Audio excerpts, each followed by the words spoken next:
There we go.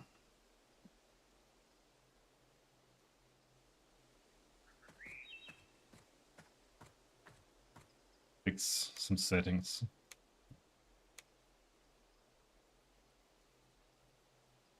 Just done, but the game crashed.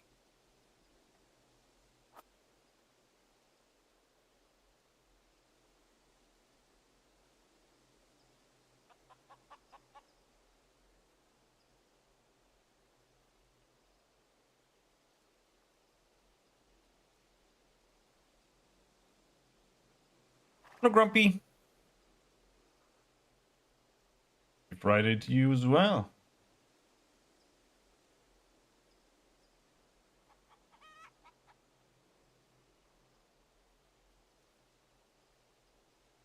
Short duration beneficial spell effects, and it only has things that have no duration. Okay.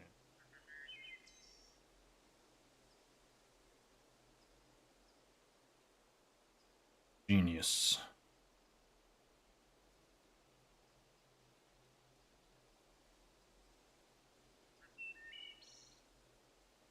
Oh, Chow Chow, how's it going?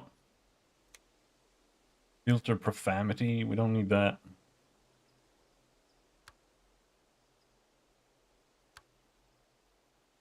But we need change straight to A and D.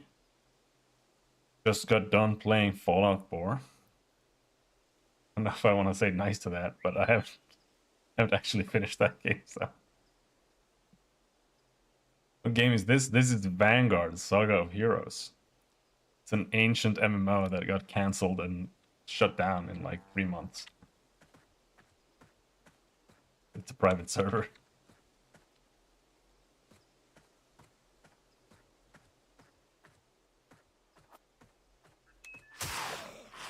Oh, that was loud.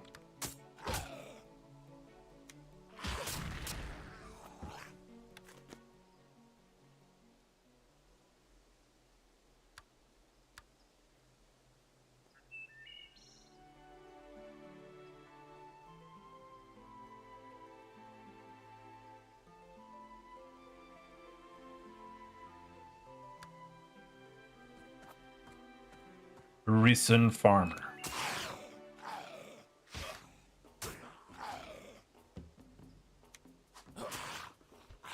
It's still kind of loud.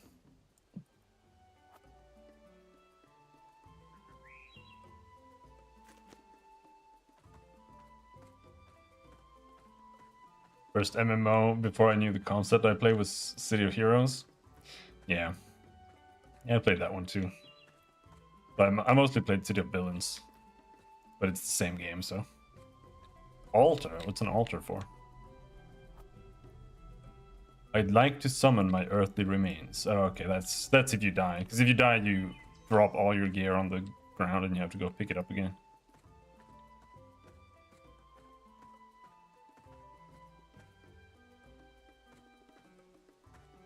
Alright. I kind of want to grind a level because I want to do the quest that I have. And there was one wolf there and he killed me. So... But I think we'll be fine if I just head over there and just not run into the wolf.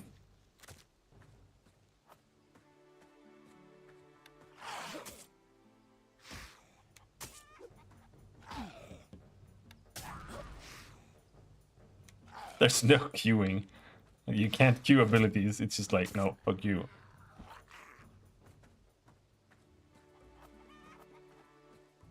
Feels terrible.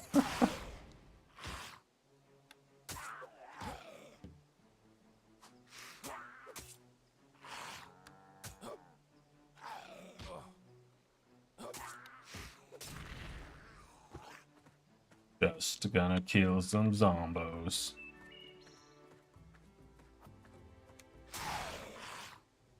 I'm a paladin, so I do more damage against zombies.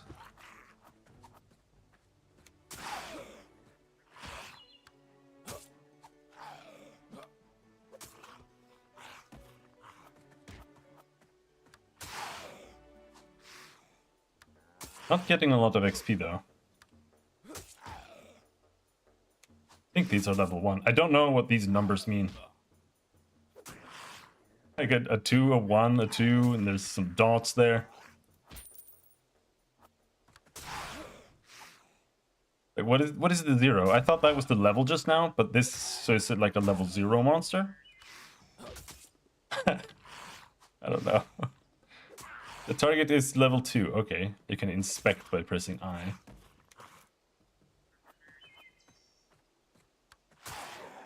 So that white number is the level, I guess. I don't know what the red number is. I guess the 0 could be like... That's the range. Okay, that's how far away you are. Don't know what the 2 is. The red one.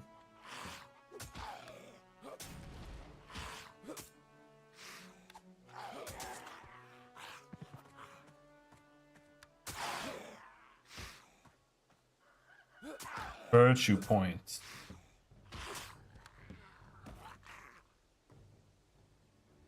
Have anything to do with that? Do we have like a skill book or something? E. Adventuring. Guardian's Might. Print. Turn off XP gain.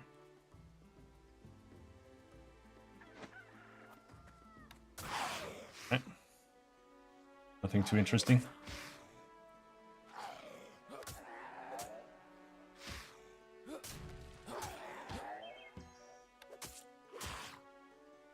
How much XP do we get? 7% or something. That's... If we just keep killing these, we'll be there in no time.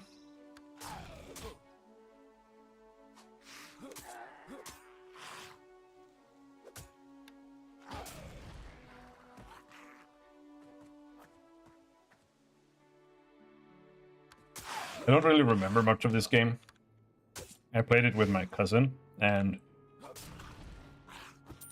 don't think we even played for a month. And my computer was so bad, the game ran at literally 8 FPS when I played it. And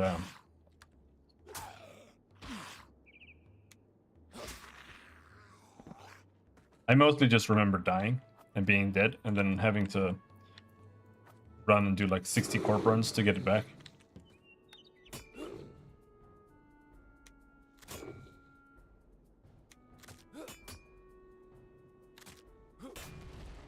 But I also remember that there's not really anything spectacular about this game that would have been like, oh, it was such a shame that this game died or whatever.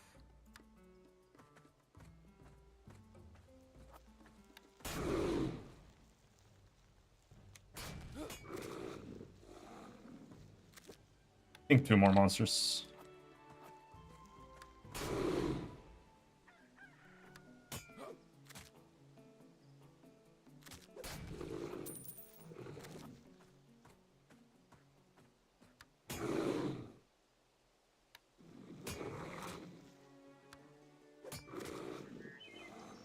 Oh, these give less XP. And these farmers aren't respawning.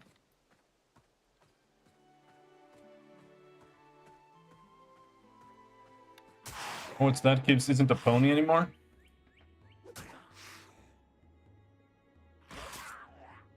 Alright. Good for him. Good for him.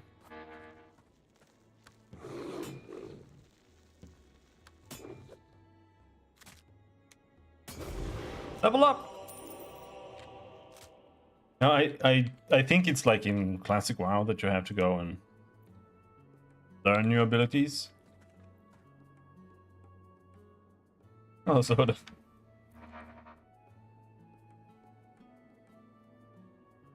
Going into M1S? I don't know if I know what that means.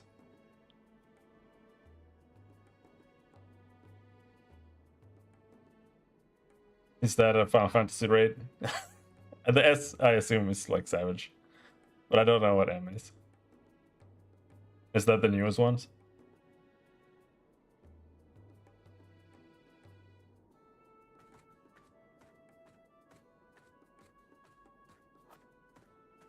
Got Mogo here. Who's Mogo? Hello, Mogo. Are you okay? You don't look so Don't look so good. Mogo tries to say something, but doesn't make a sound. Hey. Nice weather, eh? They're drilling upstairs. Great. So how big is this wolf? Level 4. Can I beat a wolf now?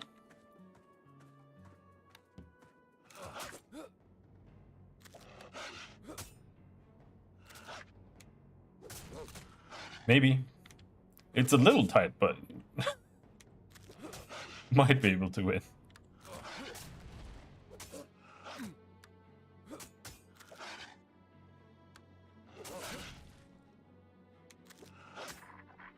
Oh, we did it. 10 XP. Nice. Alright, anyway, it wanted me to go over there. Well, good luck with your raid. Oh no, he aggroed me, I don't have full health. Run! I'm gonna assume there are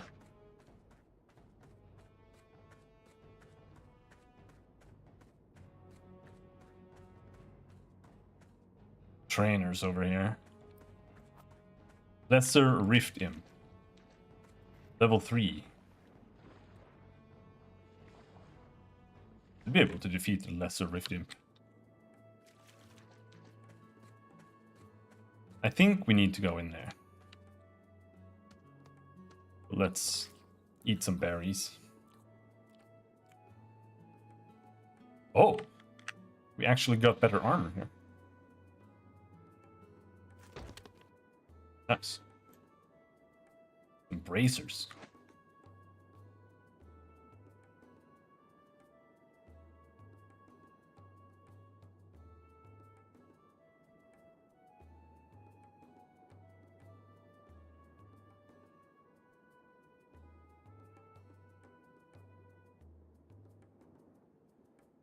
There we go. That's a Rift Imp.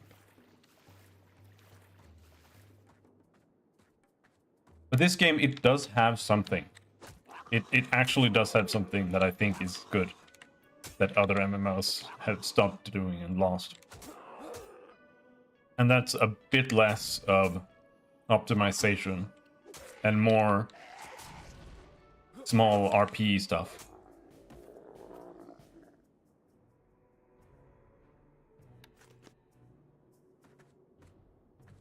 For example, if you play a Psionic in this game, you get a special chat channel that only Psionics can use.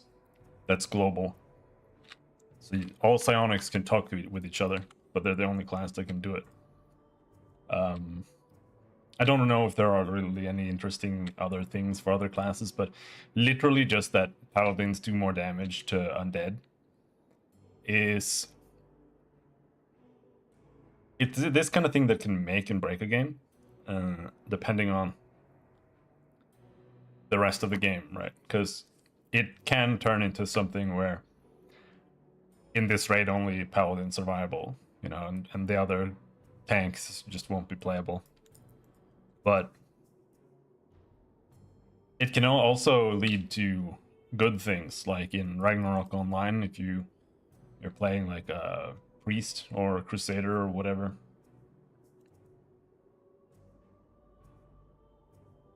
Being more viable in certain areas, and the game not just being about like this one raid, and it also being about grinding certain items in certain areas, and then you being able to, like, I'm a paladin, so I can go and focus a bit more on farming this area for this item that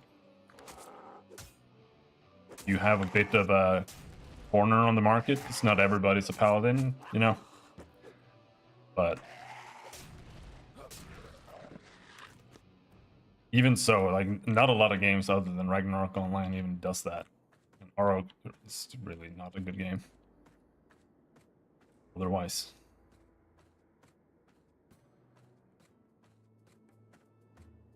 Am I supposed to go here? Speak with the High Inquisitor at the Church Academy dormitories. Church Academy dormitories. Yeah. No, 2! When do I get a heal spell? I don't think I can kill 2. No, we have to run.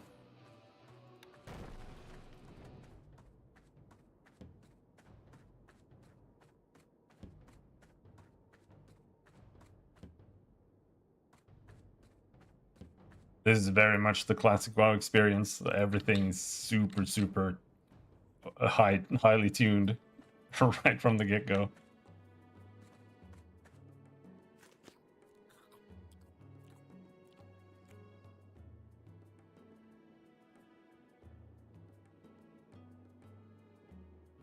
Yeah, EverQuest has a lot of good things as well.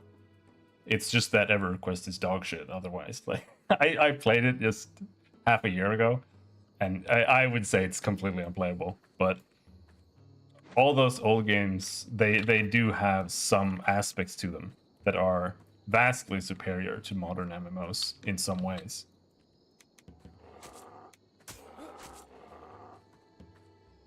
But then when you go back and play like EverQuest 2 Classic, because you're this kind of person who's like, oh, MMOs should be about forced grouping. I hate that you don't have to group anymore in MMOs, blah, blah, blah. And then there are like 3 people playing and you literally cannot play the game. Because there aren't that... there aren't enough people online.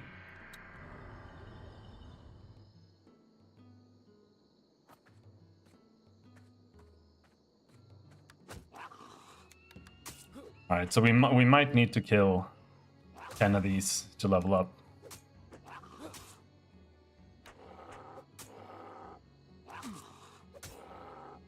Actually, I don't know how much you get from these.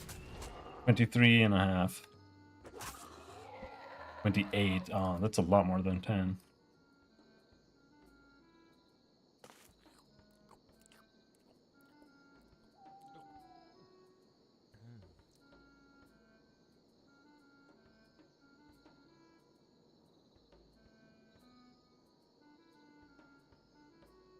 EverQuest is the same too. It's like certain classes literally can't level solo, from what I understand, like the rogue and whatnot. Yeah, I don't like it as well, Chepcho.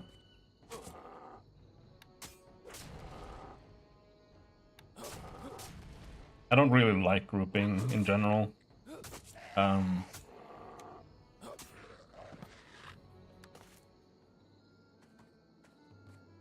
But if I have to, I prefer that it's just something you just automate and then hop in and then you play the dungeon and then you leave.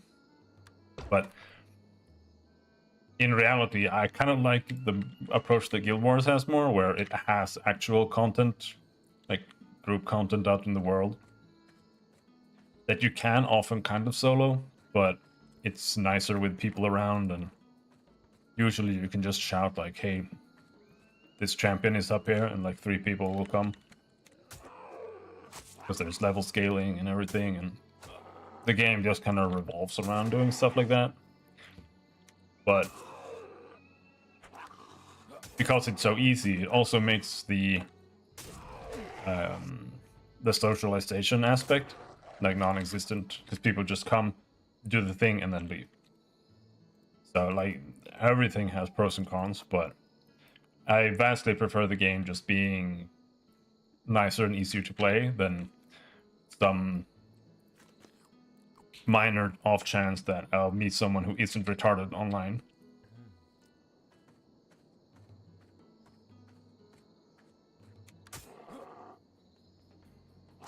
The Secret World was really cool. Is Secret World still live? I think it probably is.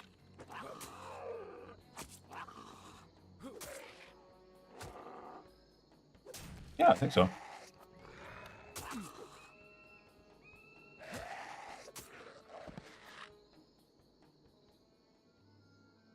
Because the Secret World does things that I think games should do more, or MMOs should do more, which is go a little bit further beyond just attacking and stuff like that. Like there was one quest in the secret world where you had to restart a generator, and to do that you had to do it right. So you had to go in the game and use the in-game browser, like you were literally googling in-game, and find the instruction manual on the on the producer's website, download the manual, and then find the procedures for restarting the generator properly. And that's how you finish that quest. So it's more than just, go kill 10 monsters, do little, some bullshit.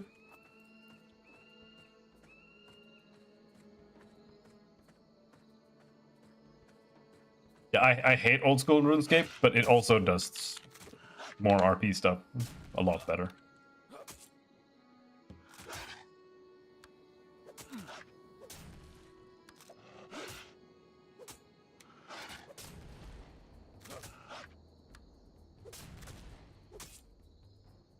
I just wish you weren't forced to, like, abuse the game to play it. I was hoping Brighter Shores would be like RuneScape without that, but it was just really bad. Cannot recommend Brighter World or Brighter Shores at all. It was super bad.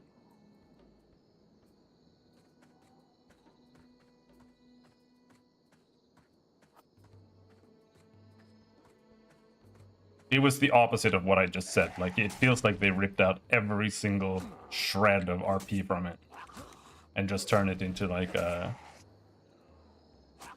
cookie clicker game more than an RPG.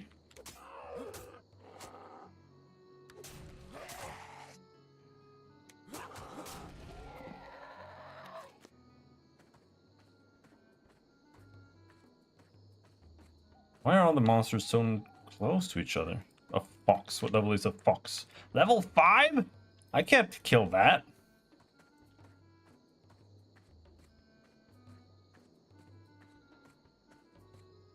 I have to keep killing these guys.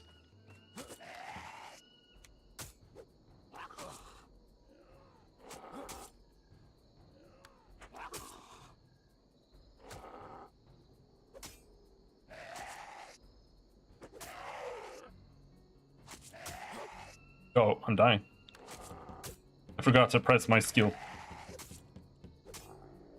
There we go.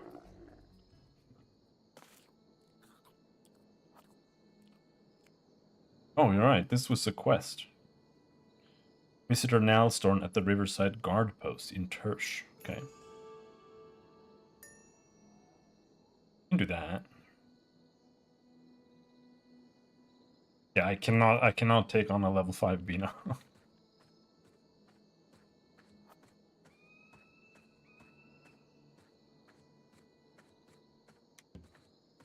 Come on. Hello. Oh, no, he was glitching. Game is... It's in alpha.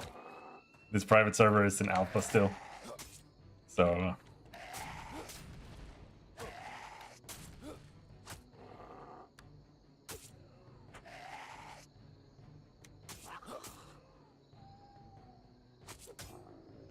Yeah, I mean, honestly, games like Secret World kind of ruined it.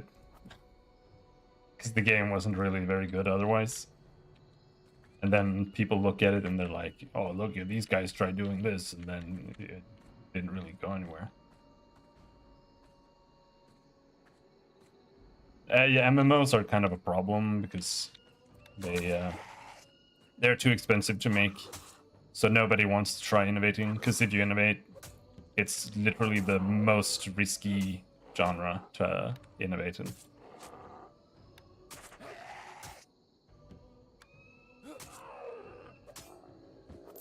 Which is unfortunately why it's completely stagnant now.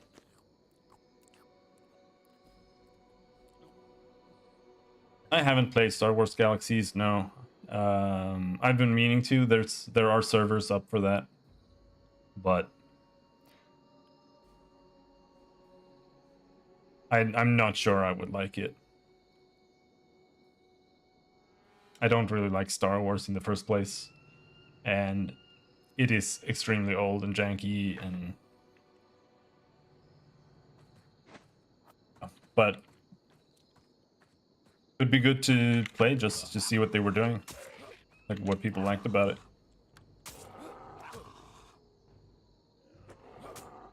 I would not hold my breath for Ashes of Creation, but yeah, we'll see what that's like when it actually comes out.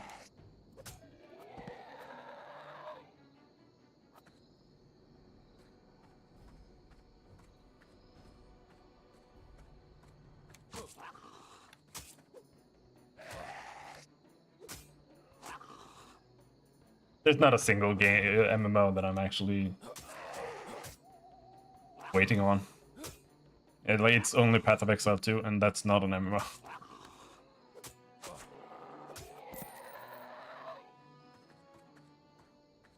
Ashes looks like it's just like Star Citizen 2. So if they ever actually release something, great. But yeah.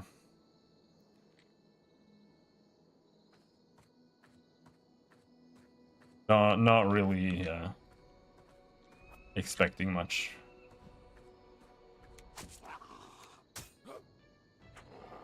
Especially when they're doing like $100 alpha access, and like they have so much money already, and they're not showing anything for it, and they're doing like really scummy deals and stuff like that. I don't know. There are a lot of red flags there.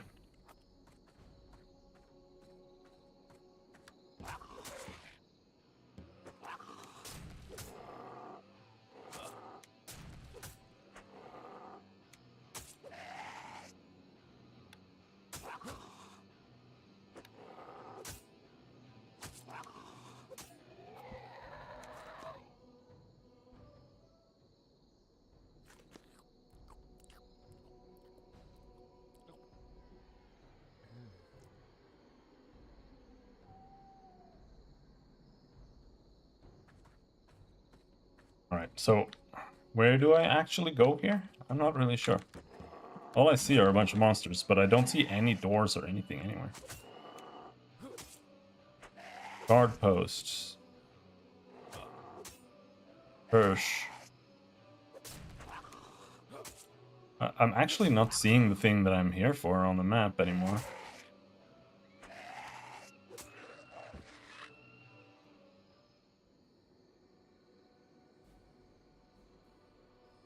It was on the map. Why is it no longer on the map? Search Academy dormitories to the south of Guard Antony.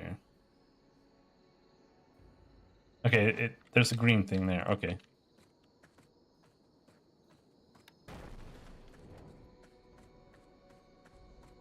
See if we can find something over there.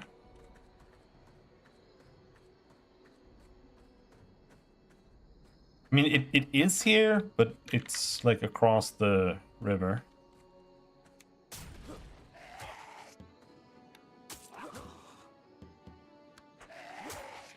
Your opponent is blinded. Oh, this does more damage to fiends too. I thought it was just undead. So my skill blinds enemies and shakes them?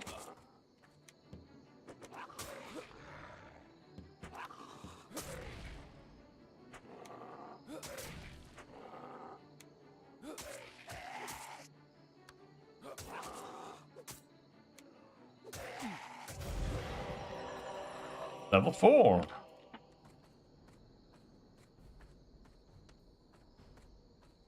All right.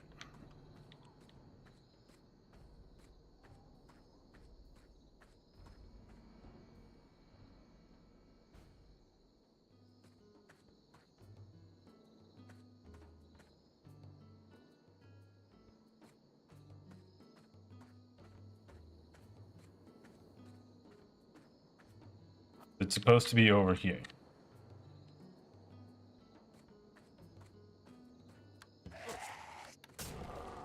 A multiplayer mod for New Vegas. Alright.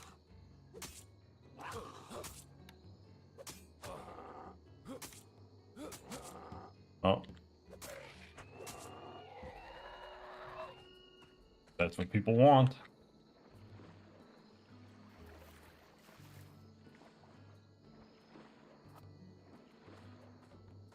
Level 4 wolf. Can we beat a level 4 wolf?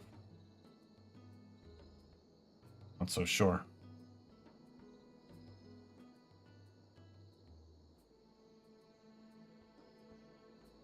Right click to display options. Well, that is certainly not true. I think right clicking doesn't work.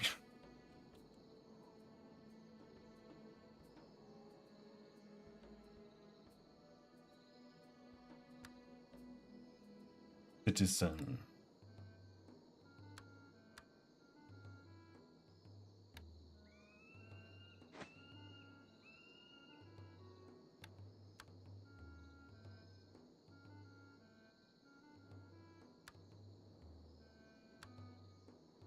Oh, stat allocation. Gross.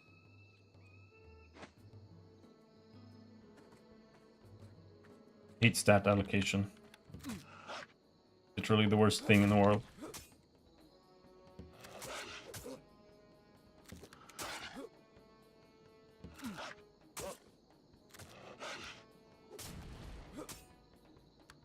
This is where we need to go.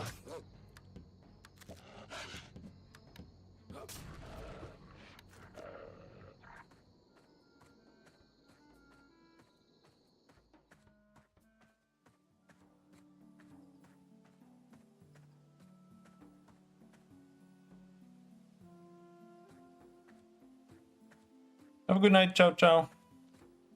Sleep tight.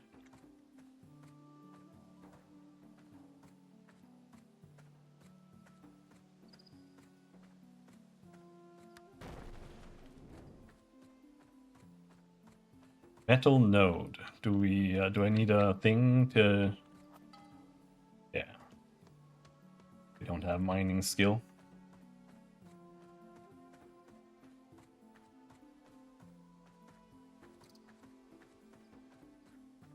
Hello there. Diplomacy. This was a somewhat interesting thing that they added. It's basically like a crafting profession that is just about being a diplomat. Was it good or not? Not so sure, but it is there. Hello, Grug. How's it going? We're doing okay.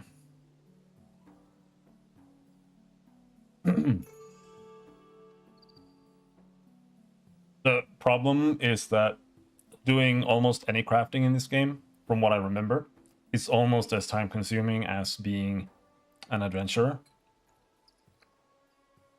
Take a look.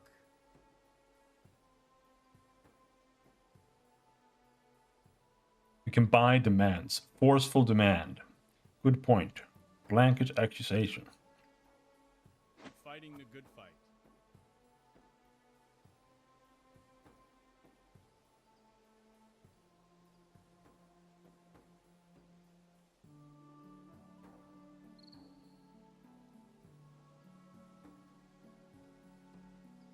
What do you need?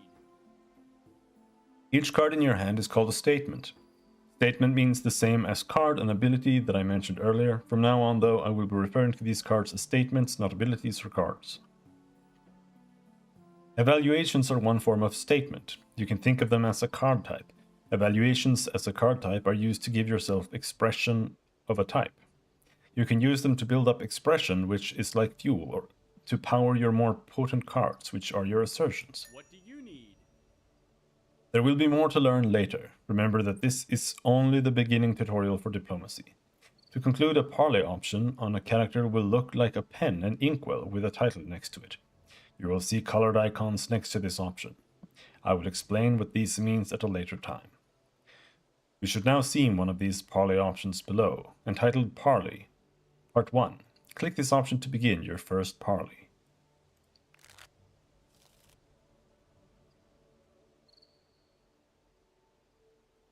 Begin this lesson. Single-click the card Snippet of Wisdom after it appears on the Parley UI, which we'll call the game board. Click the green Speak button to play the card.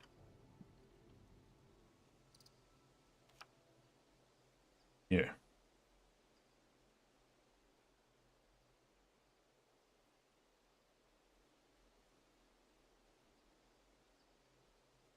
Rug is learning to drive?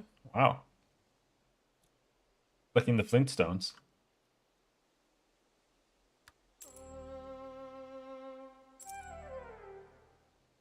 I have no idea what's happening.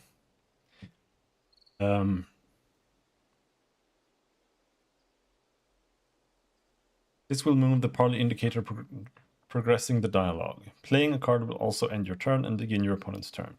For now, click on the second card in your strategy tray and press Speak to play it. Peace of Mind.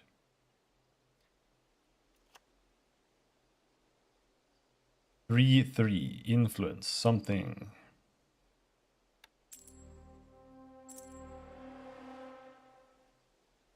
You will notice that you have two buttons at the bottom of the game board, Speak and Listen. If you have no cards available to play or do not wish to play a card, you may press Listen in order to pass your turn. Take a moment to move your mouse pointer over the playing field. By passing your mouse cursor over the various elements of Parley, the game board, and your strategy tray, you will be able to read explanations for each part's function.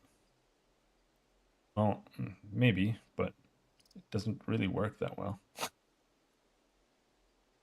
Here you can see both your opponent's expression on the top of your own on the bottom. Different expression, your opponent's expression on the top and your own on the bottom. Different expression pools are available depending on the type of conversation. Okay. So I have one reason right now.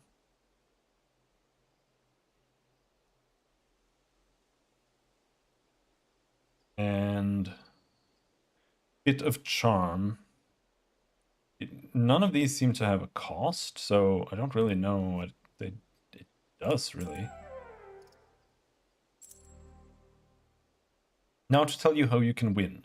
On the far right of the Parley UI or game board, you will see two speech bubbles with the numbers next to them at the top and bottom of the board. These speech bubbles display your current number of dialogue points. Dialogue points are the number. This is like super over complicated in my opinion. Too many things going on. You need to read like an entire manual to understand this.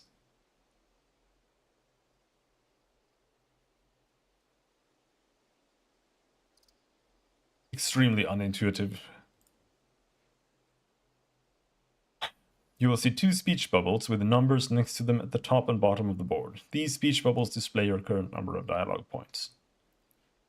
Dialogue points are the number of points you and your opponent need to count down in order to win the parley.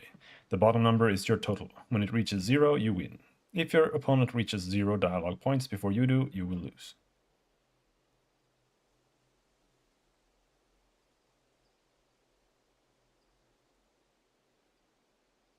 Okay, so this needs to go down to 0.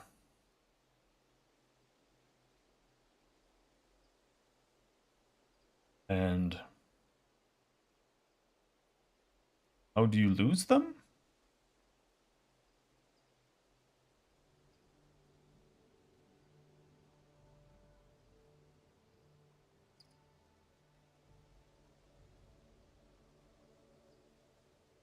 What affects it? How do I lose dialogue points? Is it this number at the top? Using this statement in a conversation will move the dialogue status in your favor by the indicated amount. Okay, so Snippet of Wisdom is going to give me 2 points. Or it's going to move this 2 points towards me. In order to score dialogue points, you will need to move the parley indicator, the circle on the track between the speech bubbles, to your side of the track.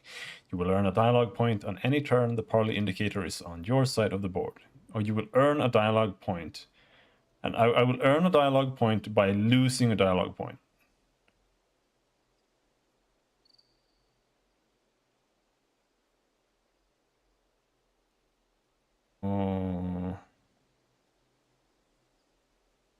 As you earn these points, you will see the number within your speech bubble decrease. Why am I earning? Why is earning reducing points? This is so weird.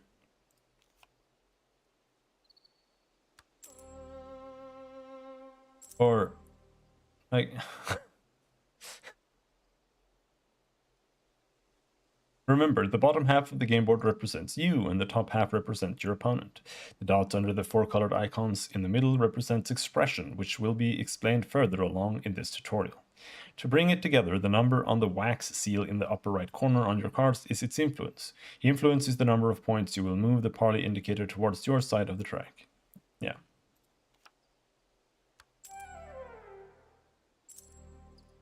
So now we can just listen to win.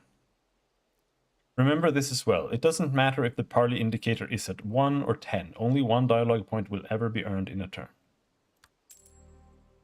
Take a moment to read all of this over and understand it, and then we'll move on to the next lesson. Clicking the continue button will erase this dialogue, but you will be able to repeat this parley as many times as you wish. Once you're done, click the continue button, hail me, and find the second parley on this lesson, parley part 2. Leave in peace.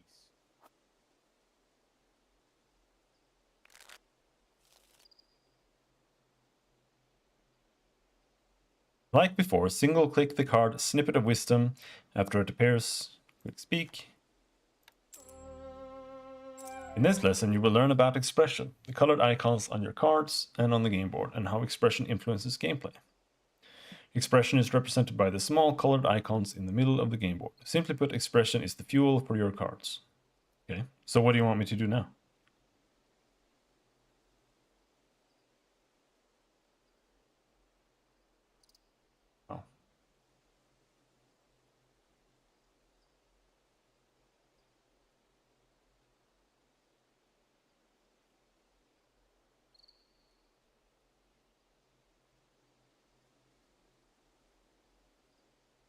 Thought this was WoW for a sec. It's close enough. It's close enough.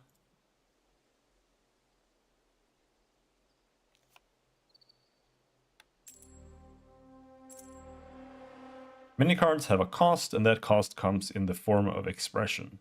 The 4 expression types from left to right are Demand, Red, Reason, Green, Inspire, Blue, and Flattery, Yellow. Card cost is clearly labeled in the middle of the card. The cards you have currently have no cost. The colored icons display no numbers. Right, so I'm just gonna keep spamming cards, I guess. Any card with a cost will display a number within the colored icon to represent how many points of that expression type will be taken from your side of the game board when you play that card. Notice that during this parlay, the expression field has been slowly filling up on both sides. Every time I play the card Patient Words, I give you 1 green reason expression. In Parley, playing cards will often move expression around the game board. It's an important aspect of the game.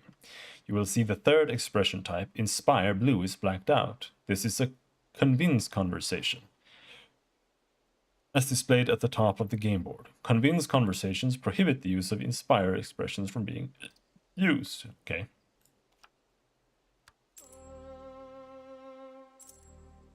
There are 5 types of expressions, or of conversations. Gossip prohibits reason, entertain prohibits demand, incite prohibits flattery, convince prohibits inspire, and interview prohibits nothing. All parley options, as you saw, list the icons of the allowed expression types just below its title. Look at the bottom half of your cards. Just like the game board, your cards can have numbers in the colored area above and the brown area below the 4 colored icons. Oh, this is more tedious than programming. Jeez. These indicate how much expression is given out by that card to your opponent, color top, and yourself, bottom. Just like, look at the bottom half of your cards. Just like the game board, your cards can have numbers in the colored area above and the brown area below the 4 colored icons representing the expression types. Oh, okay. So there can be a 1 here, and there can be a 1 here. So if I use this, then he gains 1. Right. This parley is finished, and you have as much time as you like to review this dialogue. Yay! I win. Farewell.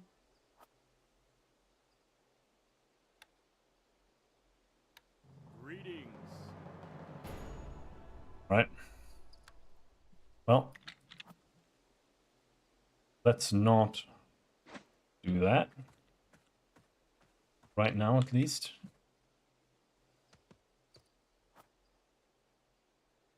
Introduction to harvesting. Goodbye.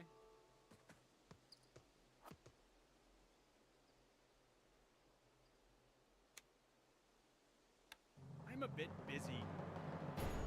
Heavy fighter training. Search the Church Academy dormitory's courtyard for novice Caitlin and then speak to her about paladin training. Right. This game has very little when it comes to pointers of where you're supposed to go. So sometimes you have to just read. I can train you to defend yourself. Yes, give me stuff. Back to the head inquisitor. Alright, what have you got for me? Hammer of Judgment. Recall. Aegis Strike. How much money do I have? 4. I think we can get everything.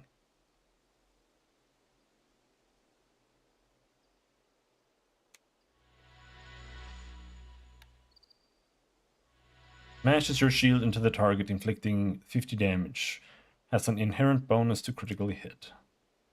Allows you a chance to deal additional damage with every melee attack. You cannot have more than one boon affecting your weapon. Okay. Valor in all things. Okay. How do we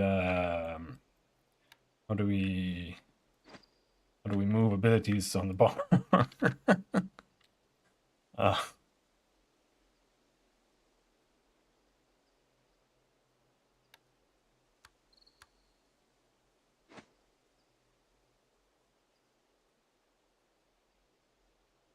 um, um,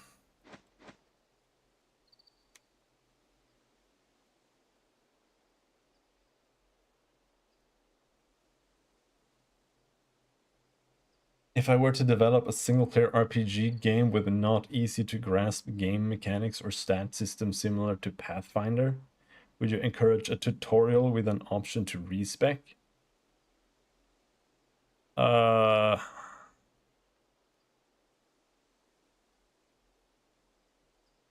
I don't know.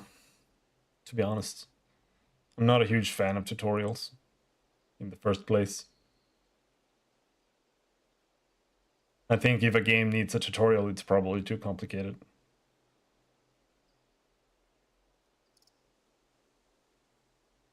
For the most part. And not complicated in a deep manner, but complicated in an unintuitive manner.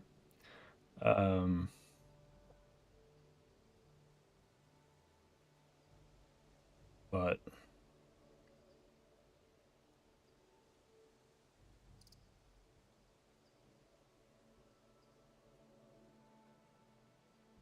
when it comes to respecing, it's a little bit of a quagmire.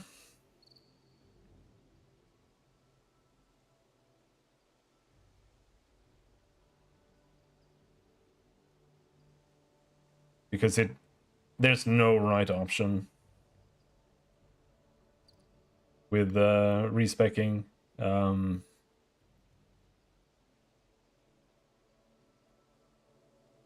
If you have respecing at all, even if it's just like at the end of a tutorial or whatever, the game loses something because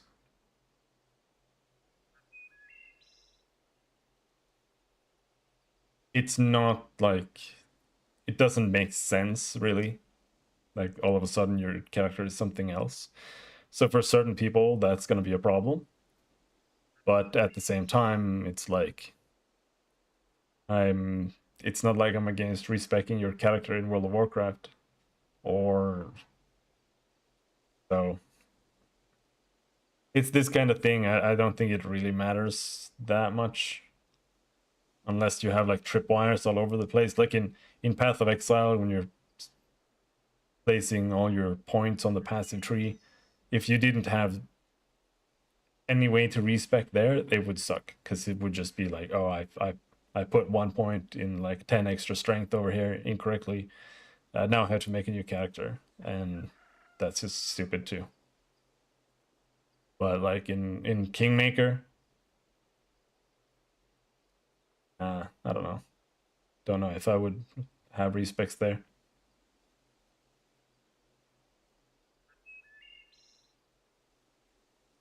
Because the Kingmaker is also not just a game. It's bringing in an RP system into a video game format. So it's, and because of that, like you wouldn't play a pen and paper RPG with the respecking. Like that would just be fucking weird.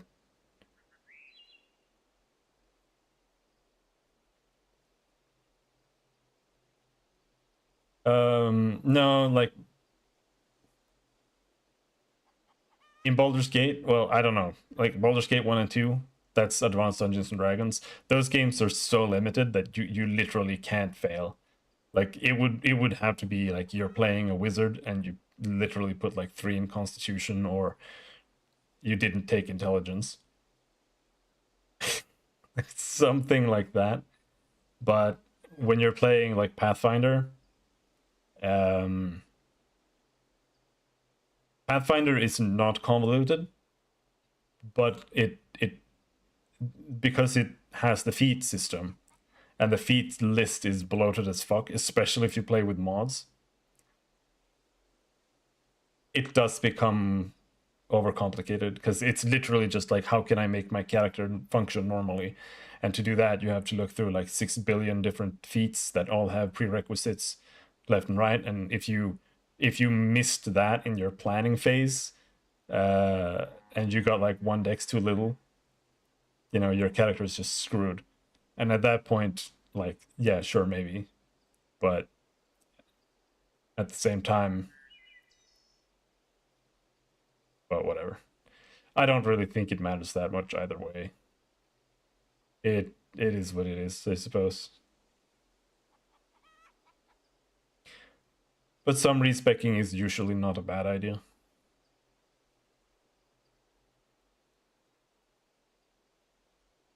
Some, at least.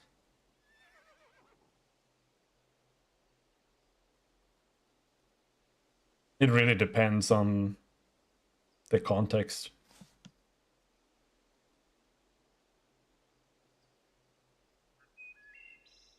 Like the feat system in D&D 3.5 forwards is literally, in my opinion, one of the worst RP systems ever devised, because it's just like they're trying to fix the problems with the base system being as restrictive as it is by adding like 6 million band-aids, because that's what feats are. It's like a million billion band-aids, or just mandatory things that you have to take anyway, like weapon focus. So like, I don't know, I would just scrap feats. They're so stupid. Just think so, just but I hate D&D. I think D&D is the worst RP system ever made. It is so bad. I literally do not hate a single system more than I do D&D. I absolutely despise it. I hate Wrath of the Righteous. It's everything that is bad about D&D, and especially Pathfinder, cranked up to 11. Like you just they just smack in. They're trying to do bosses, and the boss is just some mob that's literally 20 levels higher than you are. And he goes in and he hits all of your dudes, 100% hit chance, 45 damage, like 3 hits. And the entire fight is just trying to kill him in 2 turns before he has wiped out your entire party. Like that's Wrath of the Righteous in a nutshell. And I hate it. It is so bad. Like I think Pathfinder is worse than D&D by a huge margin. The only thing I liked about original Pathfinder, like the first releases of the first Pathfinder books, was that it was just D&D, but you got twice as many feats, because feats in 3.5 D&D, they don't exist. Like you get a feat every 4 levels. If you're a fighter, you get it a bit more. But all of them are the mandatory choices. Like you always have to pick the same feats in D&D 3.5 every single time, always. You like it. There's no actual choice there. It doesn't matter. So, but what Pathfinder does is, because it gives you more stuff, 3.5 is already one of the deadliest RP systems on the market. Like most battles end in 2 turns, 3 turns. And Pathfinder, just the only thing it does is it makes that worse, because everything has more power, everything is stronger. Every single class has like 10 times more bonuses. So it's just the same, but it's just more volatile. And yeah, not a fan. I still think like AD&D 2.0 is the best D&D version. There's so many other things in 3.5 that are bad, like spells becoming useless. When you're playing Pathfinder, the only spell levels that matter are like your highest 2 levels. Because every odd level you get better damage spells. So whatever your highest odd level is and second highest odd level, those are your only like damage spell tiers, for example. Because resistance is based on the spell's level and against the enemy's level. And because of that, or well, yeah, it's against the enemy's resistances, I guess, but that's based on level, partially based on class. And it just means that if you're playing a wizard, like 90% of your spell book is useless. You're just gonna have like 60 copies of haste, because that's the only thing worth having. Or just fireballs so you can kill some goblins, because otherwise it's trash. Anyway, how do I drag things on the hotbar?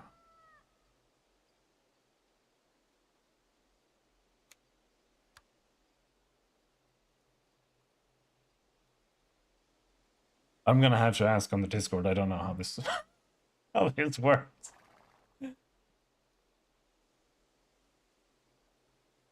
Okay, the last question is, hello, I'm trying to move my spells and stuff on my action bar. I can't seem to move them. Please help. Okay, you have to hold down the button. There. Okay.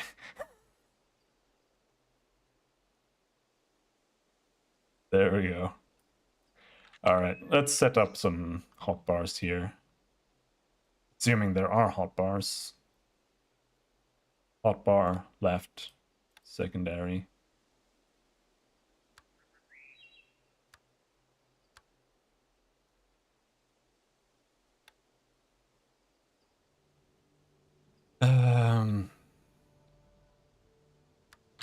E, Q, R, F. But what's hotkey bank?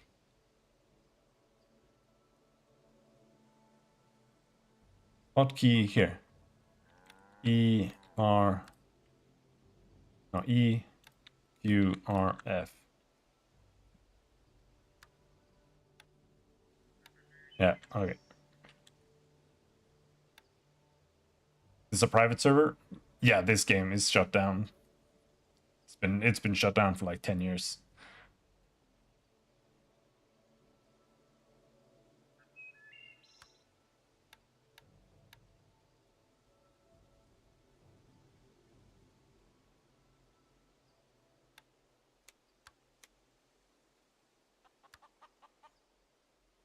Okay.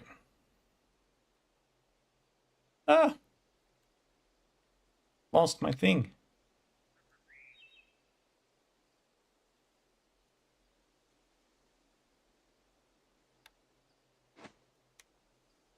And the hotbar is overlapping that.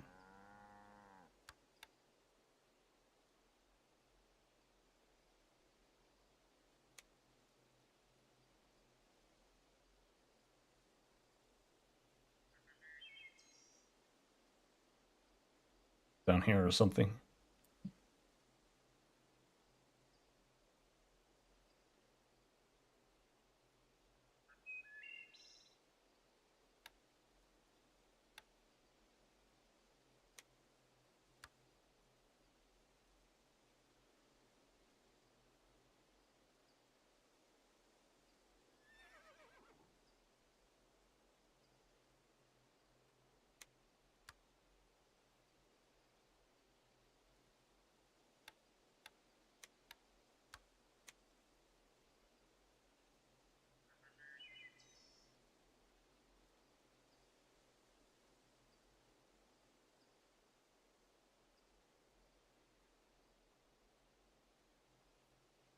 Show chat bubbles. Yes. All right.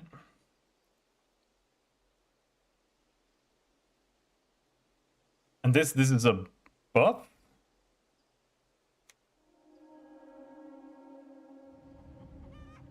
Just another permanent buff.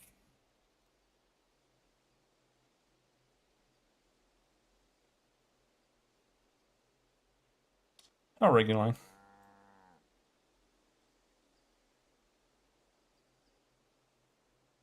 Where do we put sprint? That control one? Yeah. Oh no, you can't move by holding right click and left clicking. Unless I accidentally unbound something. Because I did see that I bound mouse 1 to something by accident.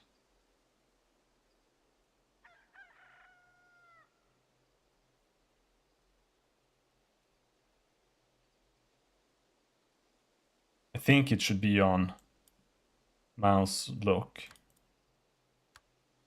There, yeah, okay. Now it works. Good day.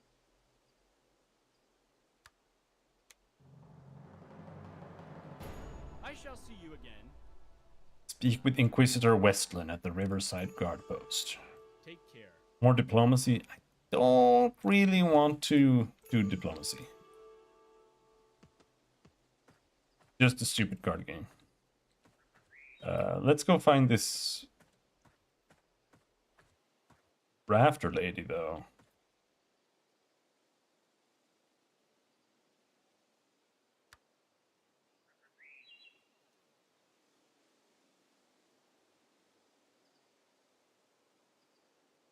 All the way over there? Yeah, okay.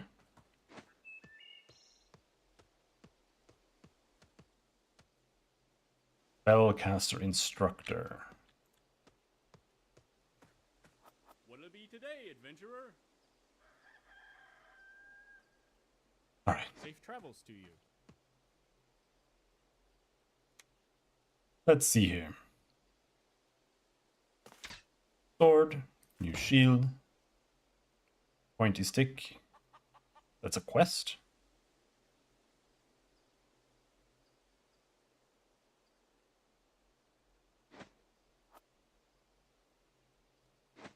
Take a look.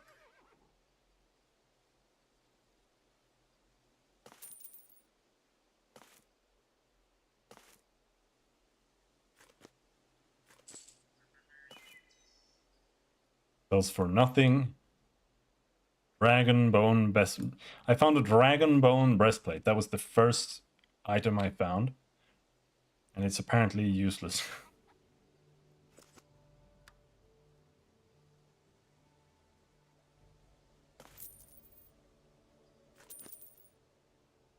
Cauldrons of the Hero. Acquired class Ranger. Can't sell.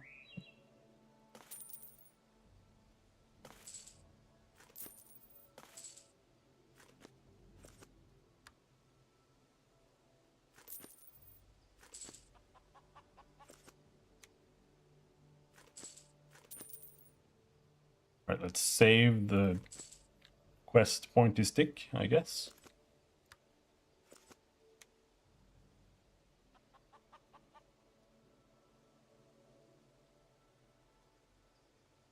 Deconstruction kit.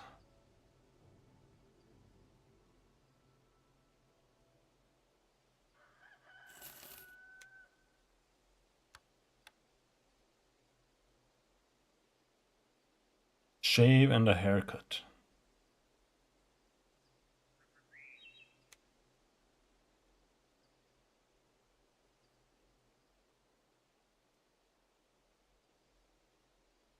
Rusty pickaxe.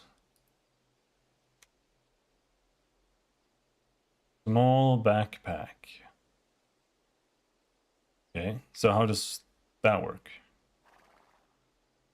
There.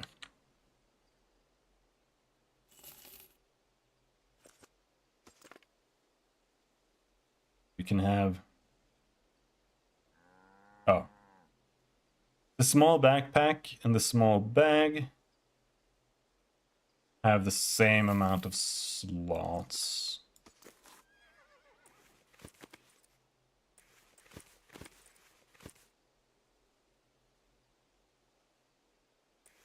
Do they save their position?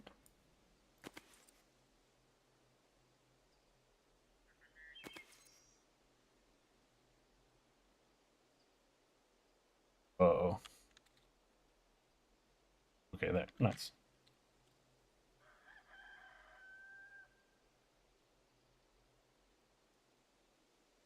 Think this is food for healing, but it doesn't say on the item.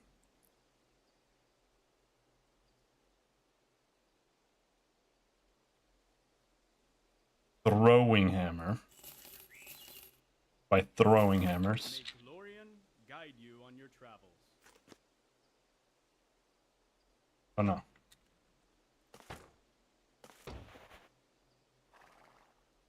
Alright, so we got throwing hammers. This is a new MMO? Yeah, it's new. It's only like 12 years old. Shut down.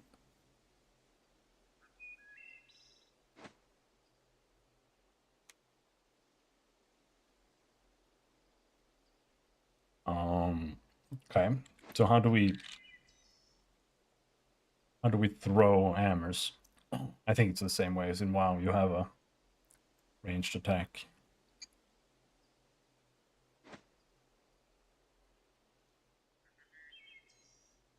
All right. Take a look.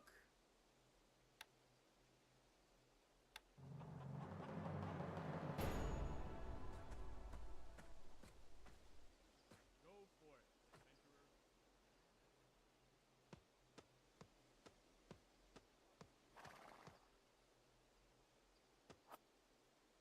Oh, we still don't have mining. Let's kill this wolf with our newfound throwing hammers. Yo. And the animations are so ass.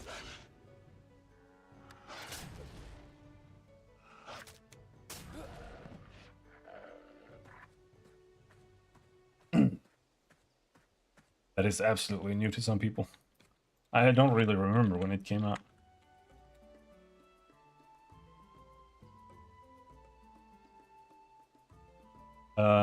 2007.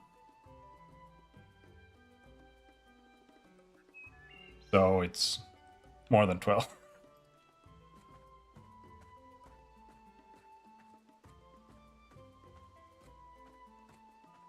Why Hello. are you bothering me? I found this rift gem. stopped hourglass. Find a stopped hourglass within the Tersh Academy. Okay. Leave in peace.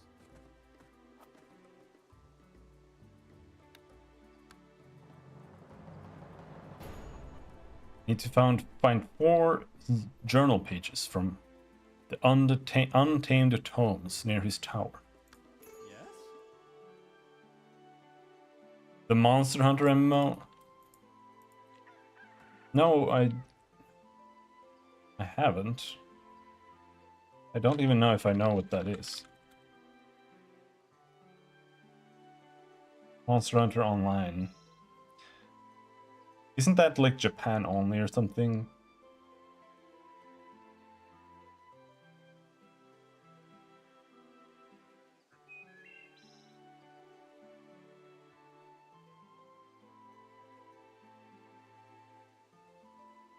That private servers nowadays.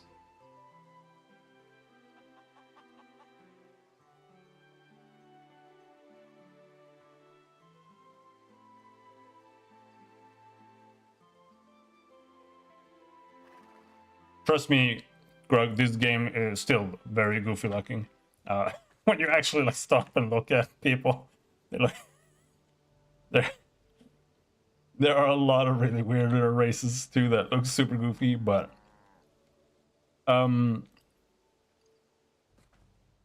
this game was okay as like a WoW alternative, but that's really all it was. It was just okay. And that was not enough to compete.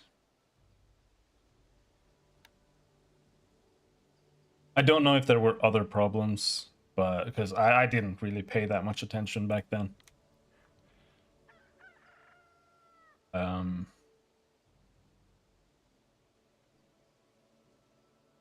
But the world is pretty big. Like when you look at the map like this, it doesn't look very big, but it is actually quite big, and there are 3 continents. But I don't know like how much there is to do. My problem with MMOs, like I don't really like MMOs, even though it's like my most played genre, because none of them really focus on the single player. Like you basically have to play RuneScape, and even RuneScape is introducing more and more things that revolves around party play, right? I know it's weird to prefer single player in games that revolve around multiplayer, but I really want to see an MMO that focuses more on the single player than multiplayer.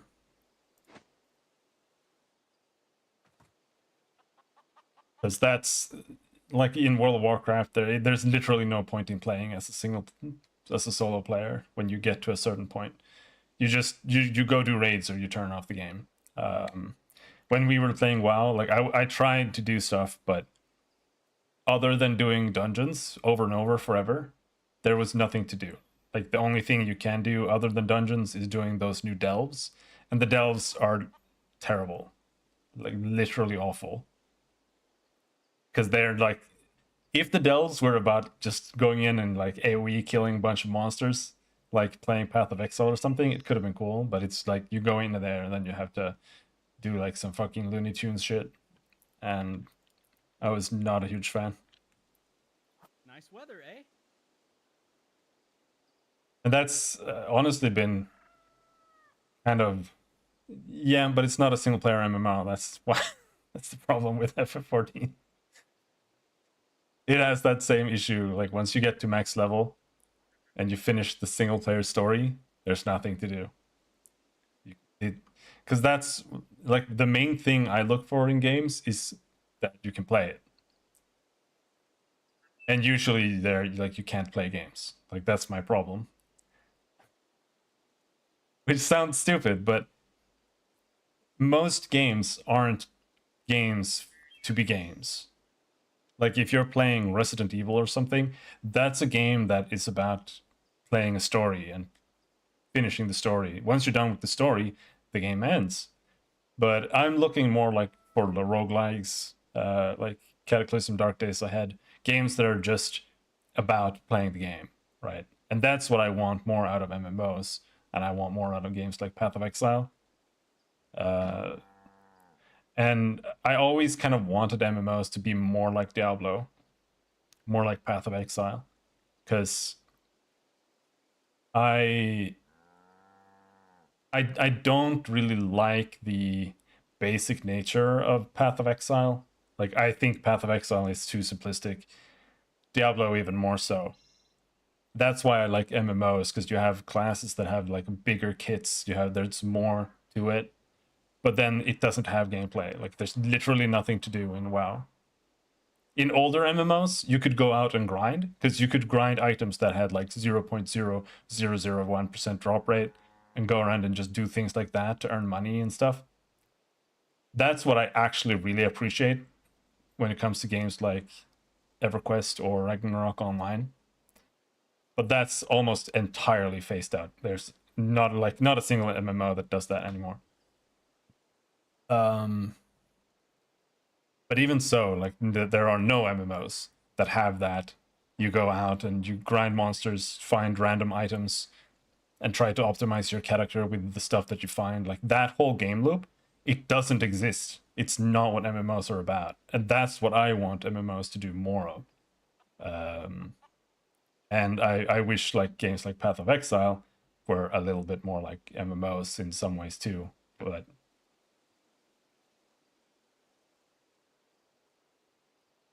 yeah, it is what it is.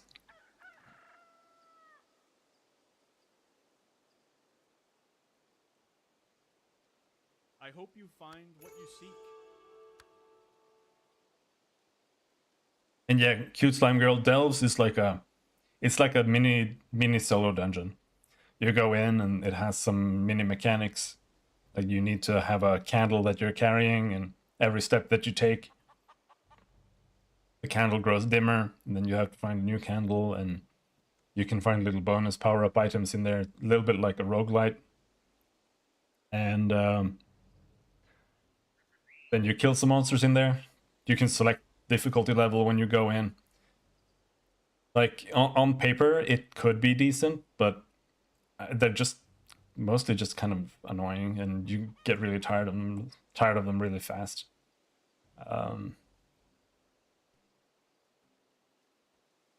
That really didn't. And gear isn't interesting in WoW either. Like, it's just, am I gonna get a purple? Pretty much.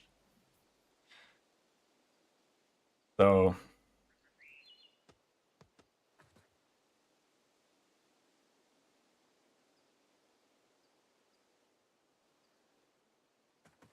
I barely even know what we're talking about. What are we doing? Introduction to harvesting. Oh, that's over there. Let's go learn how to harvest so we can do that. I'm enjoying the in-game rating. As long as you enjoy in-game rating, the game is good. Because that's what it has to offer. That's what the game is about. Like Final Fantasy XIV, it has like 3 player bases. It's story enjoyers, that's me, and I'm out. I'm not buying the next FF14 expansion because Dawn Trail was terrible, and I don't see them coming back from that. We'll see. I might, but probably, most likely not. Then you have raid enjoyers. If you enjoy that, great. And then the next one is people who just enjoy crafting and housing. And if you really just enjoy crafting and housing, you can also get a lot of out of it. But I don't want to do that either. So, other than the story, there's just not much for me other than just doing some minor farming for cool items. Put on my guy.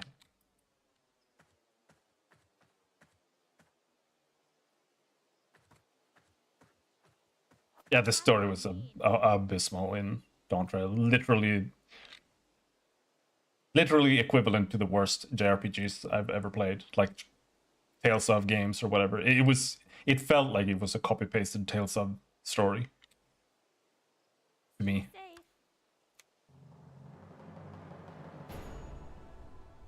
I want to select a new primary harvesting skill. I want to choose from quarrying, mining, or lumberjacking. I want to choose from skinning or reaping. Well, we're gonna have mining. I want to mine metal. Make mining my primary harvesting skill. Yes. A secondary harvesting skill. And what's that? Skinning. I want skinning.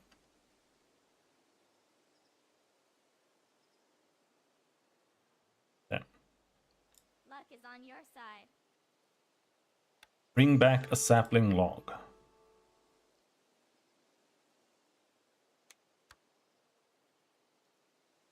So, how am I supposed to bring back a sapling log when I don't have... Oh, she gave me a rusty axe. Okay. We need a skinning knife. Harvesting tool belt.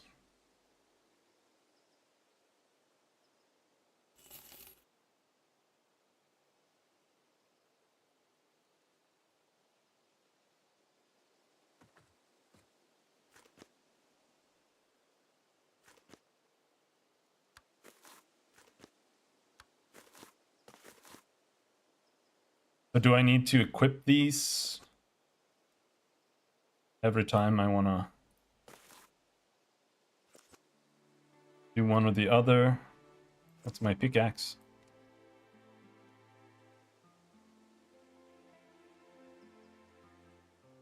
Well, the Final Fantasy's major issue right now is that they have ruined all the classes. Because they've streamlined them to the point that every single class is literally the same. And you just don't have to think. And healers are even worse. You have literally like one button.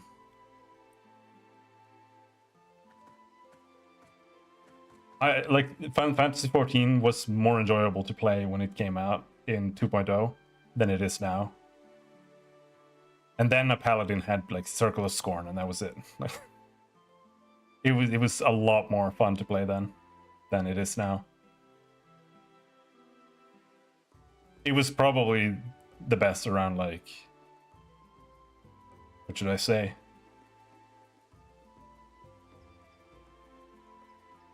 Stormblood, maybe? Stormblood, maybe... I don't really remember exactly the state it was in Shadowbringers, but...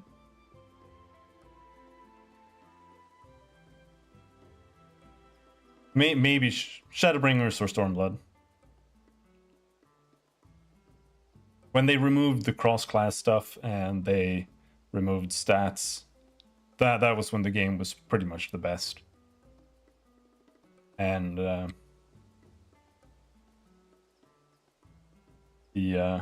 PoE in 22, yeah, trust me, I know. It's literally the only game I'm hyped for, and I'm actually very excited for Path of Exile 2.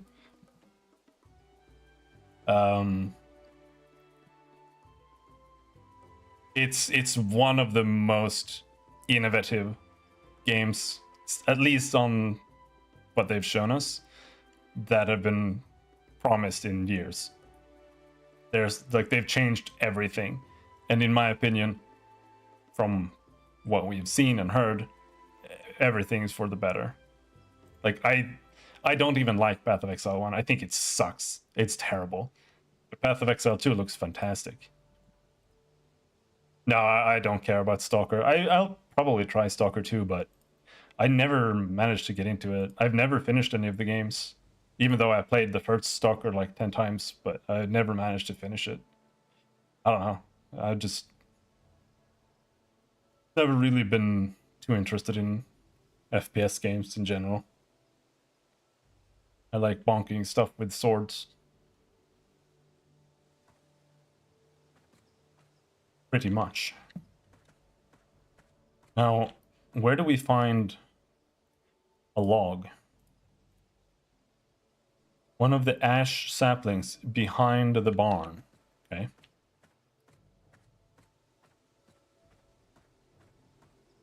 There, ash sapling.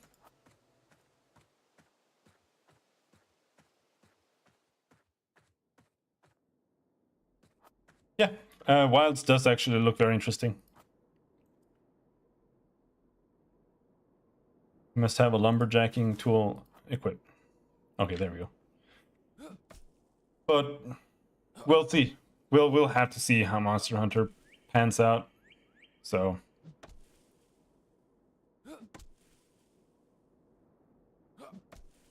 but it does look very promising. I was very pleasantly surprised when I tried the beta. It felt really good. And it had a really good feeling to everything. Like outside of the combat, the game felt really polished. I really enjoyed the UI and stuff too. When I was fighting the lightning dragon, and he did his charged up one-shot thing, and your health bar went like brrrt, like it's your heartbeat. Like that was top notch. That was really, really nice.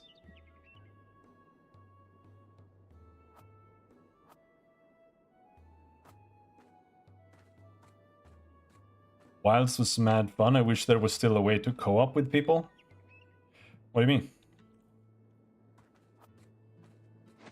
What do you mean, that you could play it at all, or what?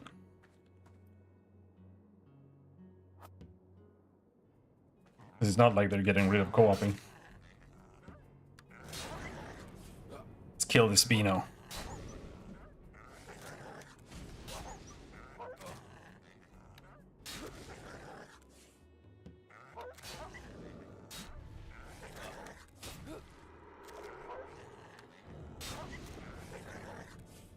Everything was a PS1 model. I had no issues. Like the game did run badly. It ran at like 45 FPS after I messed around with it, the settings. But I had turned off all of those AI upscaling and stuff like that. That's probably why I didn't get any of those bugs, because that's most likely where that comes from.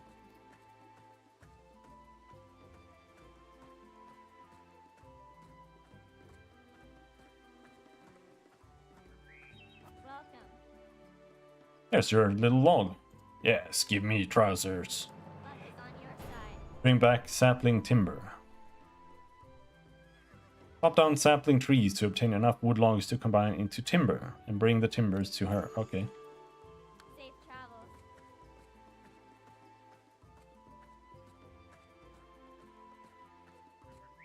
Oh, it's still launchable? Okay. Yeah, I didn't really bother. I didn't want to keep playing just random beta, free roam, whatever.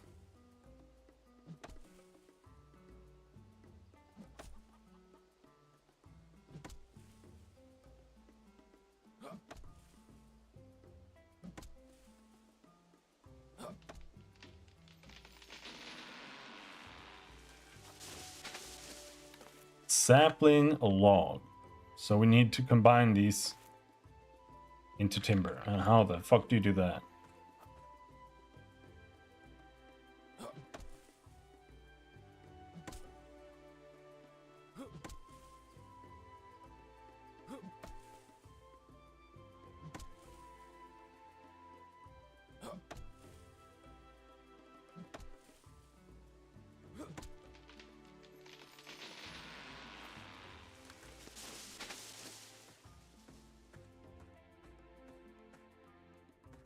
The camera is absolutely spazzing out here.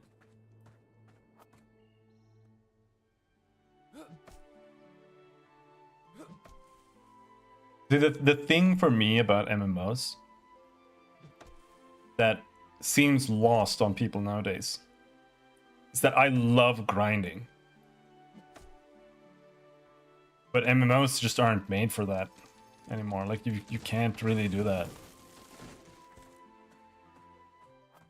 Even if you enjoy grinding like raids and stuff, you can't do that either because you're locked out in almost every single game. It's like, I don't know. Still worried with the new wound systems that are gonna fuck with the Master's Touch builds like World? I don't even know what that means. I just hope it plays as nice as World. I never really cared that much about like specific builds left and right. Well,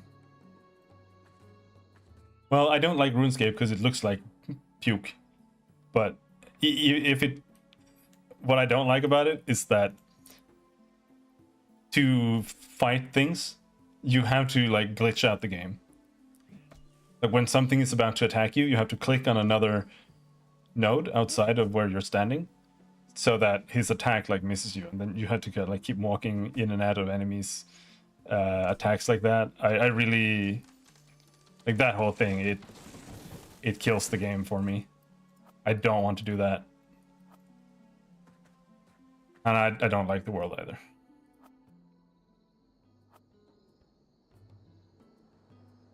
Tree of Savior is still the best MMO I've ever played because it had actual grind. You'd go down into some area and you'd kill monsters for raw gold or silver, as it was, and then you'd also drop randomized gear, right? And then you'd want to find, I think it was like red, like legendary gear or whatever, gear that had the right stat lines that you wanted. And then you had to take your money and resources that you had farmed, go to an NPC and try to like extract the stats out of the item. And then you would get a little like crystal. And then you had to go and grind a weapon. Then you would have to go and grind materials to upgrade it, silver as well. And then you had to RNG upgrade the weapon. In my opinion, one of the best RNG systems, because it wasn't like you literally, this is literally impossible. Like it was actually pretty doable. It was just really expensive. And then when you got that to a decent level, then you could put this crystal into it, and then you'd have your stats there, and then you would transcend it, making it slightly stronger. So like there was so much you could work on your weapon. And even after you were kind of like done, like this is as far as I can push this weapon without it breaking, then you could go back and do it again and try to make a better weapon with better stat lines, or just sell stat lines, try to buy something from someone else or whatever. Like it was not perfect, but it actually let you play the game. That's why I like Korean grind systems with RNG upgrades and stuff. It really just depends on the implementation. Like in Black Desert Online, literally the worst system ever made, because it's pretty much exactly like what I said about Tree of Savior, except that you have like a 0.001% chance of upgrading your item to a level that matters, and you have to do like this stupid little dance where you have to like smash failures on low level items and like try to stack up like fail stacks, so you can get like a 10% chance to get a +5 weapon or whatever. Like it's just convoluted trash, just, and it wasn't fun. Like you couldn't do what I said about farming items and stuff like that. It was just like BDO is literally the worst Korean upgrade system that exists. But I like the systems in theory, because it means that you can always work on your character, even when there's like, there was literally content drought in Tree of Savior for I don't know how long, 2 years, 2.5, 3 years. We had the same one raid for 2 to 3 years, I think, in Tree of Savior. And I still racked up 2,500 hours in that same season. There's no other MMO where I could have been able to do that. And that was purely because it had an RNG upgrade system that I could constantly work on.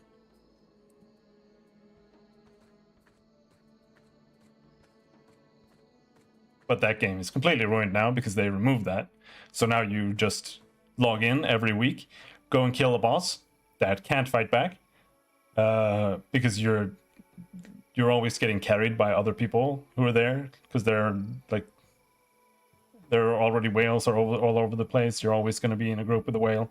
They're just going to go one shot the boss. Then you get your materials. Then you go into the upgrade menu. You press it until you're out of materials, and then maybe you got +1. And if you didn't, nothing happens. You don't lose anything. Nothing happens with the weapon, and then you log out. So there's no reason to play the game anymore because they did that.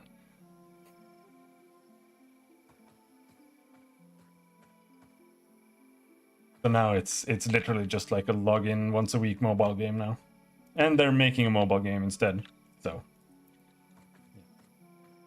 how do we turn this into timber? How can I assist you today?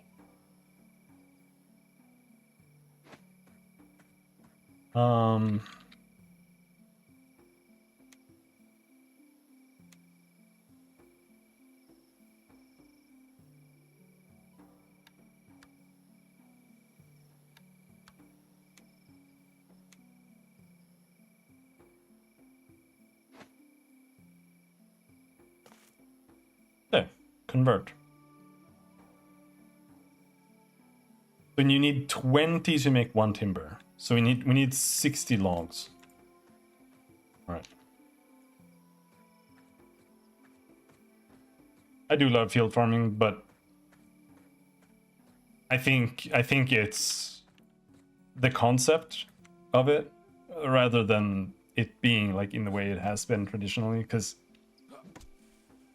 what I really hate about classic MMOs is that it is literally a single player game. And if there's one other person in any zone ever, the game is ruined. Like, you might as well just log out.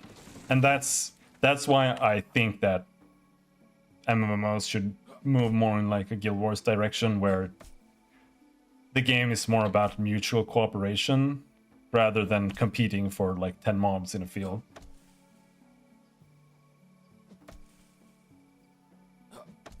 But that's very difficult to do, and yeah, it might just turn into like 60 people in a field just running around killing the same 2 mobs.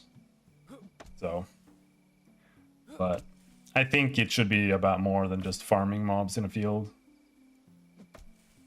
There should be like things happening and more structured targets for what you're actually doing when you're playing the game. But I do think they should take more of a cue from like roguelikes and stuff like that.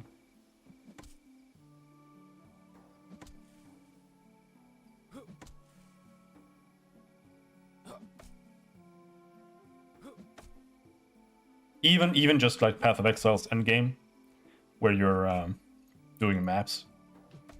That would be better content for MMOs than most MMOs. Something like that.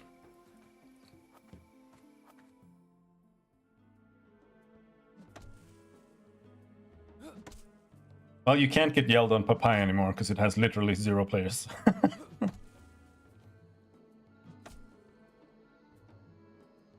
Yeah, Grumpy, absolutely. I tried looking for guilds, but at least over here, it was literally impossible. Every single guild was like 3 people, 3 friends, and 2 of them were offline.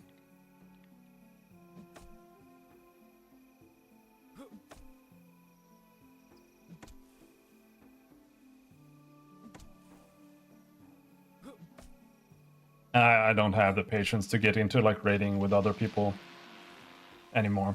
I've tried, but it's just not for me.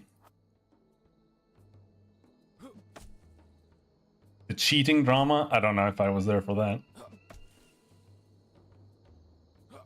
I played Papaya in the beginning, like when I streamed it, and I played to the final chapter, and then I was like, no, the game is still ruined, and then I stopped playing.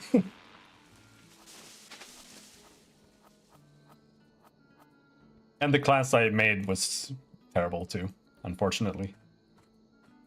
I made like a Highlander Piltasta Doppel, I think. It was a fun concept, but it was stupid. 200 player guild, nice. Do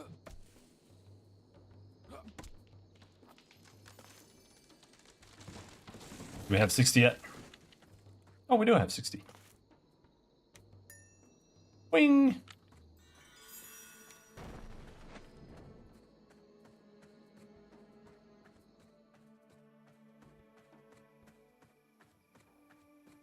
It was a bug that let you infinitely scale your damage.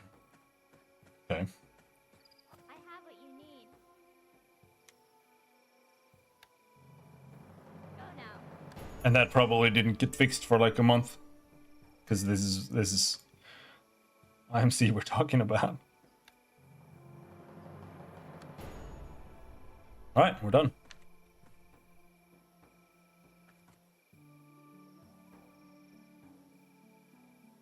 A grave brownie threat.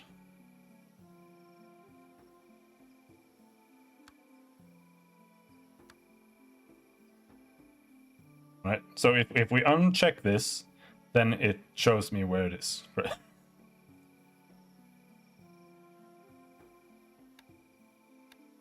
Alright, well, we need to go down there.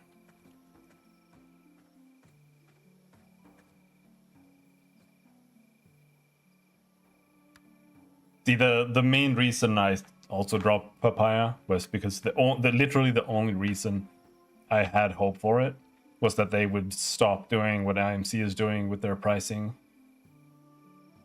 Because they have killed the game with their own monetization. And once they started releasing those new classes, like the illusionist and the new one, whatever it's called, with the two-handed sword, the game is dead. It's broken beyond fixing. Like, they can't fix it anymore. It's over, unfortunately.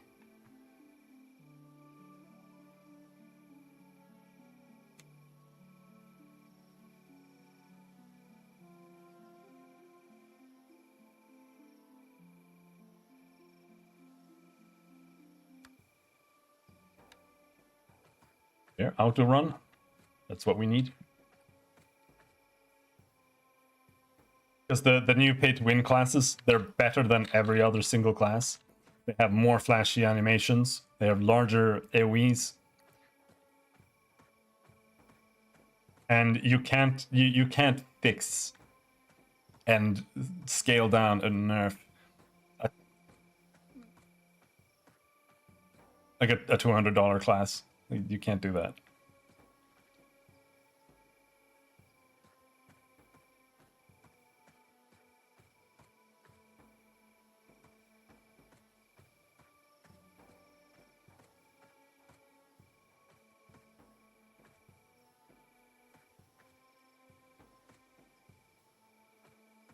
Literally all they had to do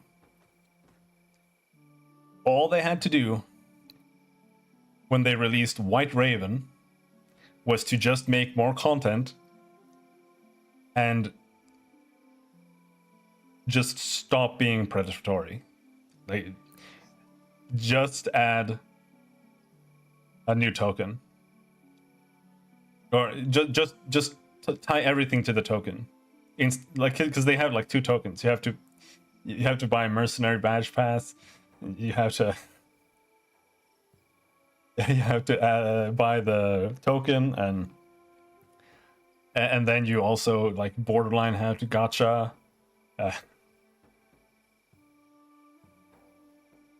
So yeah. But the real thing that killed Tree of Savior was all the giveaways. And that's something that MMOs do too much now, especially Korean ones like Black Desert 2. Tree of Savior, Black Desert. Because you gain more by just logging in whenever there's a giveaway than playing the game. It's easier to progress from just waiting until the next giveaway than playing the game. Even if you play the game a lot. And back in the day, in Tree of Savior, they gave things away, like upgrade items and stuff. They gave them away and they weren't account bound. So the only way to stay competitive in a game where the only thing that was content was PvP was to make like 40 accounts and just go and take all the rewards that gave you 10 times more progress than playing the game for literally 500 hours and then just putting it on one character. I refused to do that because it was cheating, but everybody else did it.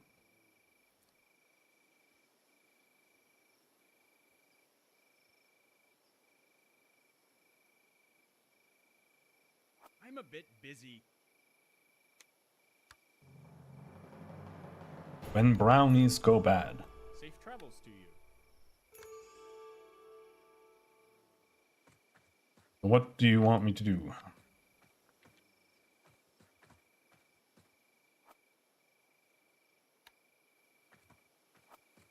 Civic diplomacy. 1 clergy presence. Yeah. Right. I'm sure we need to do something here somewhere. Maybe back in his little graveyard behind his house. Kill some brownies. Bonk.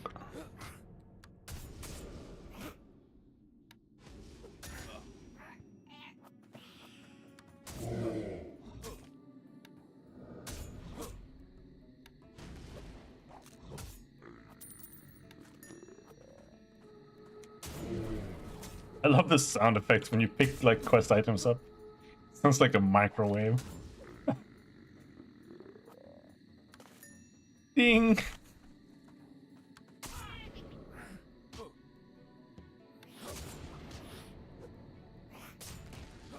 TV dinner's ready. Come here.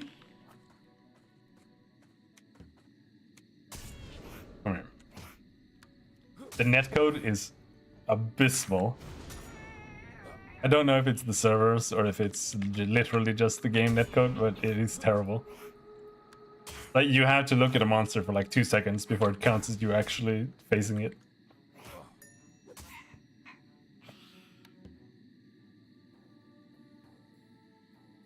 Boruta was also, however you want to pronounce that, that was one of the biggest mistakes in the game. That they put that in at all.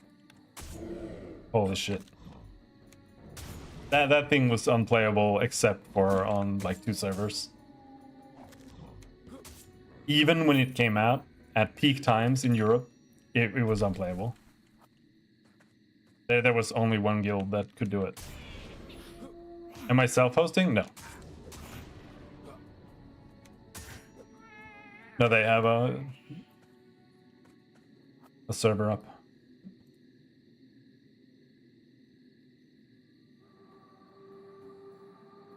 VGO.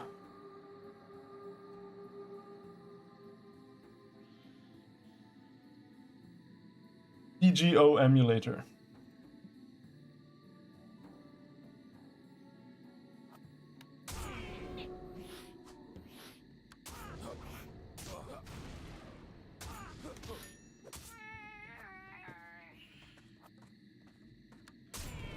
Bonk. Oh.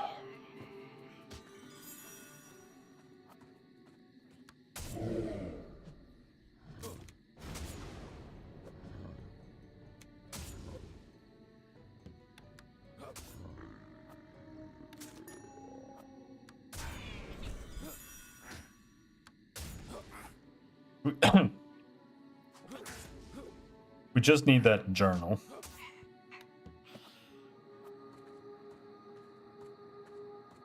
I don't know where that is.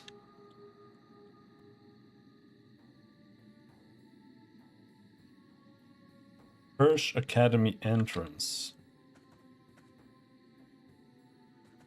All the way over there.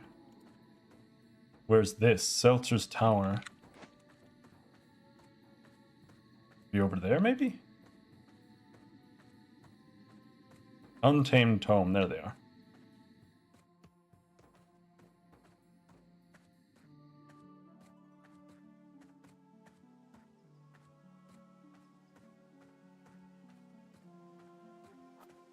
Level 2.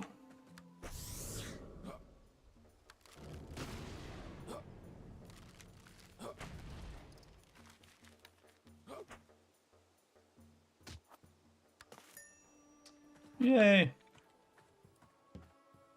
I'm making the last over area map for the RP on Saturday. Sounds good.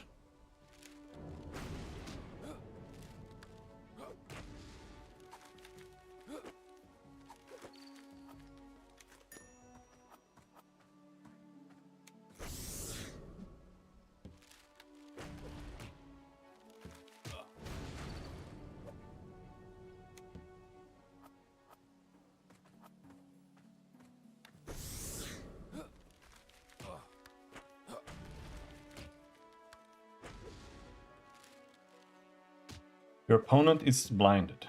I wonder what that means.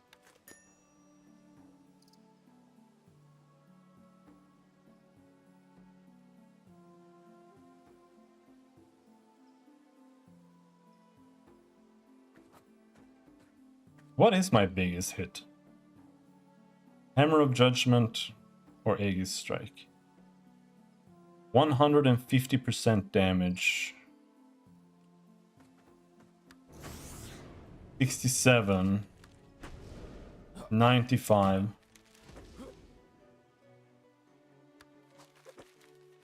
It looks like it's the Aegis Strike.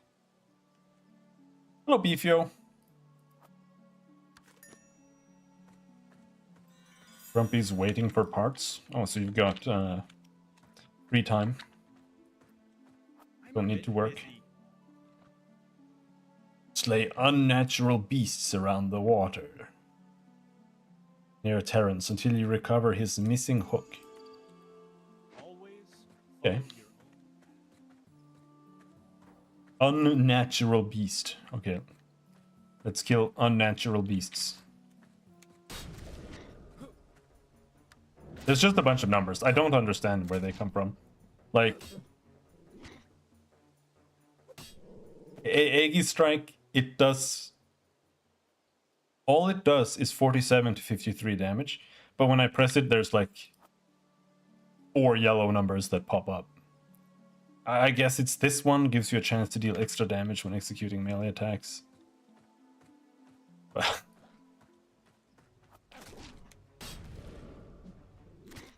2 numbers there.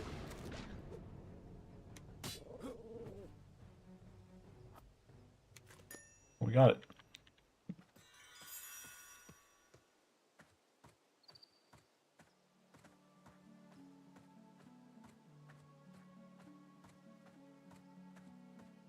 Huh?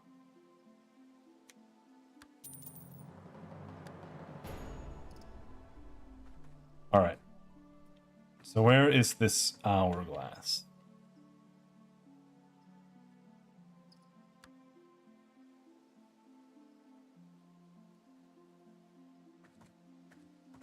Within the Tersh Academy.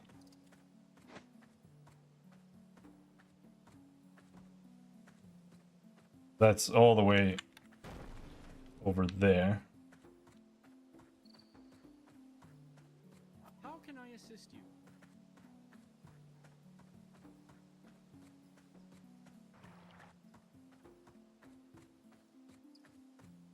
In this game, they also did some things that might have been maybe not great decisions, like open world dungeons. That was a big thing, I remember. I don't think there are instance dungeons. Maybe there are, but open world dungeons was a big thing.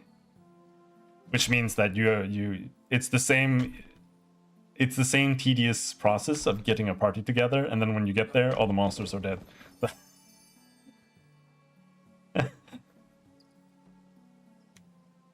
I don't know what I think about that one, really. I like the concept as well, but it's like, is this a good idea really? I'm not so sure. Not so sure.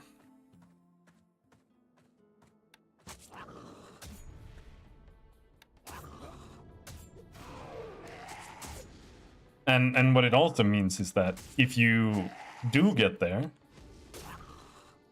and the monsters are there, and then you start doing the dungeon, and when you're halfway through, another group also comes there, and they start running through the dungeon, and they're gonna catch up 10 times faster than you cleared the dungeon, and then all of a sudden there are two people, or like two groups there trying to kill the same monsters. It's just, I don't know, dude.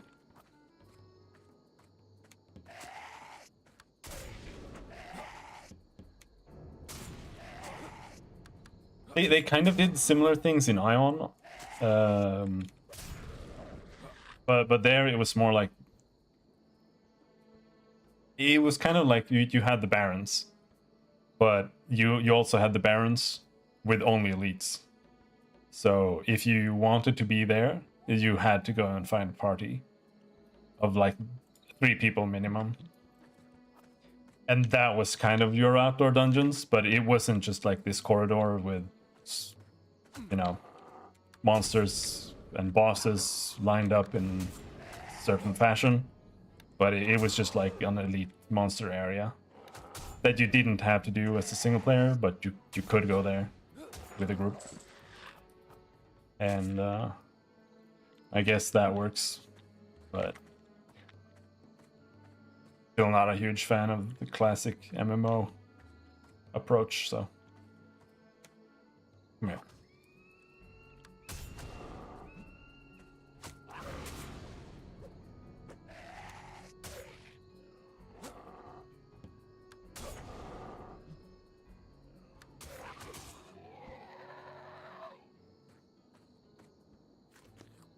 Did we find any new gear? 24 armor. Oh, that's a lot better. 24 armor and 2 dex. Does dex help me at all? Harvesting pants.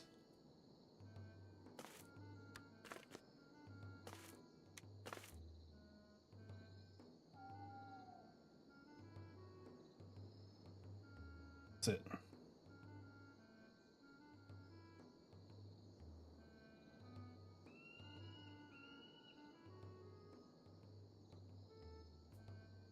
So what does dex do?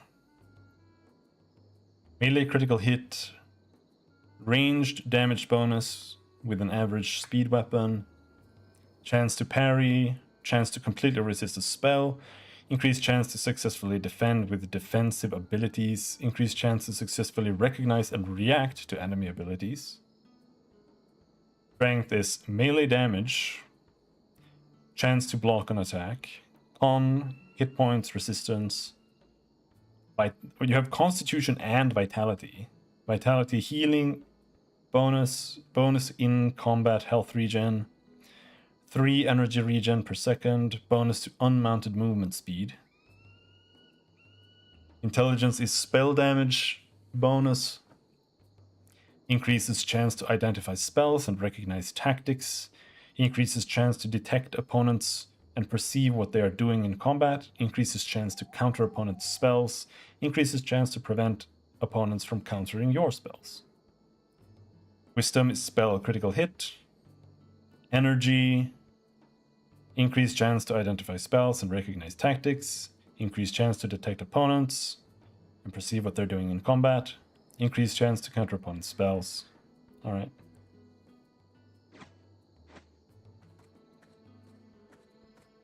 The Treant over there, level 7.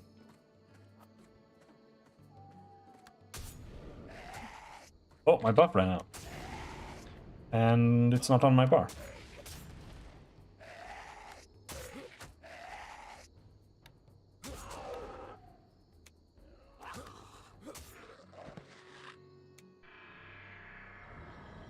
There we go.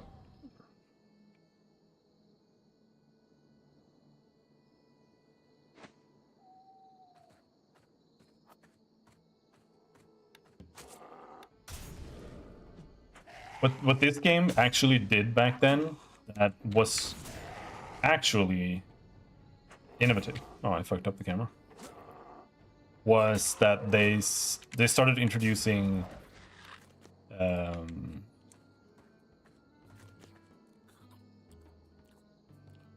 abilities with contextual effects. So here, Hammer of Judgment smashes your target for 150% damage plus 14 to 18.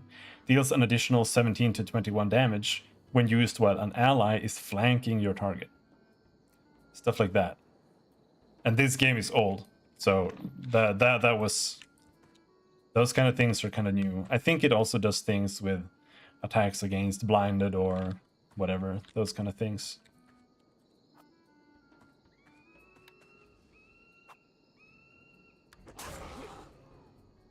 So we need to go in here now. This is where we were before, right?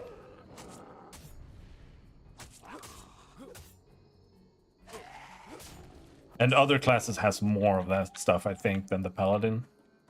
I think I played a Warrior before, and I think that had quite a lot of stuff like that. I know it had a special like combo ability here that you could weave in after certain abilities. You know, back in the day, having like a 1-2-3 combo was a big deal. Now you play Final Fantasy 14 and like the entire game is just the 1-2-3 combo in like 6 different ways. But like that was a big deal.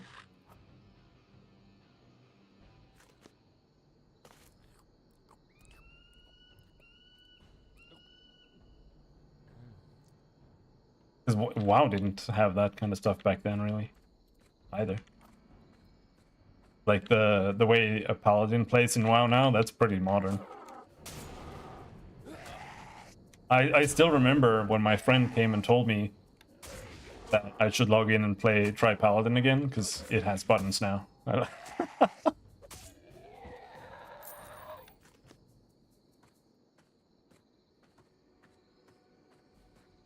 So do we need to get in there, or?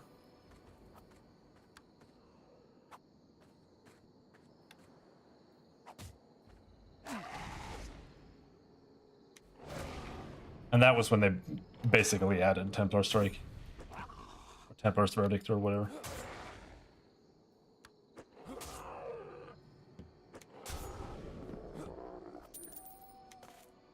New gloves. Finding items. Finding items is one of the most...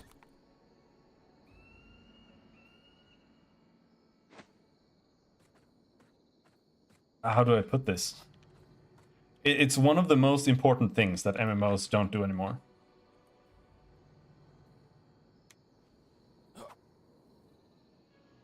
The games are not about finding items anymore.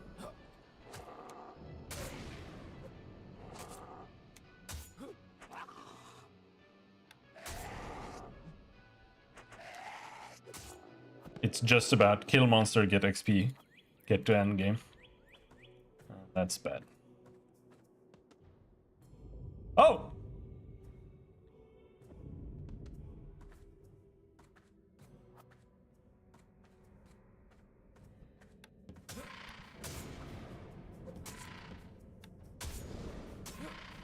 The shield is the best weapon, the best attack. I don't know why.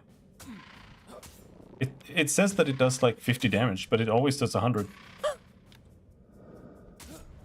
I don't get it.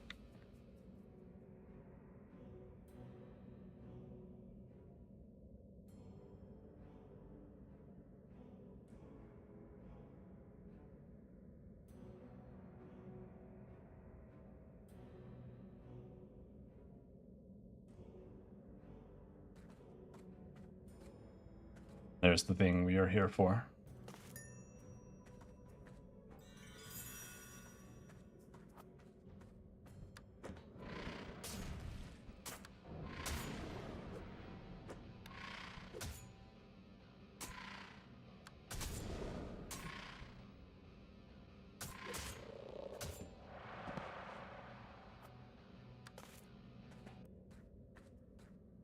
Oh, we got some electric guitars here. I have to be right back. I don't have a friendly place to AFK here.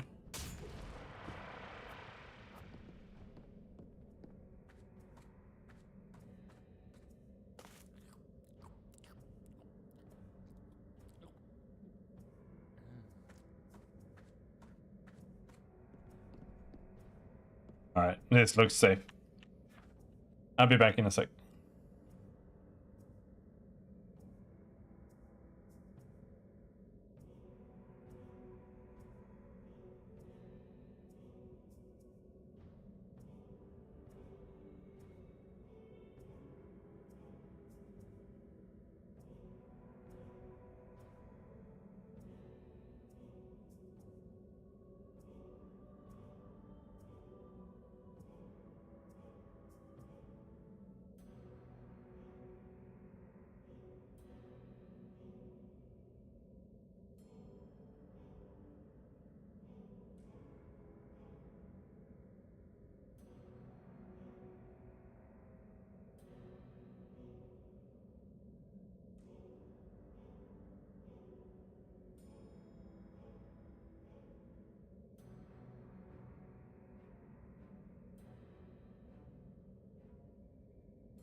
Okay, there we go.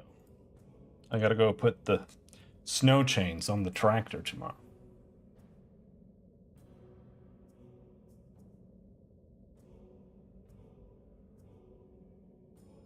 That's what you gotta do.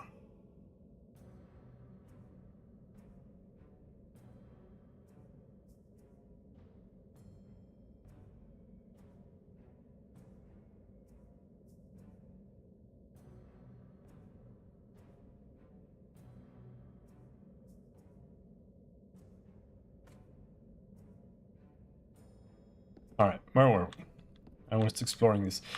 From what I remember in this game, what it does have, at least in the like one cave I remember, is that they do have some like rare mobs and little treasure chests that you can find, which I think is good and important. But don't know if that's commonplace or if it's just like some random thing somewhere.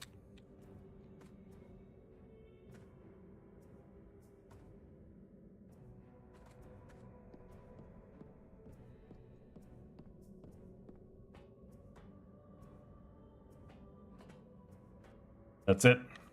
Can't go further than that. Less? No, you can go. But I missed. Missed.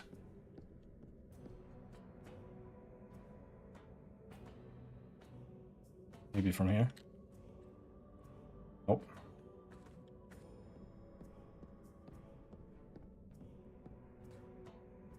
No! No! This is like playing Guild Wars 2 all over again. New Guild Wars 2 patch came out. I have literally zero intention of playing it.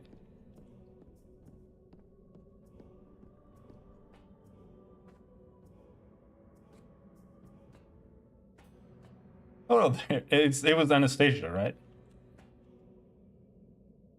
Ow! This is too hard.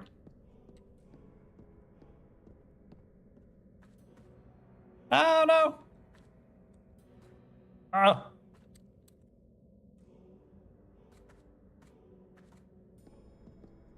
I don't. It might be actually Cute Slime Girl. It might be a Guild Wars 2 jumping puzzle.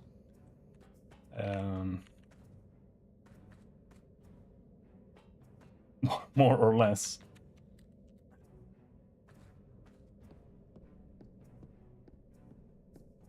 But the jumping controls are not amazing.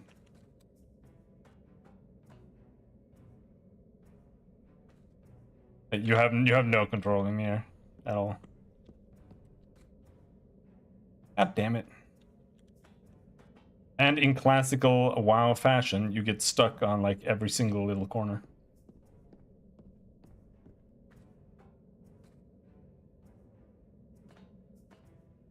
How can I forget that beautiful Virgil smile?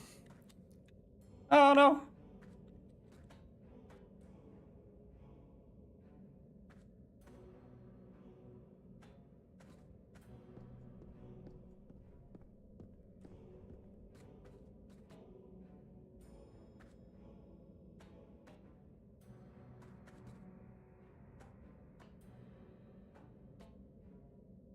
Oh!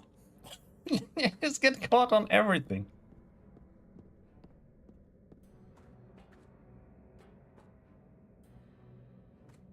No!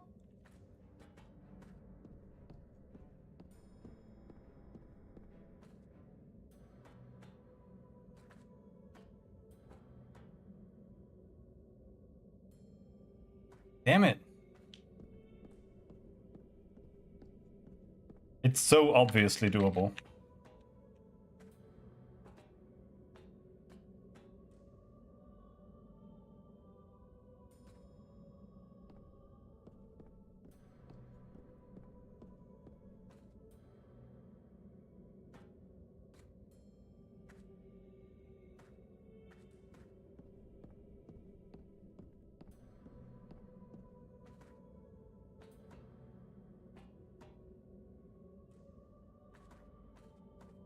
But I think it has to be from the inner circle.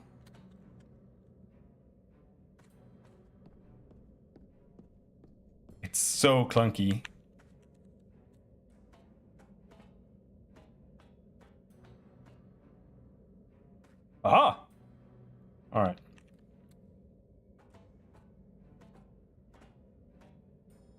And here, we are rewarded with nothing.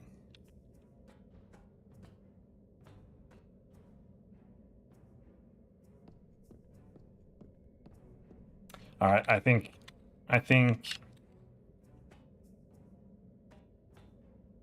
it's time. Give up. I think there is probably nothing up here. Yeah, no, there's nothing here. That was a waste of time. That was.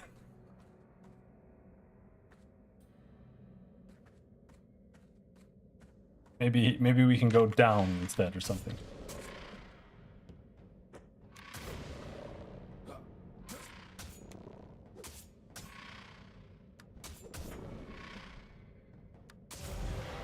Level 5.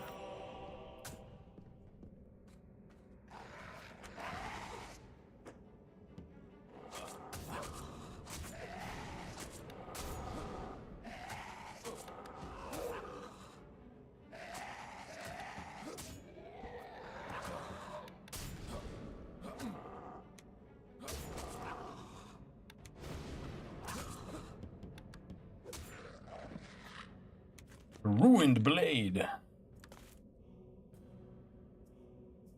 Oh, I can use it. But it's worse.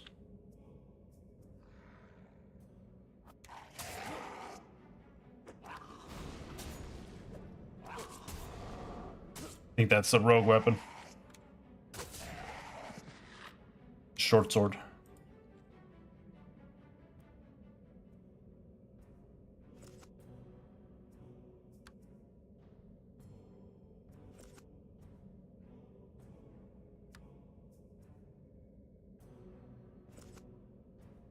Apparently, bind on equip doesn't seem to work. Oh no, you do not meet the requirement to equip the ruined blade. Why? Oh, because I was dragging it to the offhand slot. That was why. Okay. Yeah, now it's soulbound.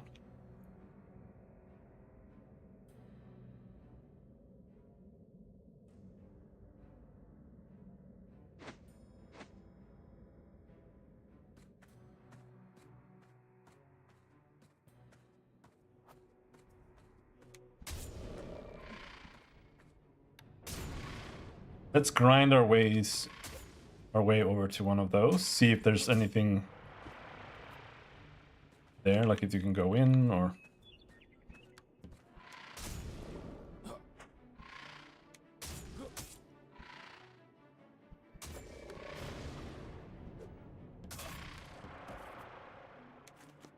Knuckles.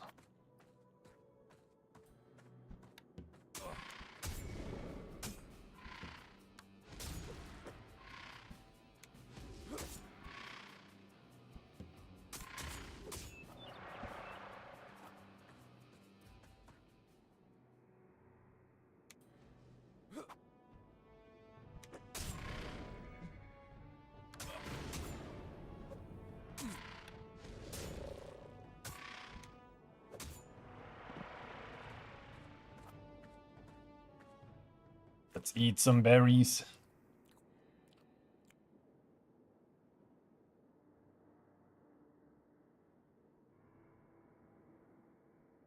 Have you seen another player yet? Nope. But then again, to be honest, like playing literally any other MMO, you pretty much never see another player. Like playing classic WoW.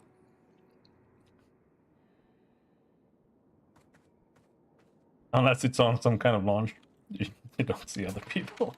Everyone's loaded into one level area.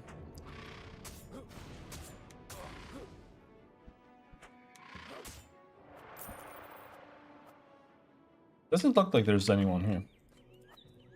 But, no. Yeah, I can't say I was expecting more to see a lot of people, but I don't know how many people actually play.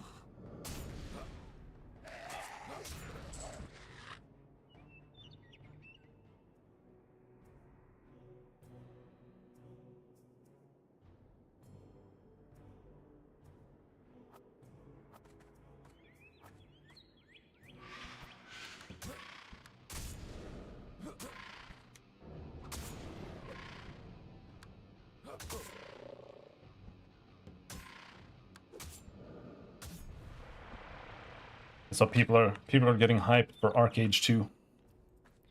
Poor little bastards. They didn't learn their lesson last time. No!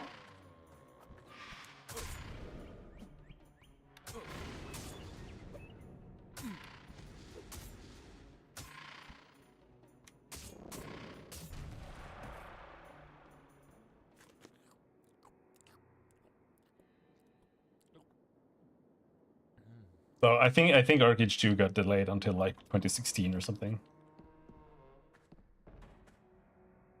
I don't think we're gonna find anything interesting here, so let's just see how much fall damage there is in this game. Ugh, not much.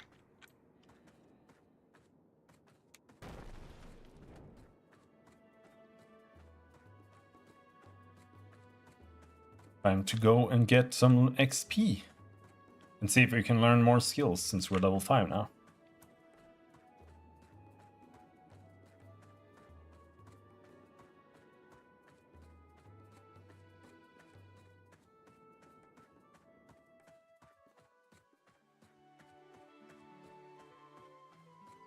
Yeah, 2016. Exactly.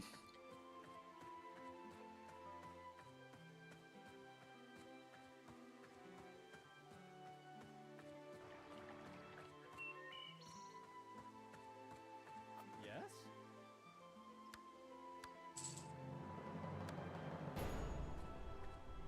Right, that's just one quest. Didn't give me like any XP at all though.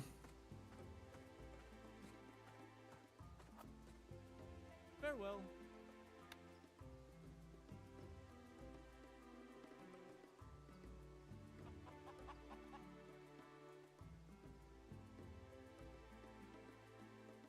Why are you bothering me?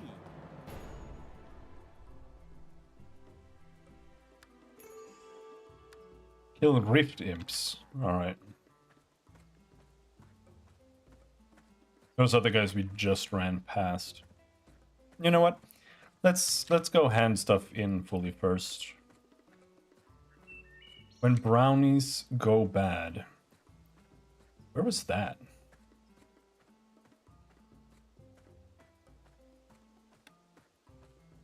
In here.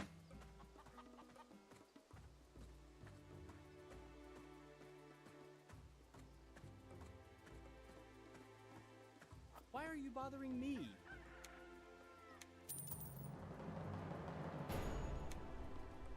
Quests are not the way to gain level ups in this game. Holy shit.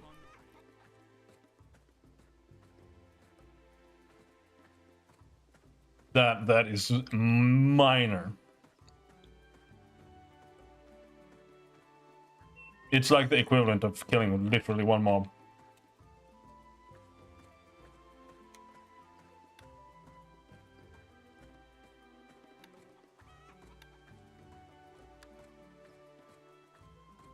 I love the resolution of the world map. It's intense.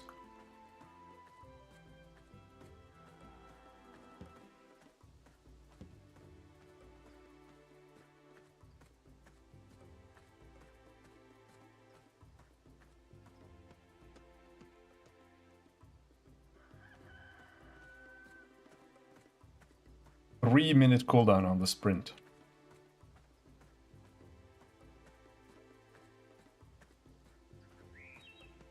Ready to train? Nothing new. Oh. Raises your chance to block incoming attacks by 100% for 60 seconds or until you block or activate another ability. This turns off your auto attack. Blasts your target with spiritual energy, causing 178 to 191 damage. Champion's Might deals 33 to 37 damage to your target and increases your strength by 15 for 5 minutes. I should try Lord of the Rings Online again. I did play it a little bit, because Gibbs wanted me to play it. But it was so bad I couldn't keep going. But I'm almost in a mood where I can play really dog shit MMOs right now. Eel is level 8.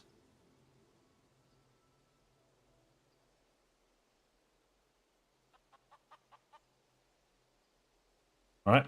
Always follow your own path. My inventory is almost full. Now, Safe travels to you. what about this? Deconstruction. Resource or dust?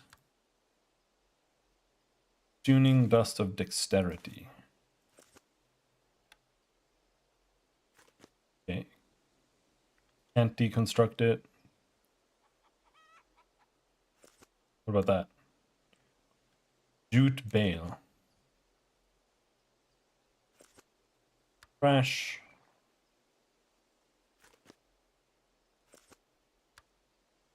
Mangled hide. Heroes trash.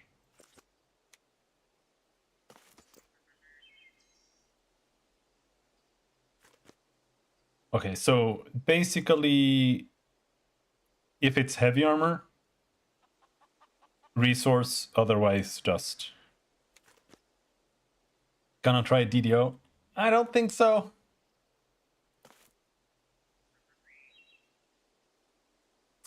I've played DDO before. Don't know if I want to do it again. I don't even like Dungeons and Dragons. That's the problem.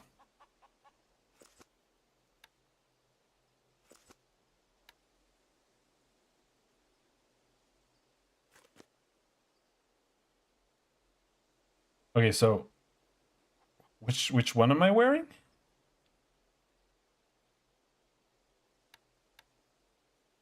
Horn. Yeah. Right.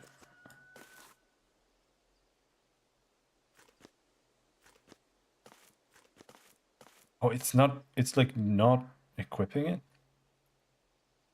My favorite part about Dungeons and Dragons Online is that, like last year, they made a big deal about, oh, they finally patched the game so you can do dungeons in a party without having like 10 seconds desync lag. That is my favorite little DDO tidbit.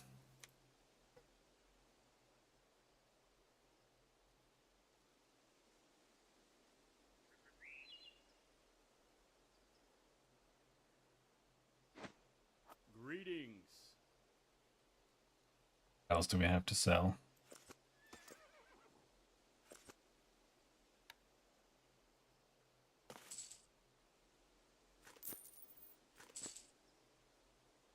Oh, this is something we can destroy.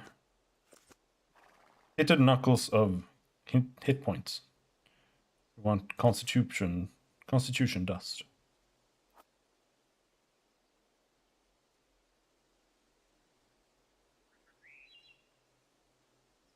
Pointed stick is still a quest item, but don't know for what.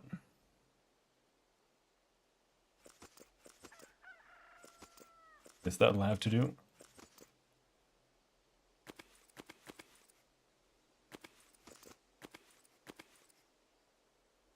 Leave in peace.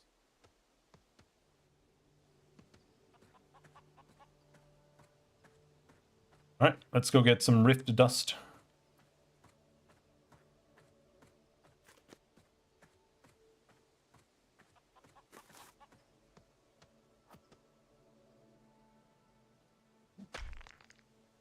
Could use some milk.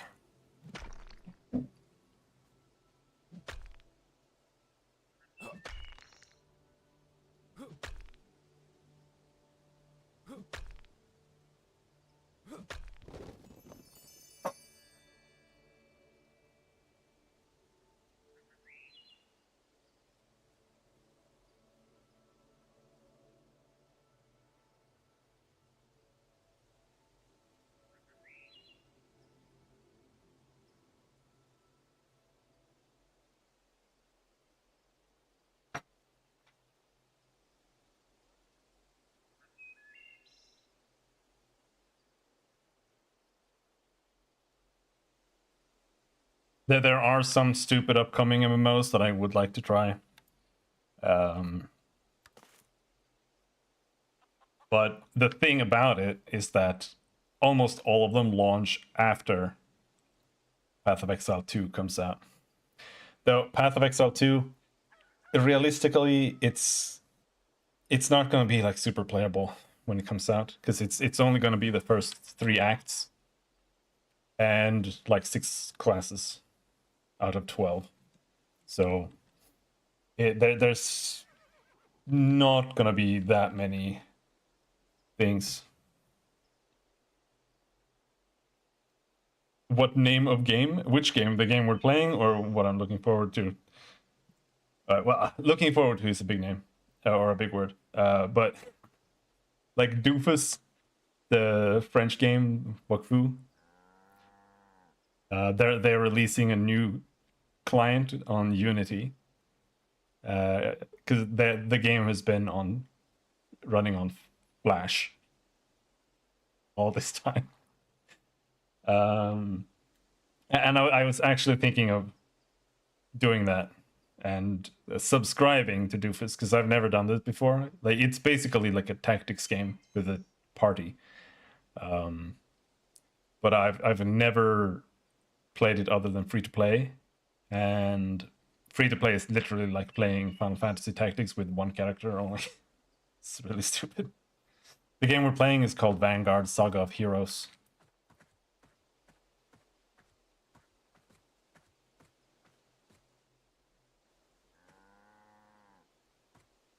I don't really know how to bind to a position, because I have like a teleport, but I think I'm gonna have to go to a town like Tersh here to be able to do that.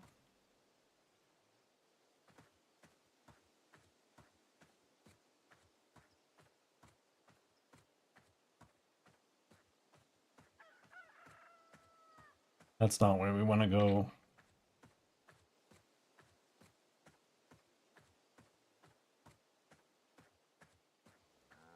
This way.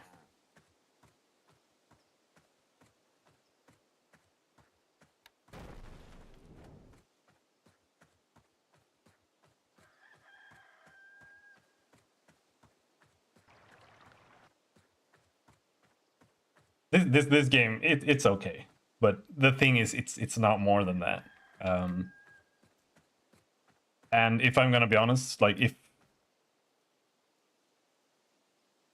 when it comes to this type of game, all of the alternatives, like, this is pretty much WoW Classic. You have quite a few options, but most of them are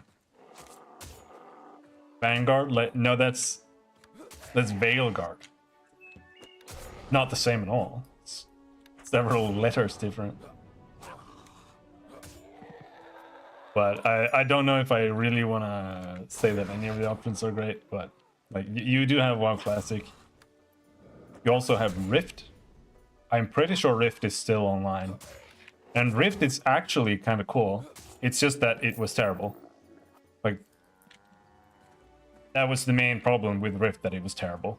But it was really cool. Because it had the same kind of feeling as Tree of Savior when it came to making classes. Like, you could like multi-class and shit like that. It was really cool. And it has a lot of classes with talent trees and stuff. But like the dungeons and everything were terrible. And the game is abandoned now. But then you also have this game, which is also abandonware, but it's still playable with private servers. And you have Lord of the Rings Online, which is also terrible, but it has quite a significant player base. It probably has one of the most loyal old school players, other than World of Warcraft.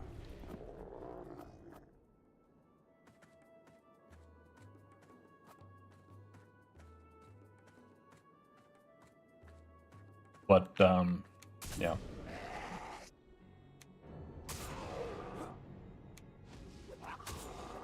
I wouldn't put DDO in that. DDO is actually kind of unique. Because it is trying to be more like Dungeons and Dragons than it is trying to be an MMO.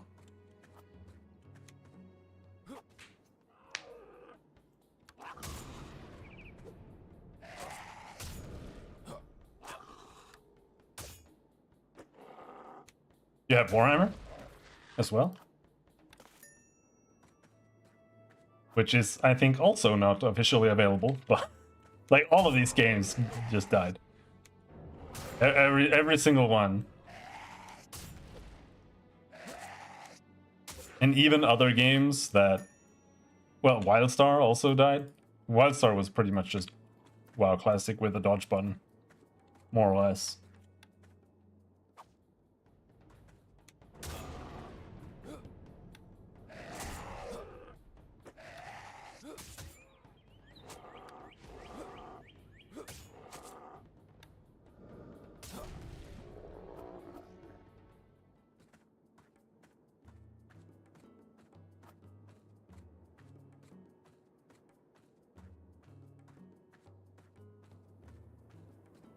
And there's so many MMOs that just failed, like Terra.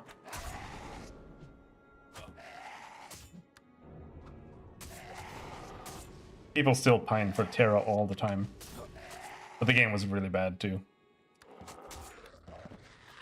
It was like above average when it came to quite a lot above average when it came to like the overall presentation of the world and stuff. Because it did a lot of tiny things. Like it had little like baby monsters running around, and the actual areas felt quite alive compared to most MMOs. Because you know here it's literally just some fucking dude standing around in a field. But in Terra it felt a little more than that. But the game didn't really have that much to offer otherwise.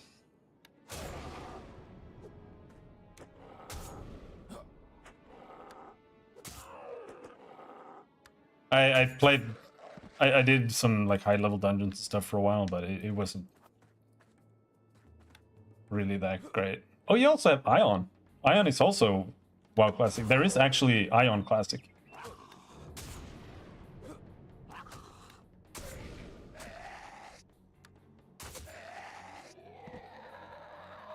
Official Ion Classic servers.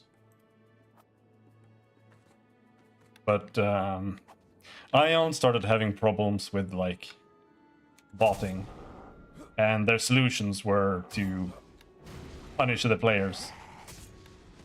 Like you couldn't do crafting or gathering and stuff like that anymore without having to type in like captchas and shit all the time. And it's like you can't solve those problems like that. You're literally just gonna kill your game. It's not good.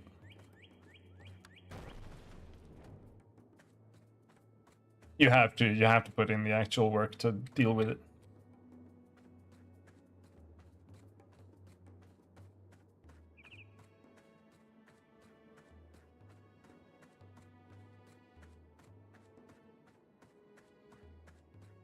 Man, botting is gonna be such a nightmare in the future. I don't know if it'll... Yeah, I honestly don't know if MMOs will be able to cope with what's coming. Or what's already here, maybe, when it comes to bots. When you start involving AI technology. Because they're probably going to be able to make borderline undetectable bots. That literally just play the game for you.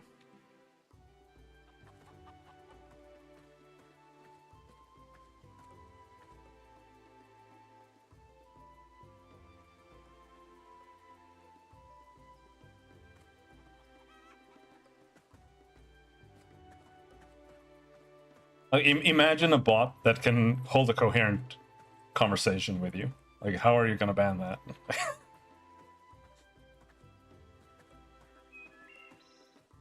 Need help?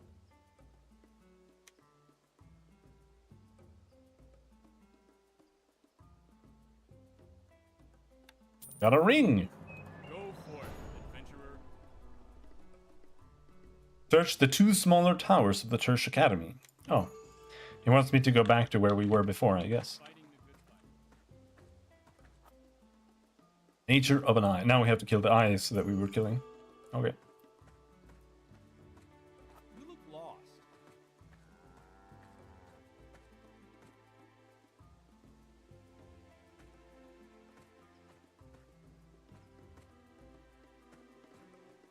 What I want the most,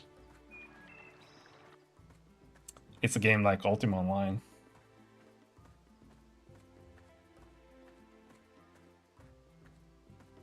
Except not dog shit.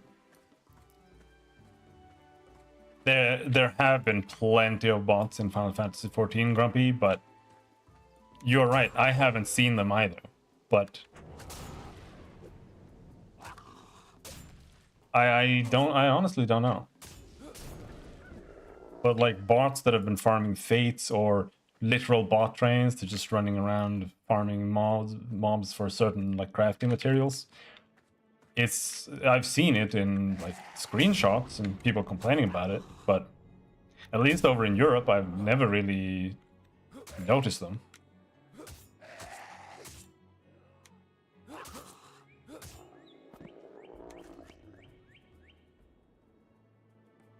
To be honest.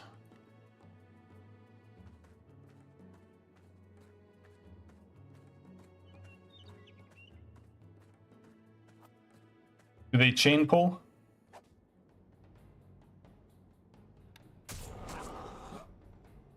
I've had a healer bot in a dungeon once. I think I've had that once as well. Yeah. Either that or he was French. I'm not sure. It's really hard to tell sometimes, but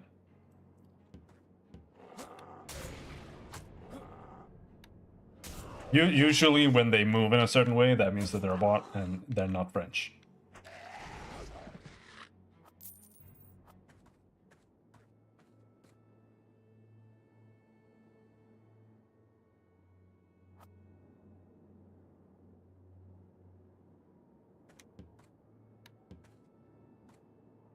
All right, that guy disappeared. Wait, am I in combat or?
There are very bad players in Final Fantasy XIV. But generally people are actually pretty decent now. But when the game came out, 2.0, because they had turned the game into World of Warcraft, I think Yoshi P did a very good job turning the game around, but he literally just turned it into World of Warcraft. Because of that, the player base actually did not know how to play.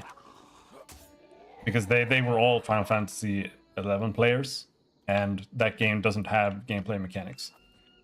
So when you were tanking as a paladin, for example, you had to go in, you pressed flash like twice. Flash doesn't exist anymore. It was a non-damaging AoE that applied blind and did threat. You had to go in, do that twice, and then you had to actually target enemies that your party members were targeting and do single target damage on those, and then just press flash in between like every combo you did. it was actually really simple. It was not very difficult, but it was more than it is now, because now you just go in AoE and you're done. But then you had to go in, you had to press flash like twice, and then you had to do your Riot Blade combo to build mana so you could flash more. And there were so many threads on Reddit about how do you actually tank, because people could not hold threat because it was too hard. And people are getting, like, at this point people are pretty good at it, especially since it's a lot easier now. But it was kind of funny to see back then how little people actually knew how to play.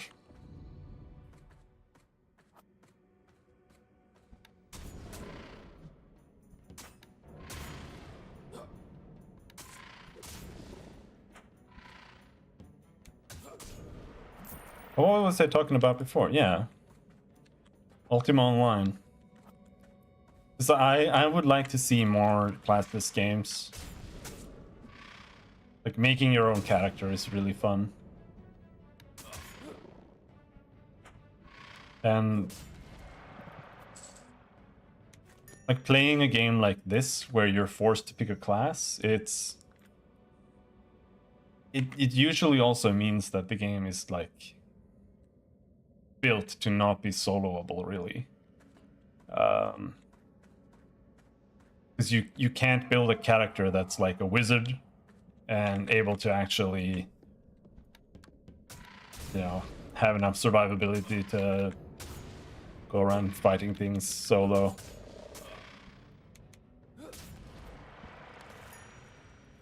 Or it just doesn't feel good. I would like to see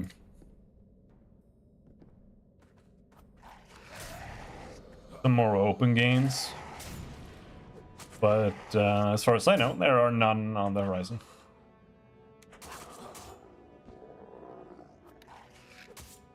Before the tank stances were a thing, no, it was there was more stance stuff before. Because before you had, as a paladin, for example, you had Sword Oath, and you had Shield Oath, right? So what you wanted to do was you wanted to start in Shield Oath, and because that gave you more threat. And then you like aggroed the boss and built up aggro, and then you switched to Sword Stance, because that, or to Sword Oath, because that made you do more damage. So you could, you know, you could optimize using that. I'm like not too bothered with it being there or not, but it was a way to be able to have a more advanced game in a way. Because it was a point of optimization when it comes to gameplay. But I don't know if it was really that fun either.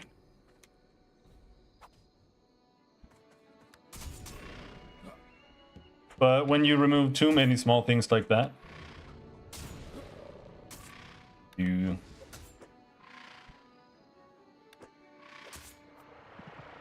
get a game that's just not fun at all.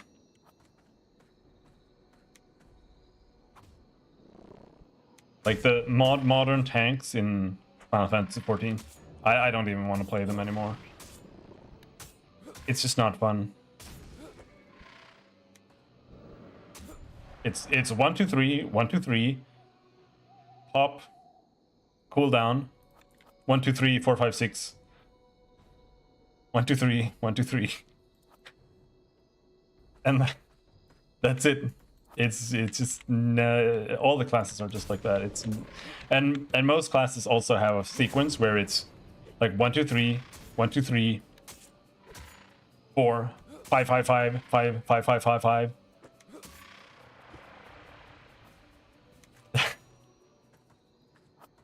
I think all the tanks do that now. They all have the section where you just press one button like 6 times in a row. And it's just not interesting anymore.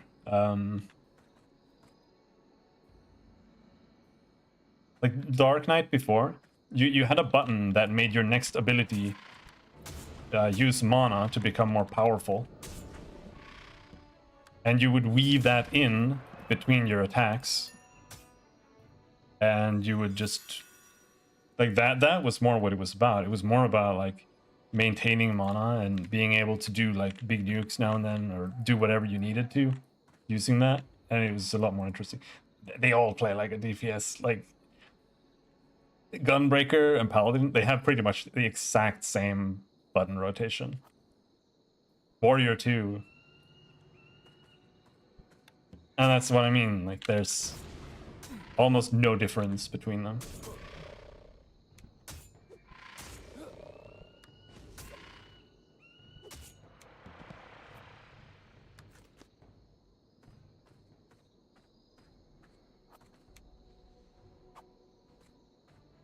Leveling up my throwing skill.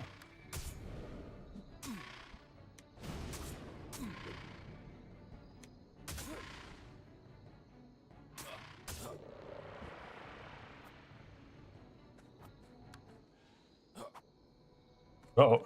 We might die. This could be death.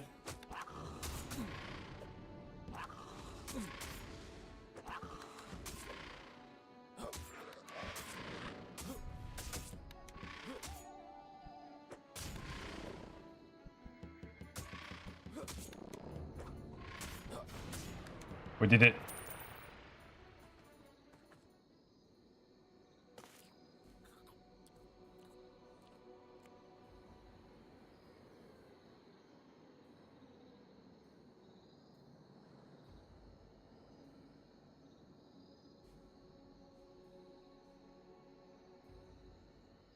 Yeah, I mean, honestly, it mostly comes down to like what aesthetic do you prefer when it comes to the tanks. I don't like Warrior because it has that spinning energy animation around it the whole time, and I don't understand it. It's just ugly. So I never liked playing it because of that, but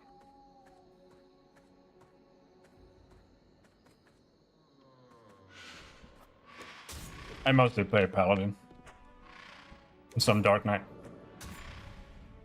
But there's no real difference between them.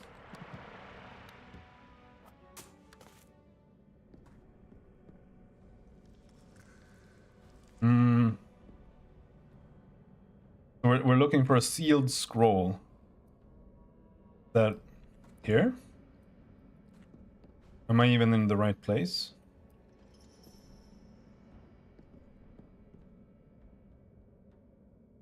Right.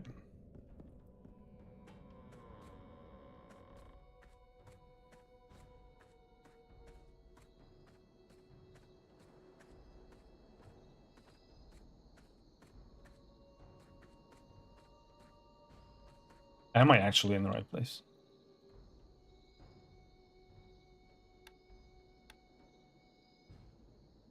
It's pointing over there. It's probably in the one at the far end.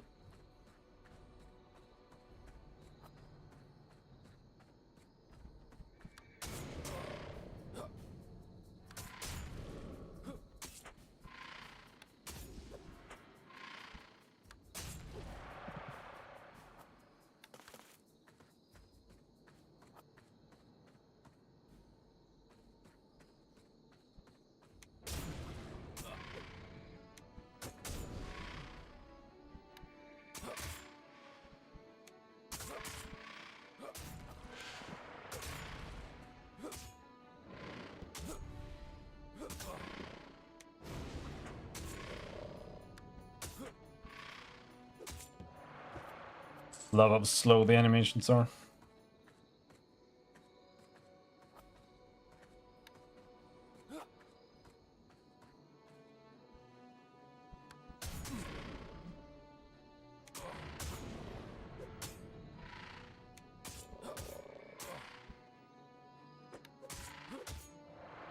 Still just level 5, but I feel like I've been killing like a million monsters. Oh, run!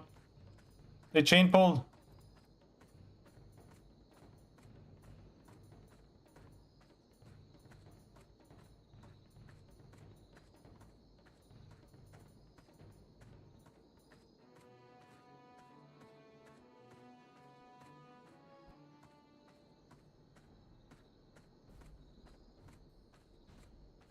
Apparently I can use a great axe, but I don't want to, because it's not gonna be able to use half of my abilities.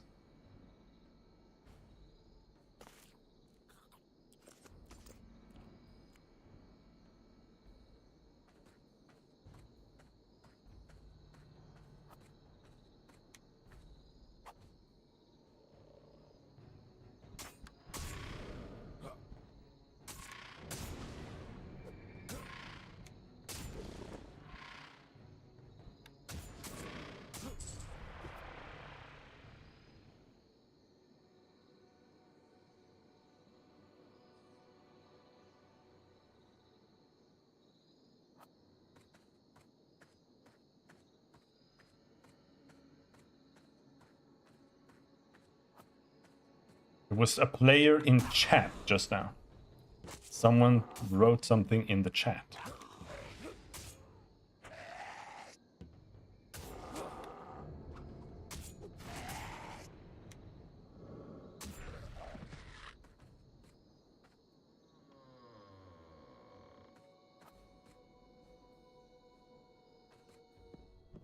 Scroll.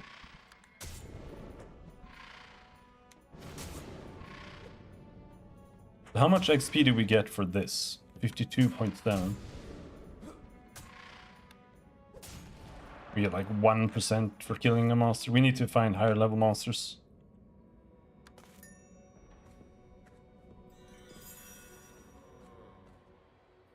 Doing quests is terrible.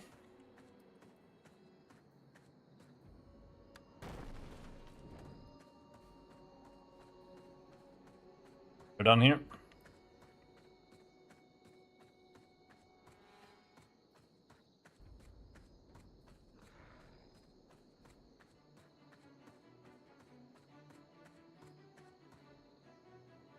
I did play a bunch of Ultima Online before, but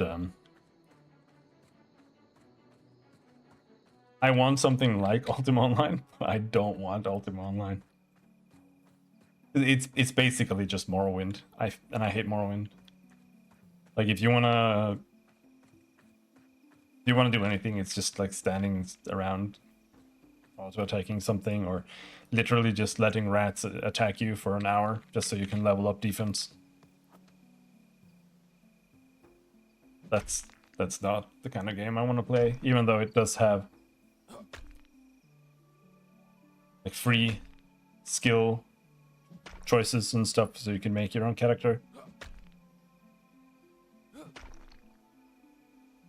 But it's still not as free as I wish it was. Because it's like some things it just doesn't work if you do this and that together. Like if you want to play magic and melee, like some kind of spellblade or whatever, you have to play a paladin with holy magic. From what I understand, at least.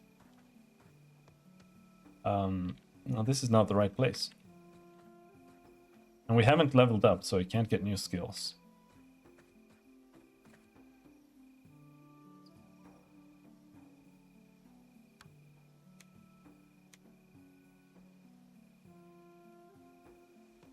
Need to go to the guard post. I think it's over here.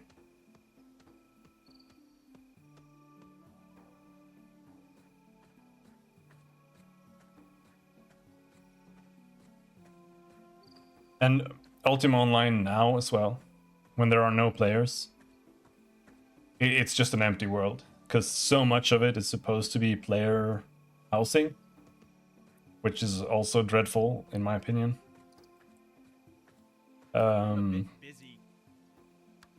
But without the players, there's just nothing there. It's not worth even playing.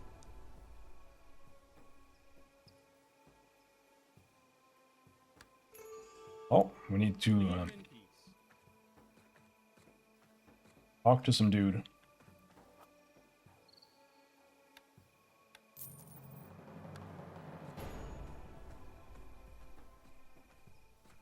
Dire tidings. All right, now we go back.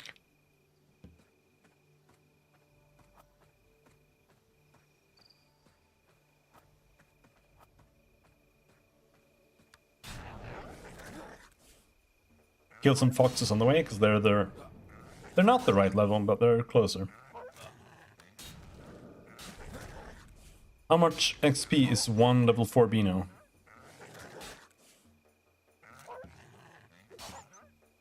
$67.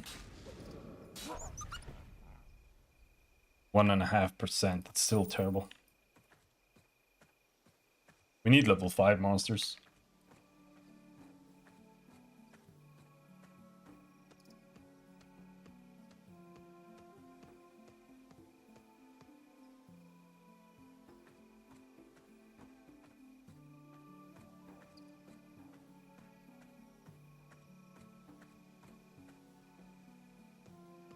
Why are you bothering me?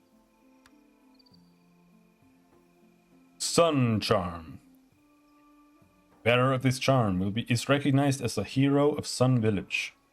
When combined with other charms, it is said that a magical item can be made granting the wearer powers that will grow with them. I shall see you again.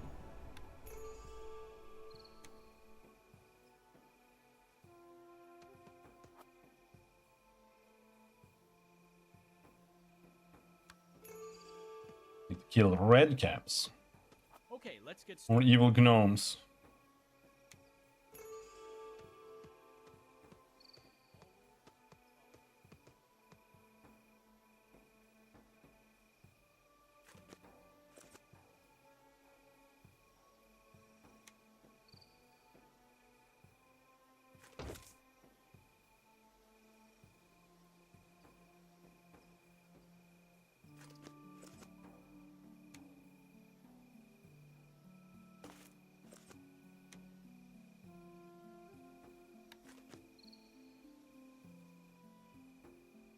Greetings.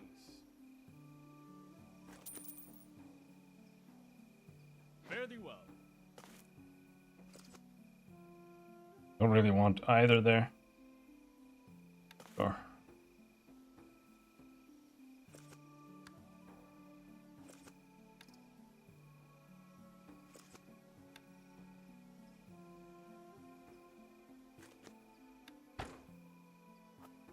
Alright, let's replace our throwing hammers with a crossbow. Do you have crossbow bolts? Rude bodkin bolt.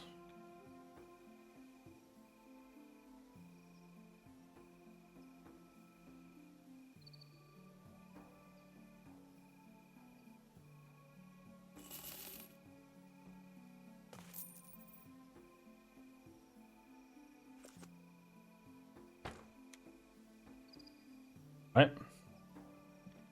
Rude bolts equipped.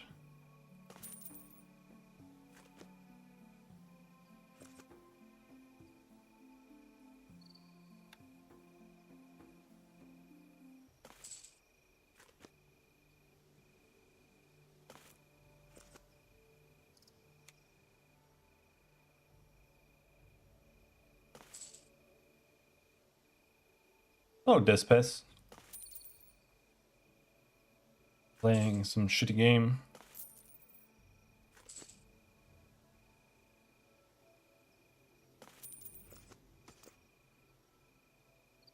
How are you doing?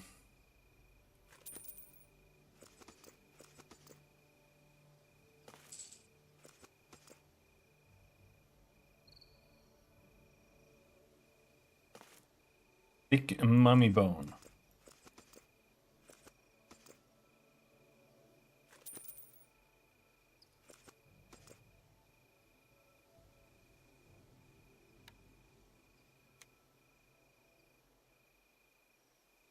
Stonemason's hammer. Okay, well, whatever.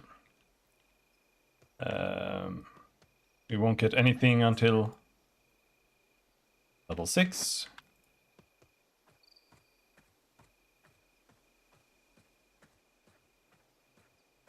Where are these red caps?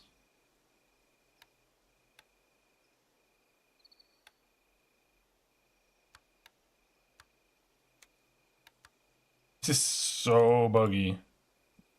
I'm alright. Assist the Inquisitor. Speak with Novice Alphonse.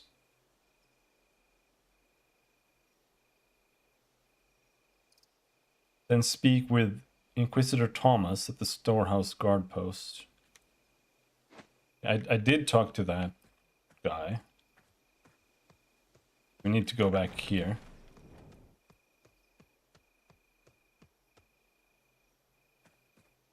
Think.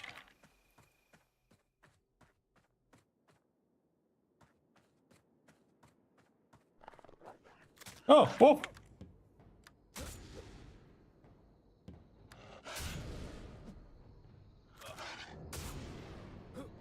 Wolf hiding in the...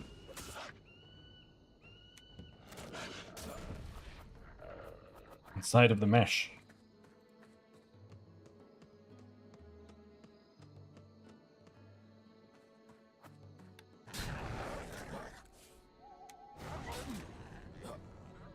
Feels like I do like twice as much damage all of a sudden, and I didn't even do anything.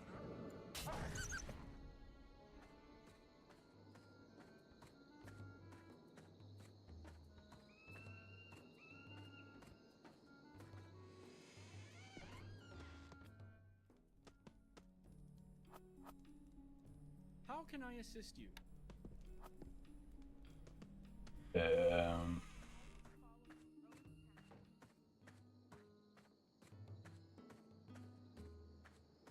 Here?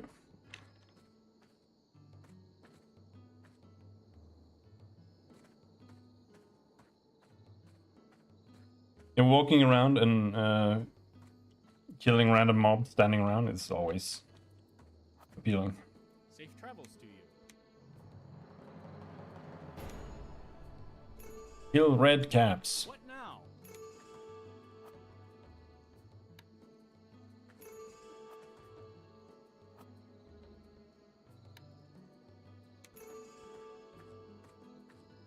I think you might get a mount here. I'm not sure. Maybe not. I don't know if I've ever started here, because I played like a wolf guy before.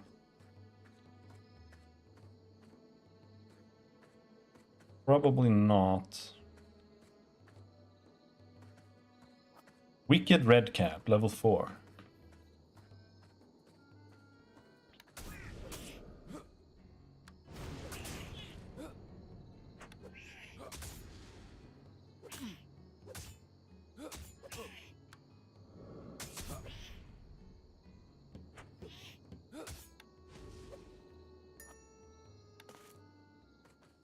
Right.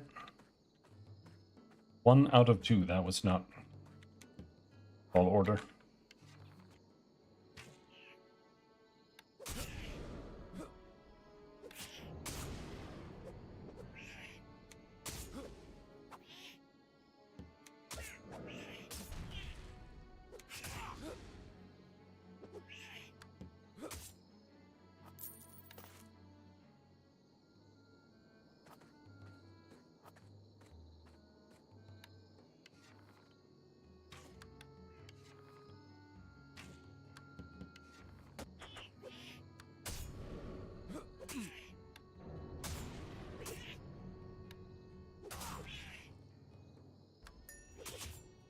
Ding!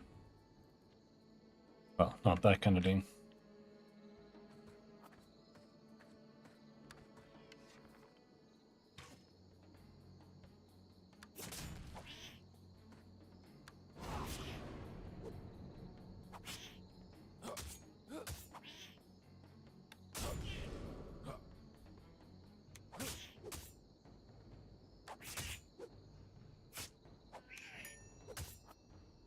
We are almost dying. Eat some stinky fish. And use our buff. Pretty big buff. Gives me almost 20% more health.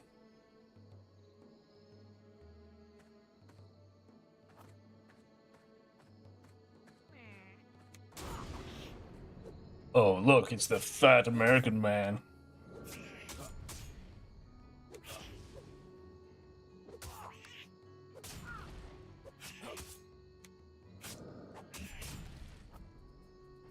Eat any burgers today? Okay. This is Vanguard Saga of Heroes.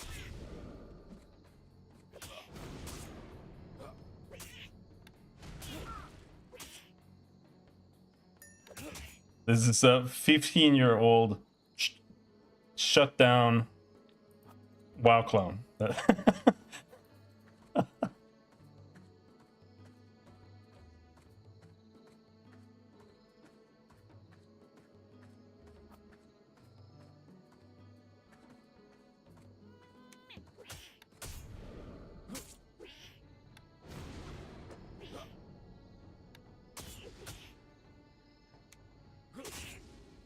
I was just reading random posts on the MMO subreddit, and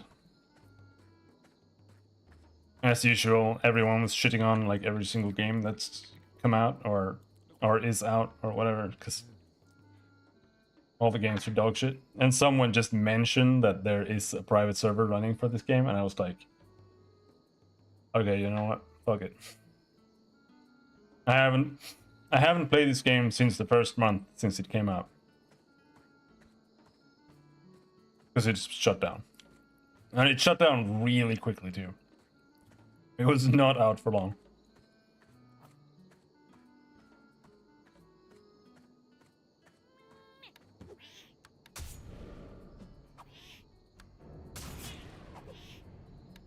Actually, how long was it out?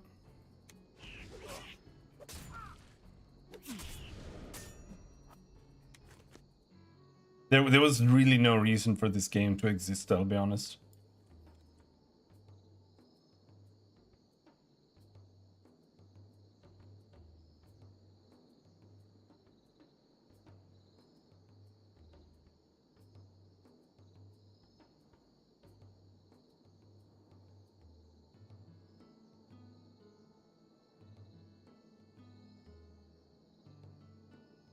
Oh, they revived it?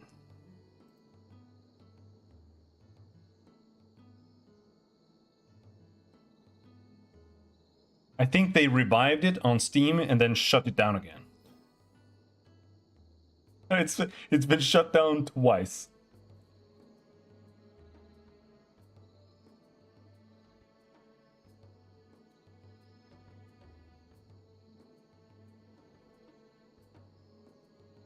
January 30th January 2007.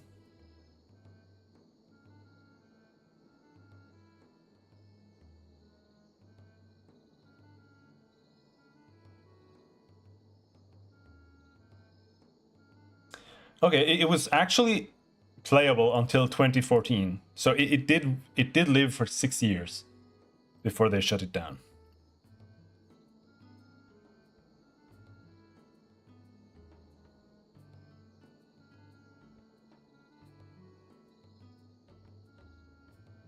Or is that 5 years?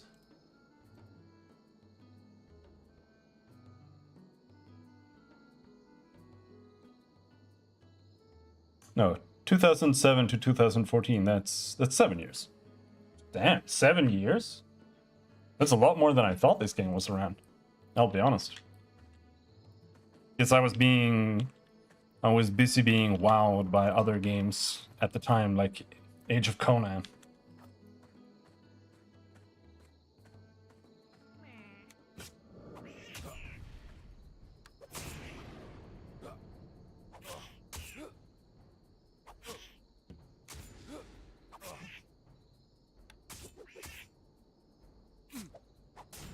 Fantastic game.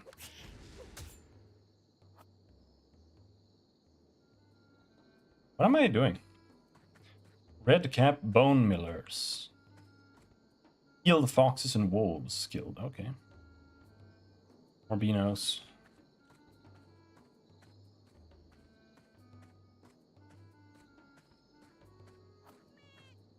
Huh.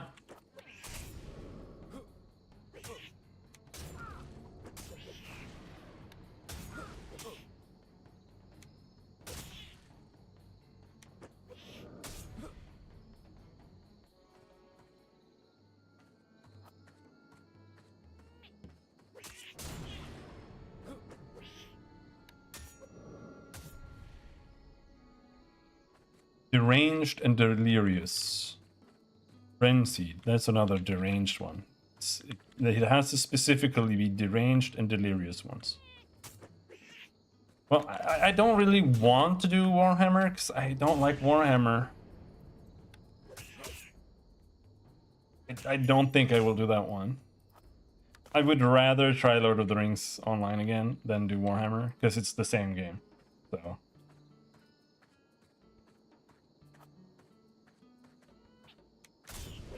Warhammer Online has literally 0 unique things to offer other than the PvP, I guess. Which even that is like you can still like do that in WoW.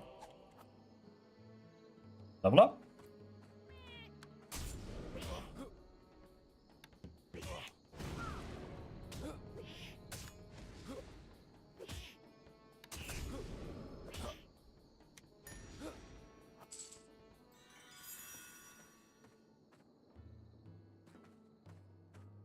Okay, so we need to find bone millers. Go into this little hobbit house. Help me! Sound like Kibbs.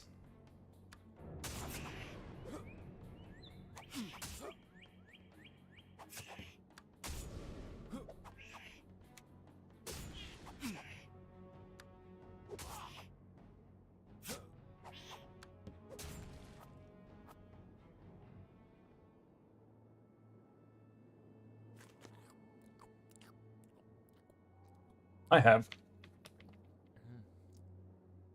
Yerk.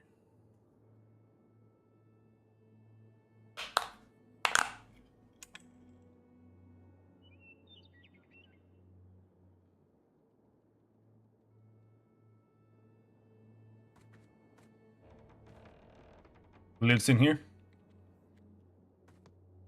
This is a big fucking house, dude. Holy shit.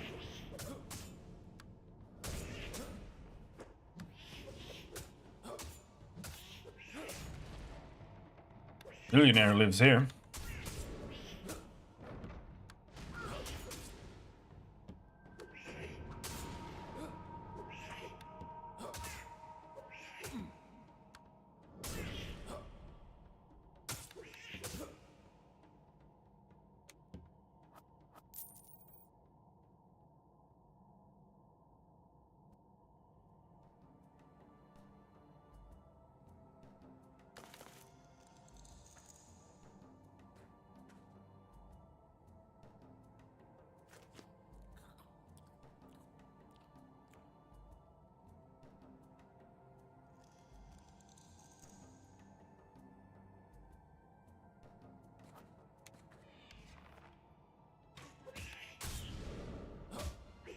This is 100% going to be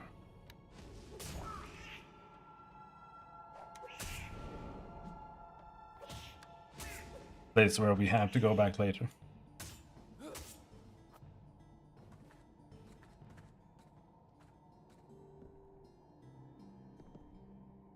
He is XP.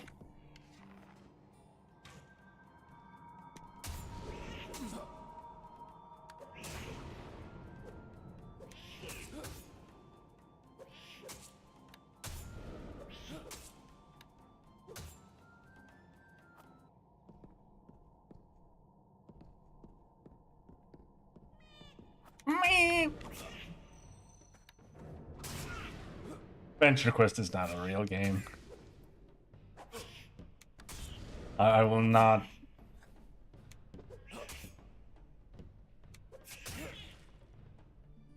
I will not admit to that being a real game.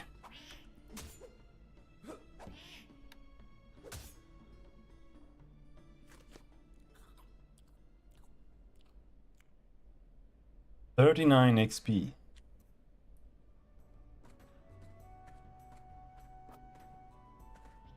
Uh-oh, double pull.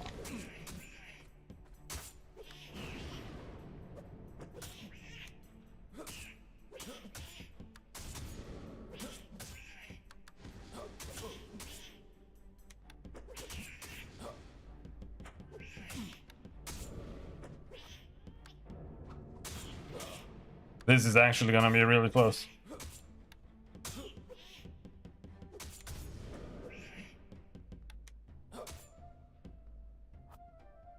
We did it. They are level 5 here, so I think we should just head back out.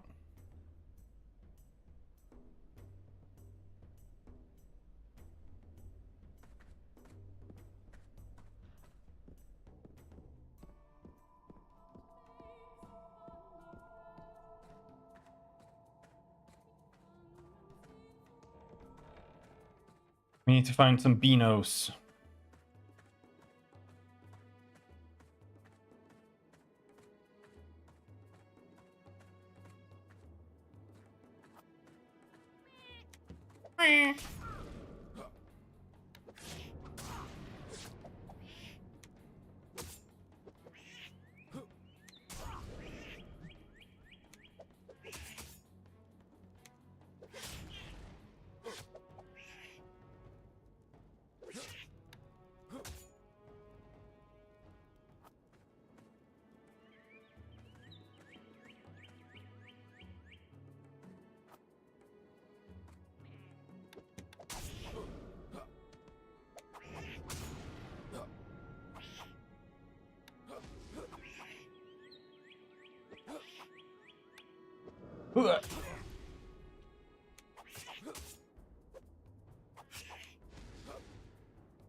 The main problem that this game has is that it doesn't have an art style.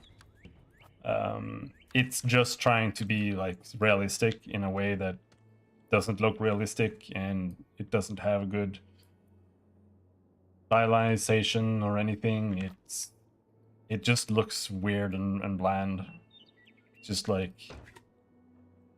this is the worst art style that you can have. And if you look up the way like EverQuest 2 looked on release, it's one of the worst things you can do.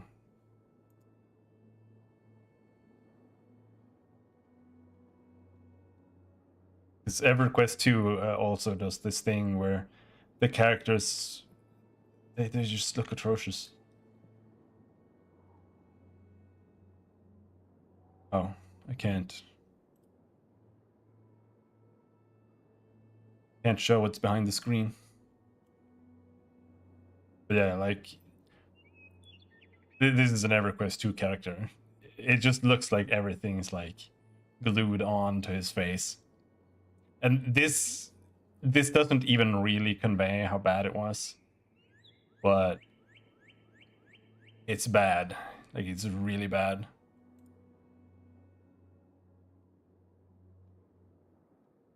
And then when it shows like armors and stuff, it's literally just like some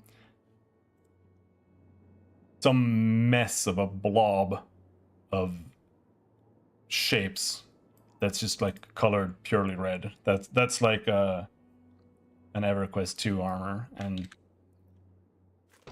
that's honestly like the main reason why most games failed to compete with World of Warcraft, because they didn't have an appeal that could compete with it. And well, let's be real, like they were pretty much copy pastes of WoW, so like why would anyone bother? It's like you're gonna go over to WoW or you're gonna go from WoW to WoW that's uglier, which is funny, but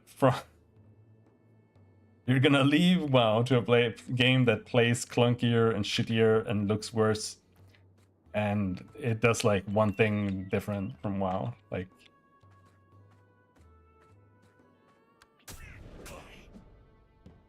not trying to innovate is one of the biggest reasons why most of these games failed, because they were too afraid to try to innovate, so they didn't do anything that made it worth coming. Like, all they're doing is like they're just taking this same format that every single MMO does now, and it's just like shifting pieces around. And at the end of the day, it doesn't really matter that much. It's just some minor details, and the games are all the same anyway.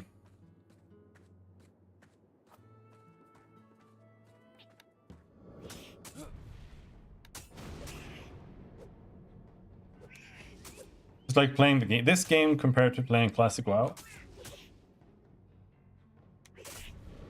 The only difference is like the vibe of the background and how slow and ugly my character's animations are. Like, does it really matter that much if I have like 3 more abilities that do 20 damage when someone is flanking? Like, not really.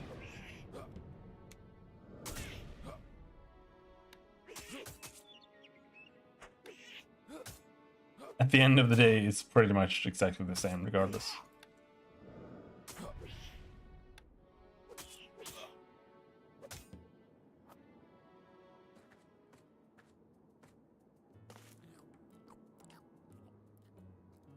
So where are these bone millers?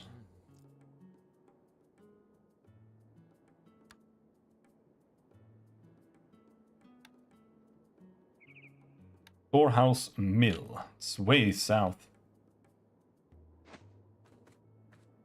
Alright, let's head over there.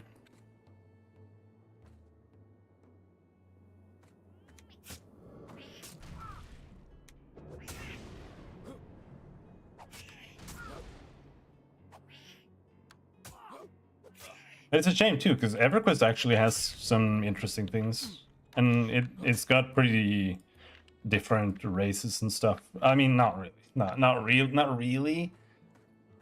You know, it's just like halfling, gnome, elf, orc, you know. But they also have stuff like frogs and stuff like that.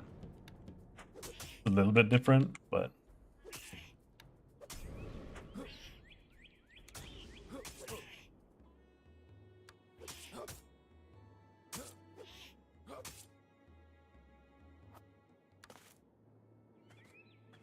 Field wolf. Let's eat some more fresh fish. Hell yeah.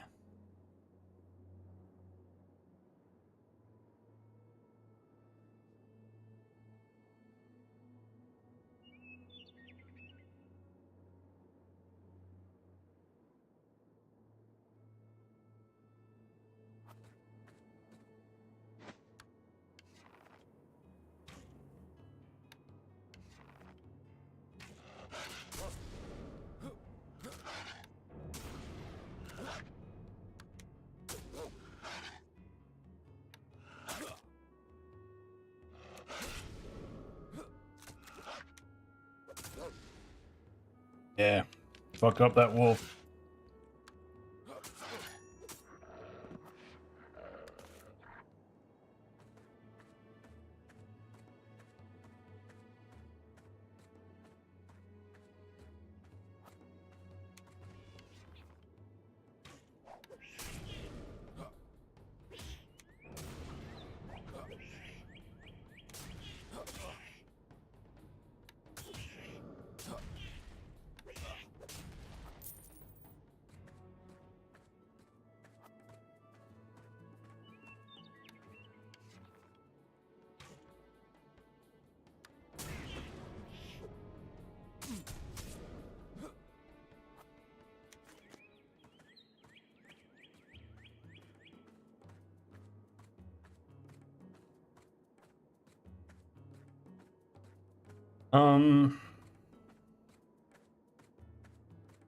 Okay.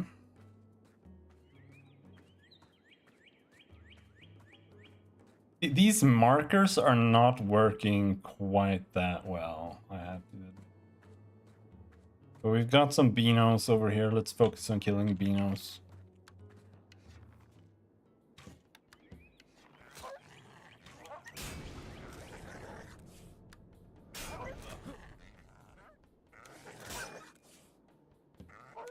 I mean, that's what a red cap is.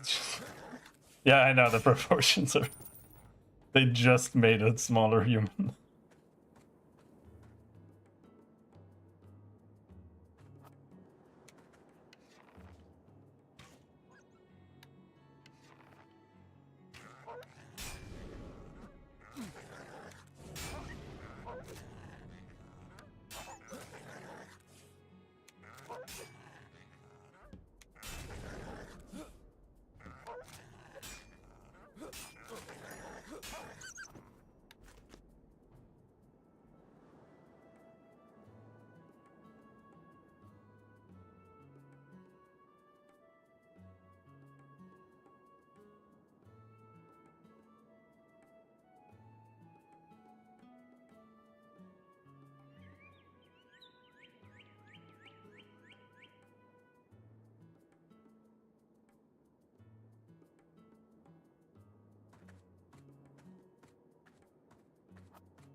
Oh, is that what it means?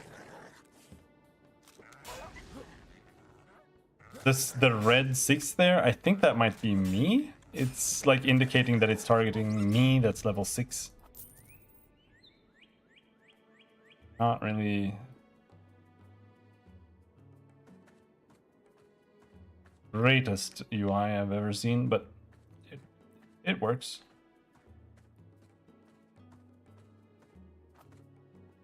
Field Wolf.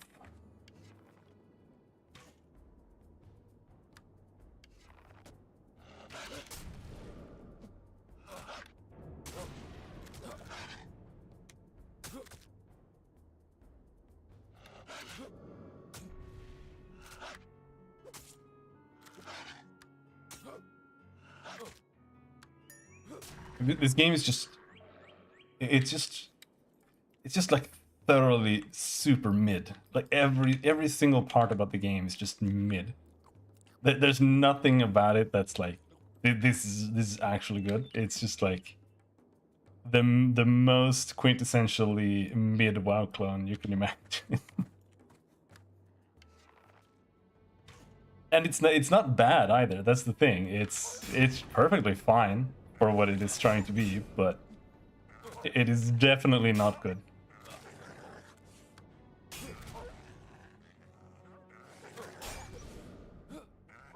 I never want to play Classic WoW ever again in my entire life.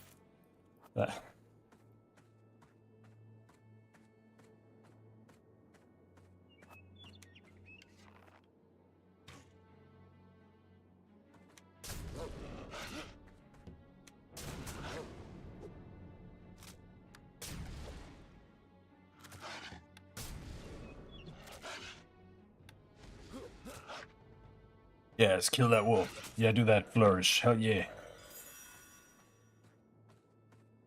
Alright, we killed all the Beanos.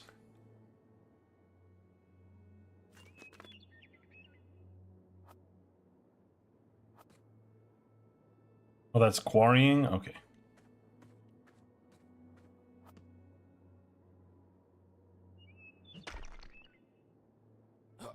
But imagine it. Imagine playing a BM pet. I don't really care that much about buying ammo. It kind of doesn't really matter, except that it eats up bag space. That's the worst thing about it. Because you go back to places where you can buy ammo enough that it doesn't really actually matter that much, so...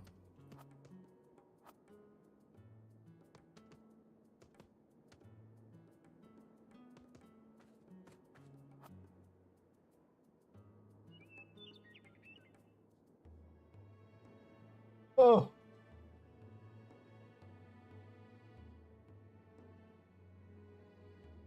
There are definitely worse experiences in classic WoW, like playing a feral druid or something.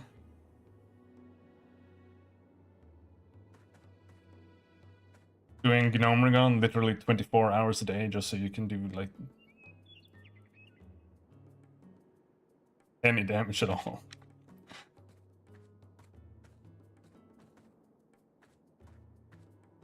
Where do we need to go? We need to find bone millers. Where are these guys? Take back the mill.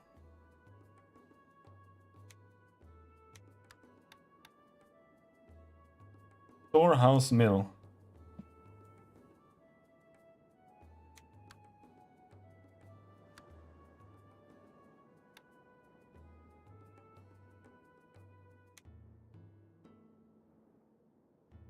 So it was up there, but I didn't see anything.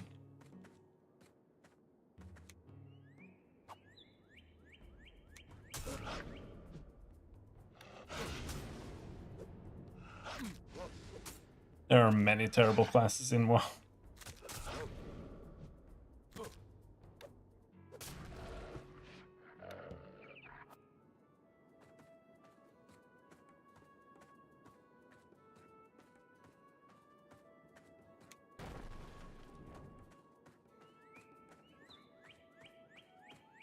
We might have some quests we can hand in here now.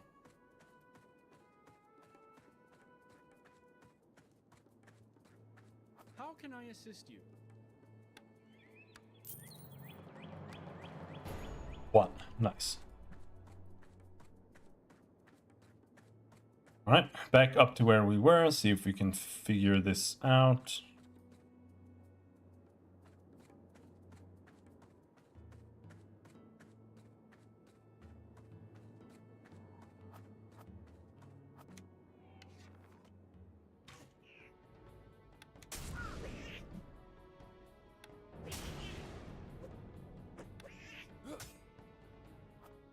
I would have played a warrior, but you can only play warrior in this game as dual wielding, and I don't like that.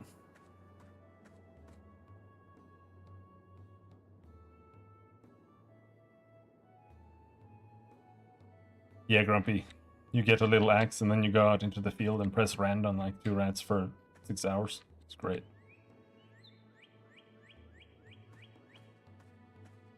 I mean, this is where we were. Is it above there? I guess that's where they are. Above.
That's okay, Matthews.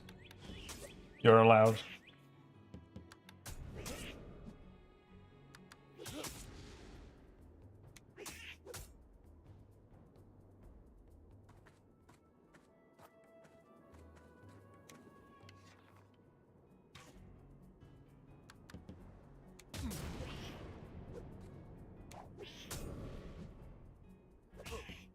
Don't kill me, Red Cap. Kill me.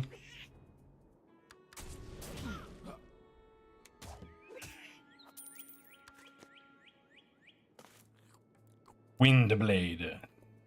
200.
A blue thing I can't put on. Nice.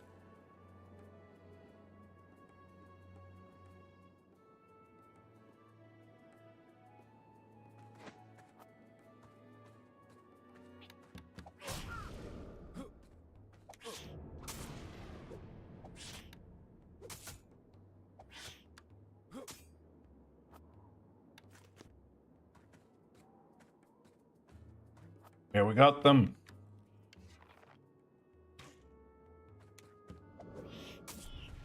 The Bone Collector.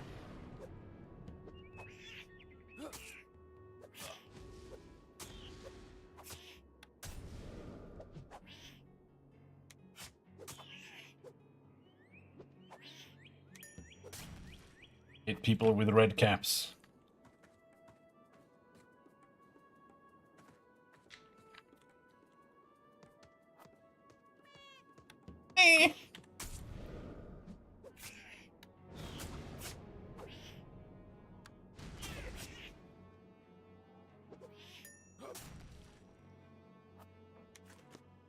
Slavic, you mean Nordic?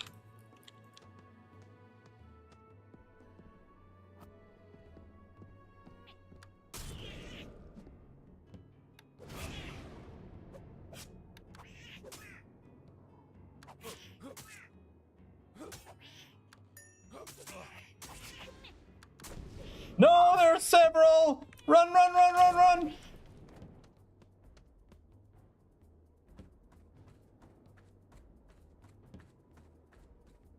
Yeah, we got the Tomtenisse. That's what we're fighting. We're fighting the Swedish Tomtenisse. That's what a red cap is.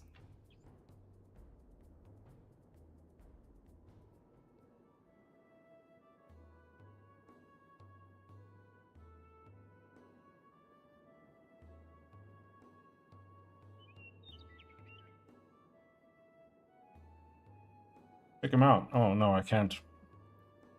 The game overlays. See? The Tomtenisse.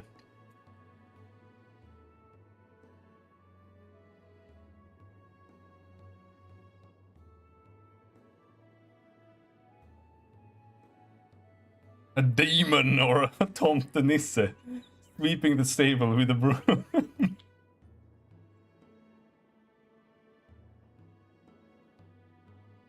There we got the Nisse. He helps with harvesting and carpentry and shit.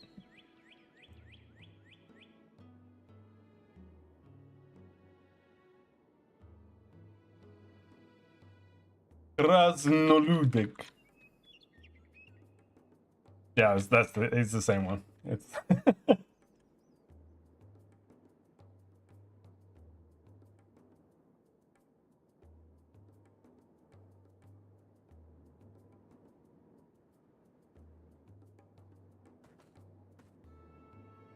I think that fucked up the UI. I can't see my health bar anymore.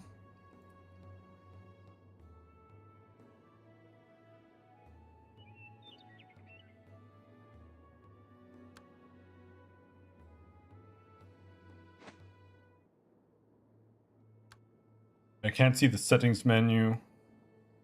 Where is it?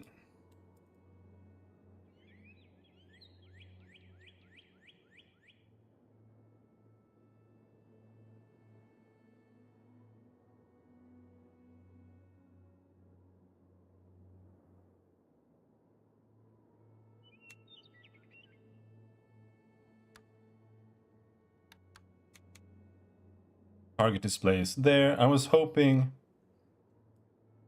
that it would not be like that.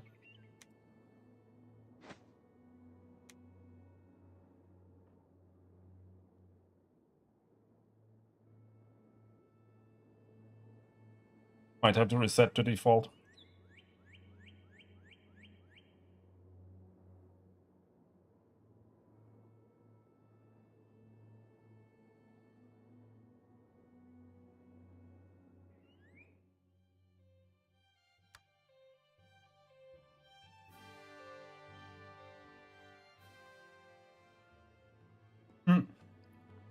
There it is.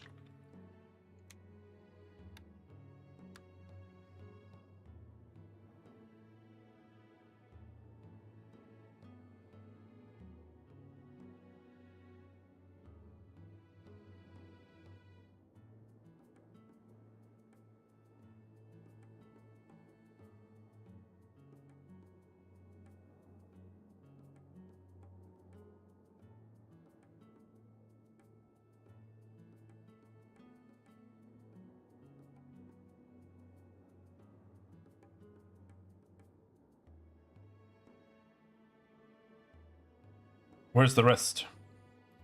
Encounter display. What the fuck is that? Offensive target, offensive.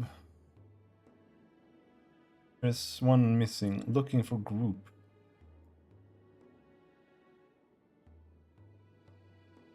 There was like a weakness thing, but that seems to have been placed outside of the screen somewhere. Well. Who needs that? It wasn't showing anything anyway.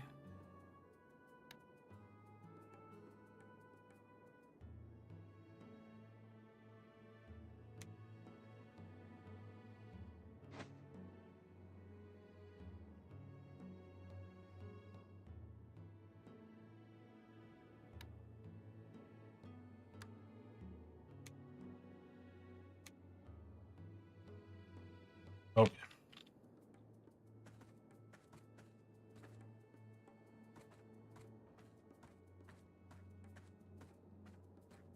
Let's go back and face these demons.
All right, let's try this again.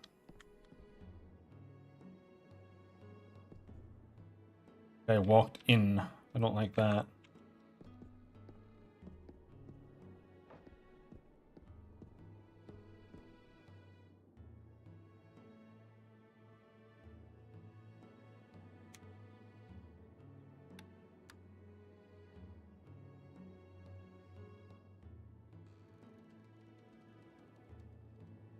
Okay, that brings me to Tersh Village right now.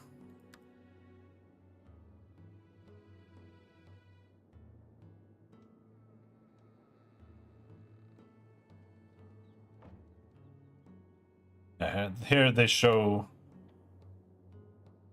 weakness exploits. That's really like the selling point that this game tried to push.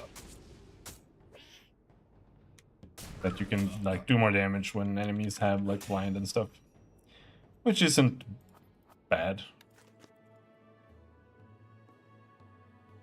but it's also really not that important. It doesn't really do that much.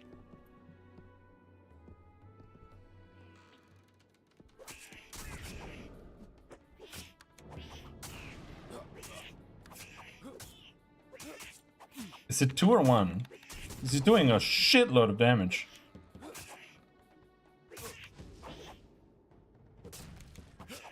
That's gotta be 2.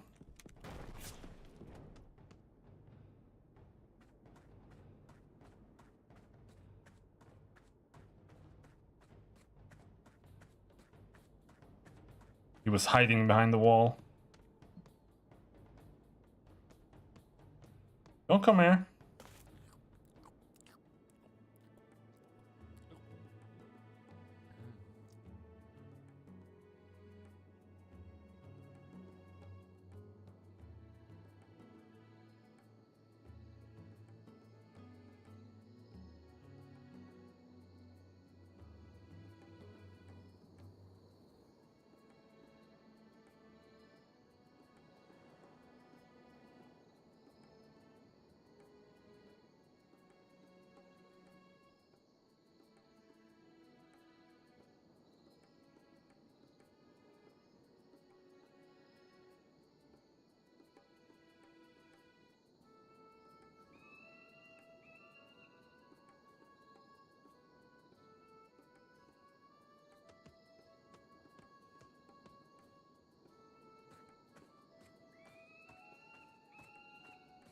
You run like it's Dragon Age? My diaper looks full? Is that what you're saying?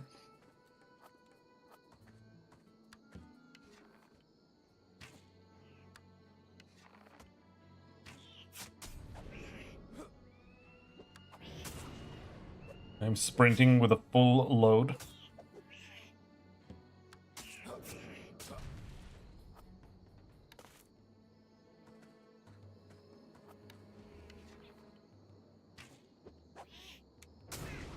One more bone miller is all we need here. We need to find clues as well. I think the clues are actually here. I mean, it says windmill. See if we can make it inside without dying.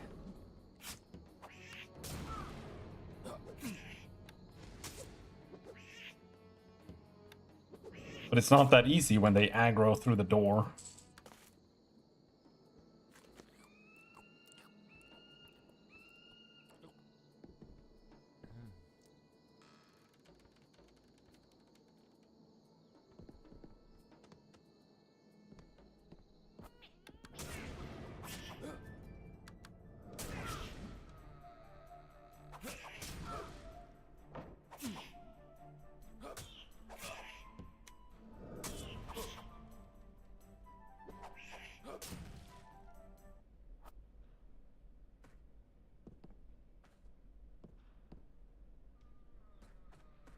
There is a lantern button. Don't really know what that's for, but I guess it's nice. Turn on a lantern. It literally just spawns a light on my character. That's all it does.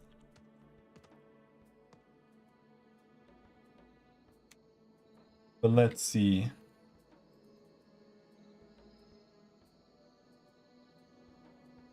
Basket of food.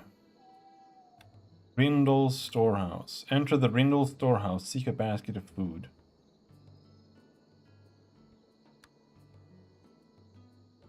There is a guy we need to find here somewhere.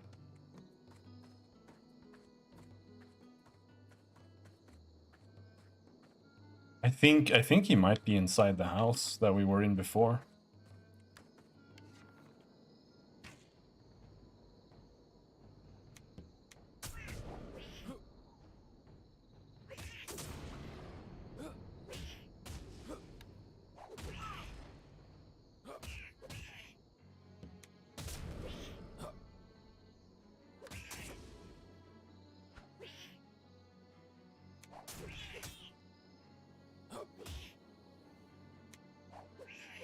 The only gear I'm finding now is gear that is just worse than the quest gear I got like a million years ago. Just every single thing that drops is just worse.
No, 2, fuck. No, 3, okay.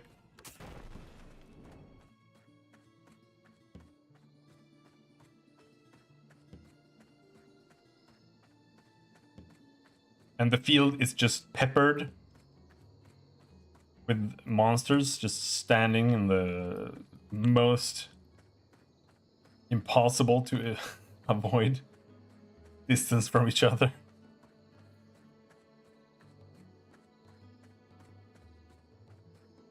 Alright, let's try that again.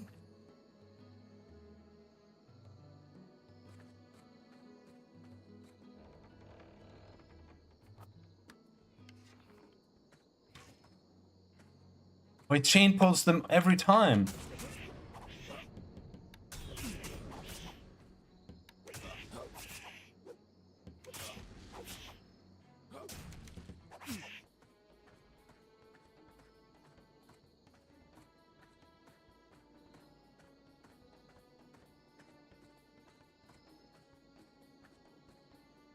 You know what? I think we are gonna have to skip that for now. Let's head back and complete the quests that we have. Oh no, we need to kill another bone miller. Let's go find one more bone miller. Then we hand the quests in, and then we go and buy our level 6 abilities. That might help a little bit.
Oh, there's a door there too.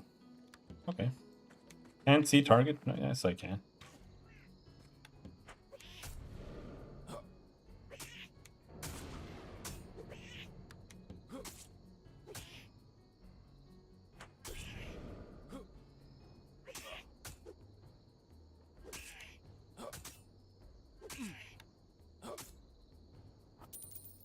Now, when you have abilities like this, where you do more damage to fiends and undead, when you have class design like that, while I do like it, and same thing with like elemental weaknesses and stuff, when you then design the game like a corridor, where it's just go do these quests every single time it's the same path, then it becomes a problem. Because then you don't have a choice about like where you go and grind and how you approach the game. And now it's just like sometimes you have this thing that helps you and the rest of the time you're just gimped and it just feels terrible.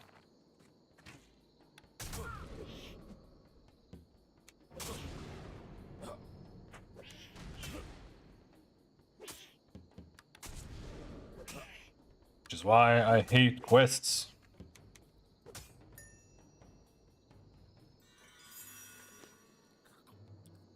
Let's go and try that door there. There were no clues up there, so maybe there are clues down here.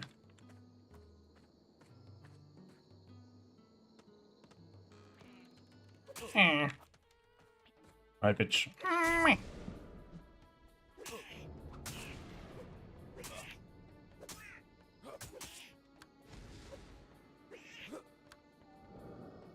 I did try to play Ultima Online Outlands, but that is absolutely not for me.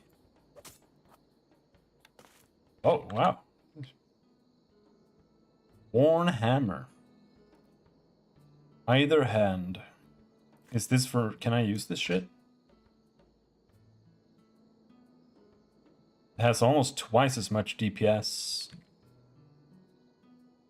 Yeah. Though my skill is now terrible. Vicious mill rat. Can I kill that with 0 skill?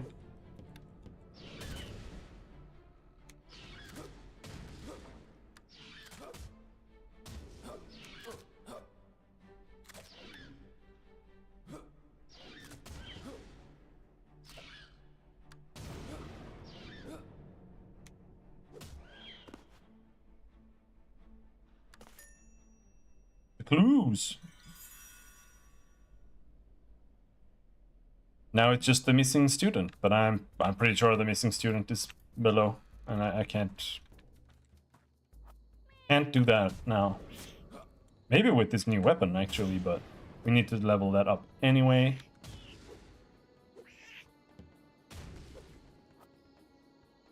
Might as well head back and kill some stuff on the way.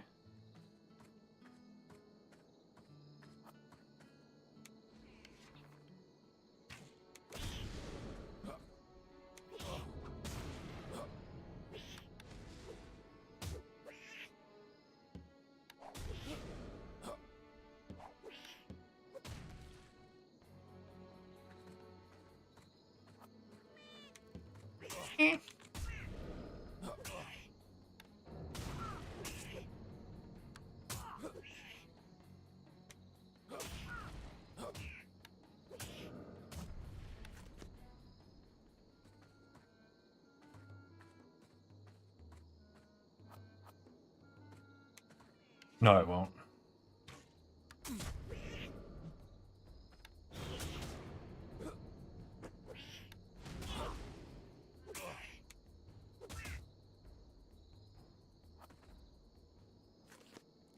We are actually completely out of inventory space too, so we do need to go back.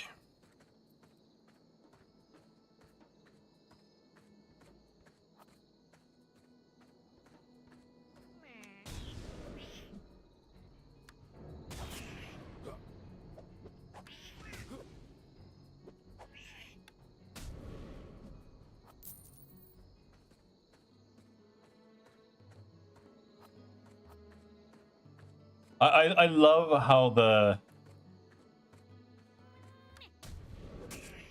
Oh no!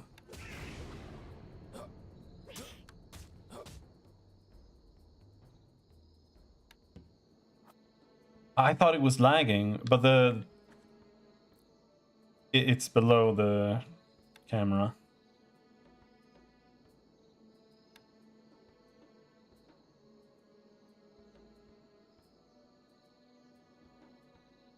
Yeah, the map. The indicator for which direction you're pointing. I thought it was lagging, but it's actually just... It has 9 directions or 8 directions. So it doesn't update immediately when you start turning. It's... Alright. Could have just made a little icon and spun it around, but... 8 sprites for some reason.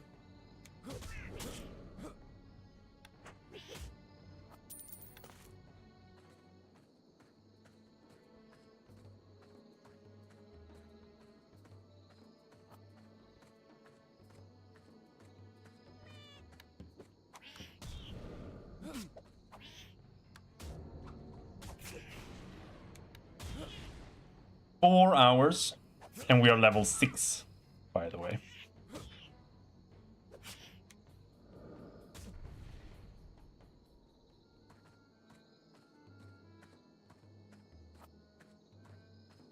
Just saying.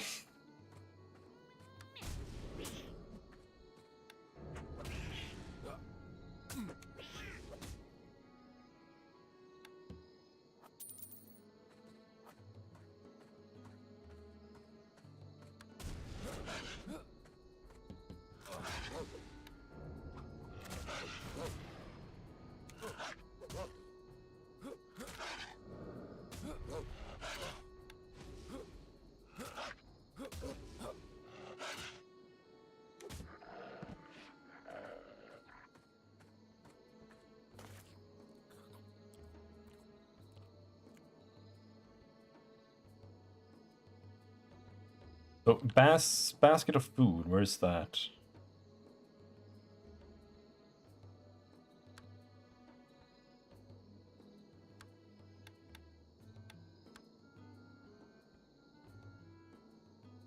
Brindle Storehouse.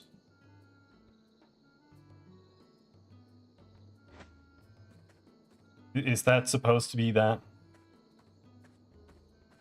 place where we just ran away from? I think so. All right. Well, we'll just have to come back. Let's leg it.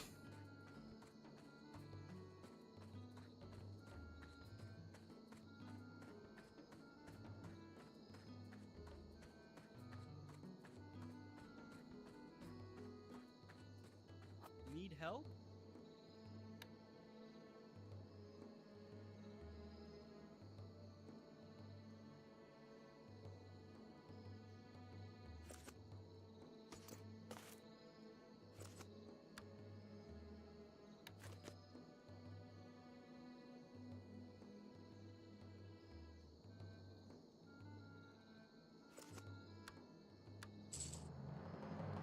Go forth, adventurer.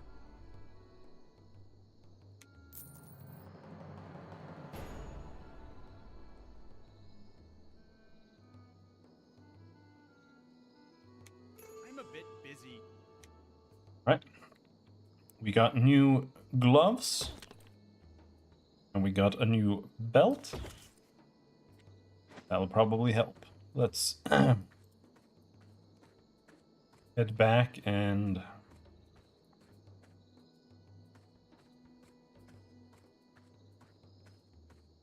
get our new abilities.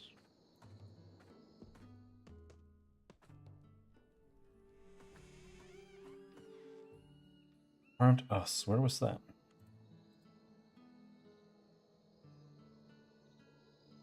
Oh yeah, it's just back where we need to go there.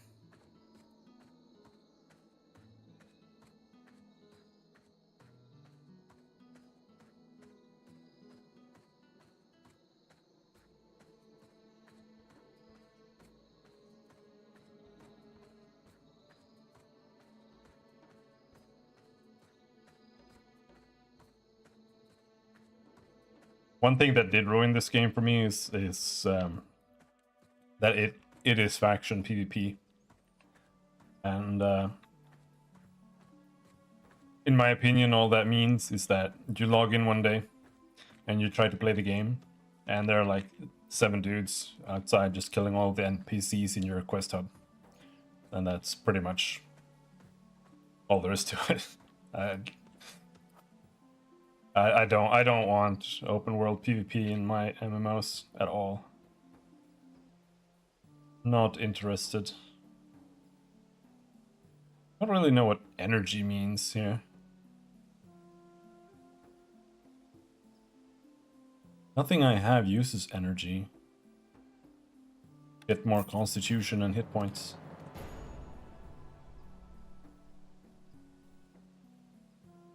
Oh yeah, I have more bags.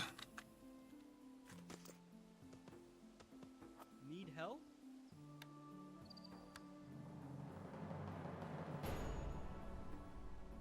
Oh, new weapon. Fortunately, worse than what I have. Safe travels to you.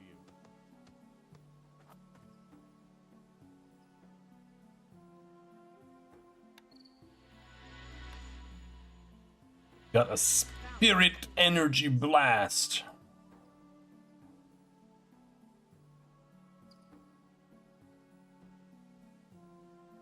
Instant cast. I'm gonna put that on R. Ready to train?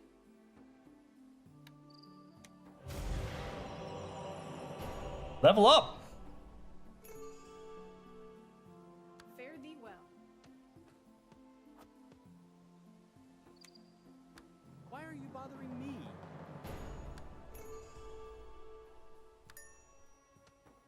All right, the shield is definitely better. The sword is worse. It has slightly more stats, but not really. My hammer has 4 vitality and a bunch of hit points, but more damage. You trash these? Yes.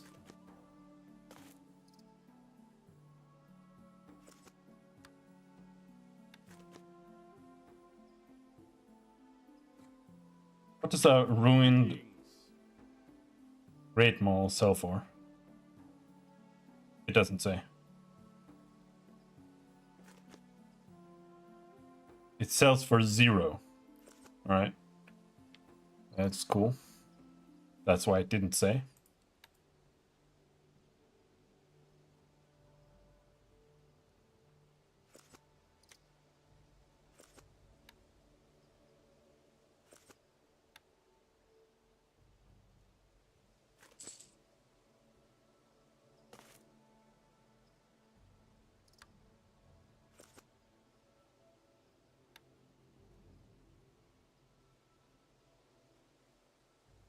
Don't really know why there's so many items that are worthless and sells for 0.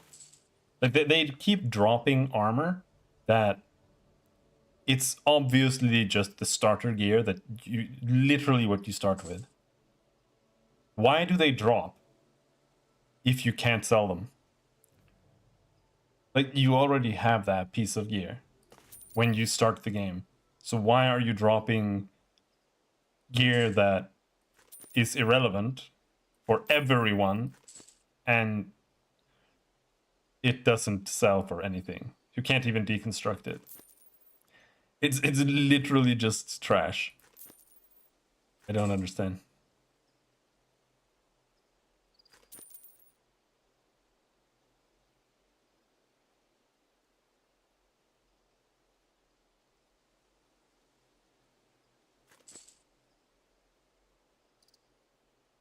Fare thee well.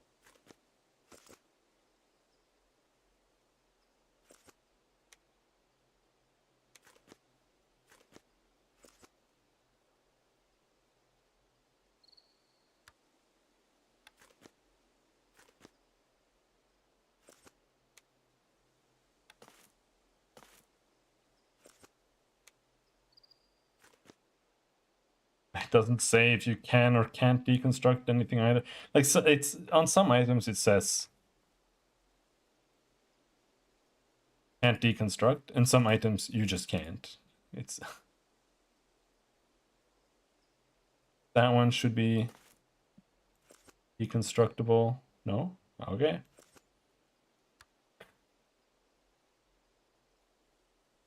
Hated maze. This one is green. Yes, that was doable. But that one's sold for 20. Greetings. But this one, Leave in peace. no, that was doable. Nice.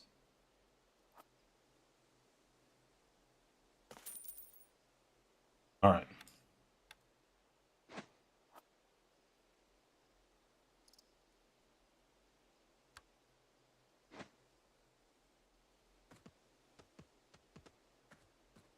Is there an auction house? I don't know.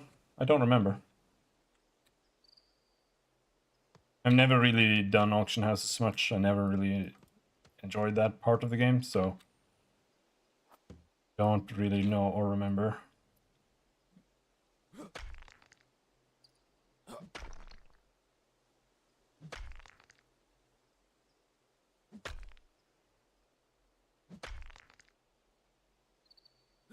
All right.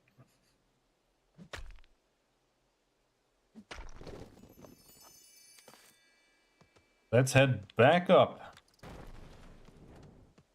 See if you can kill these red gnomes now.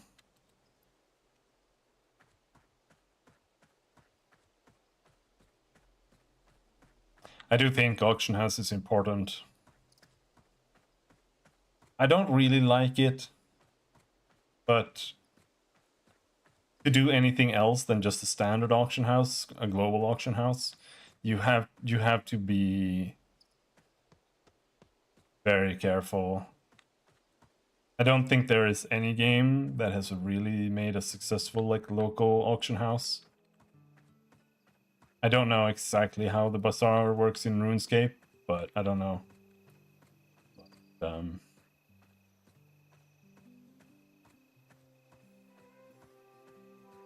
Like local auction houses is something I really want to do or want to have.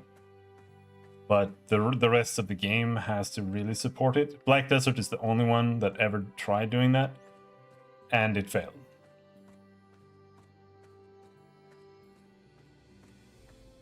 In Elder Scrolls Online, they also have it, but that's also a huge negative for Elder Scrolls Online. It's just a pain in the ass to sell to anyone. You have to like be in a guild to sell, I think. Really stupid.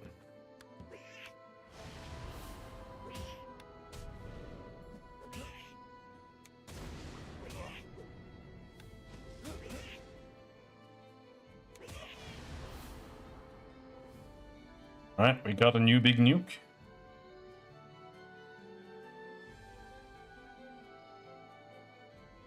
Costs 1 virtue point. And I don't know how to regain them.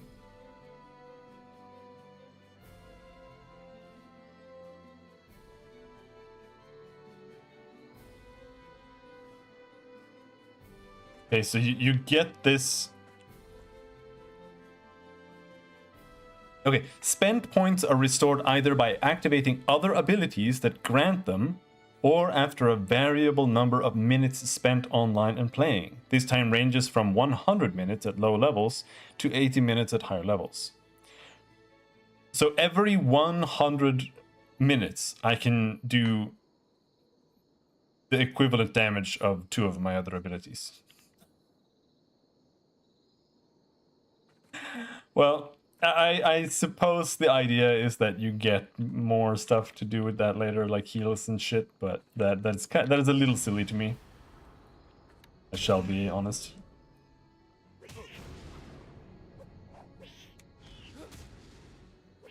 That's something that I think that a lot of old RPGs did wrong, where they kind of conflated like depth or complexity or whatever, like RP, with just turbo limiting buttons that barely do anything in the first place.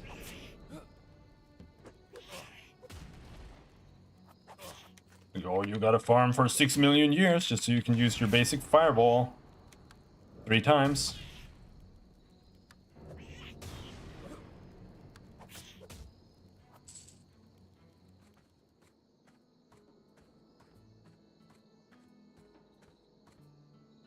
We want to go down now. It is indeed a choice, that is correct. Sometimes it fails to eat.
We're still not. Also, apparently the Red Caps is a faction.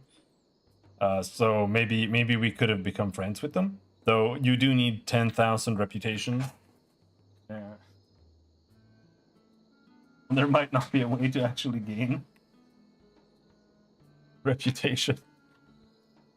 Oh. But yeah, my new gear, I don't actually really feel that much more powerful, so getting in here might still be stretch. But as long as we can kill one of these guys, we can then just flee and come back.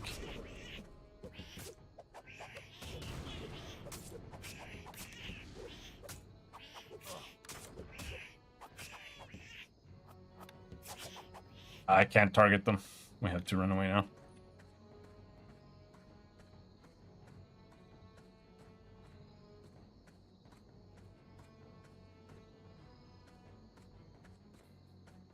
So how far do they chase you in this game? That far.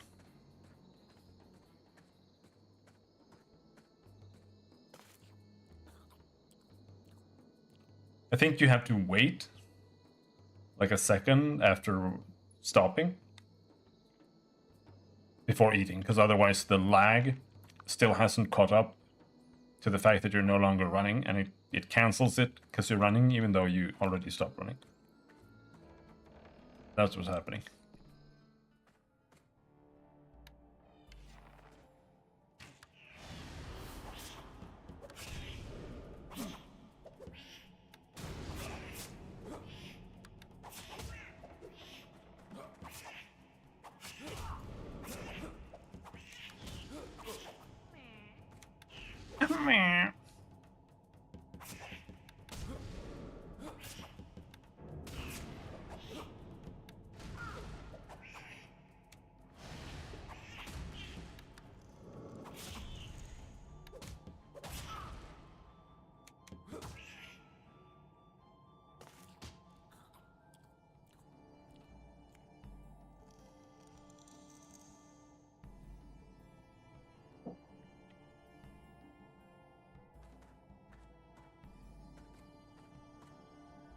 Right.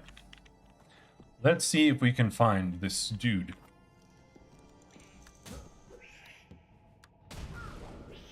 I think this is kind of meant to be a little, like, two-man dungeon.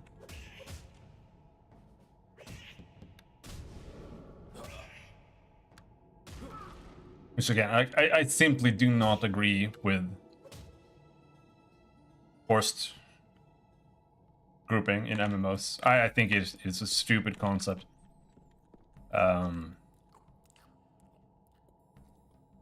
Because you don't know if there are players there.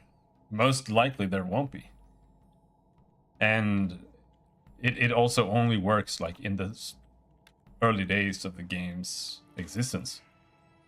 Later on, like the longer the game exists, the more people are going to be shifted towards higher level caps, and then it just won't work. That's why I just don't agree with it. I think we're gonna die.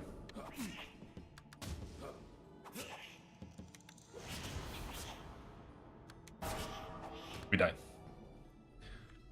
And now that's a problem? Oh, I guess it's not a problem. Because apparently you don't drop your gear anymore. Okay.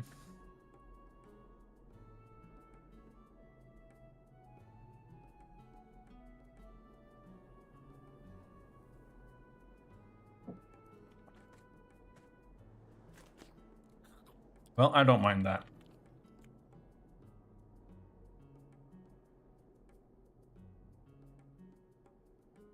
Go back and try again.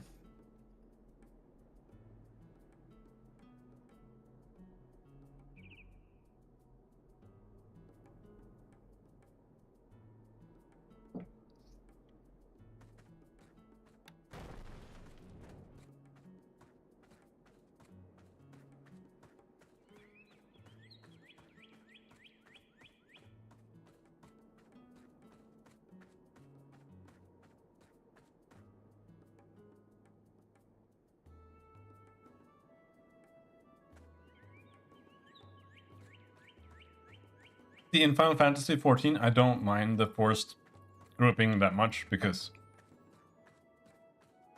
99% of the time it's not a problem. Like you just hop into the roulette and you get people because it syncs and everybody does roulettes all the time. There are always people. So they're like, it's not the same problem, but it is still nice that you can play it with NPCs.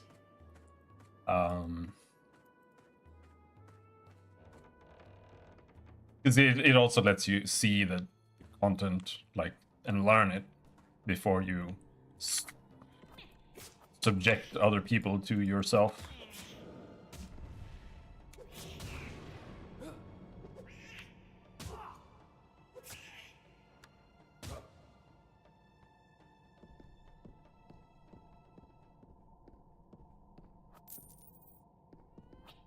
That's where you were hiding, you little bastard.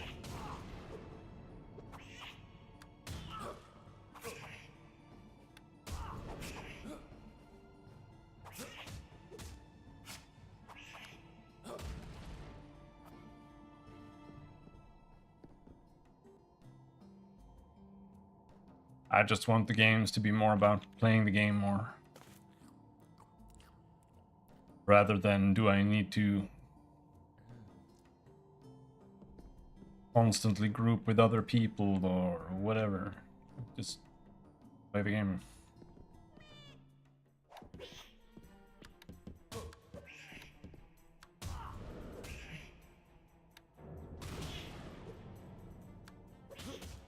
But it's also important to remember that it is okay for certain games to have forced grouping and be about that. Doesn't have to be a one-size-fits-all thing. But I definitely will never enjoy a forced grouping game.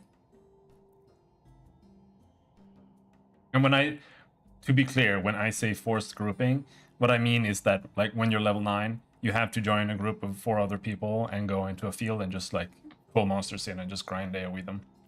That's what I mean. That's what a lot of old games are like. EverQuest, Final Fantasy 14, no, Final Fantasy 11 is like that. Ragnarok, it's like that.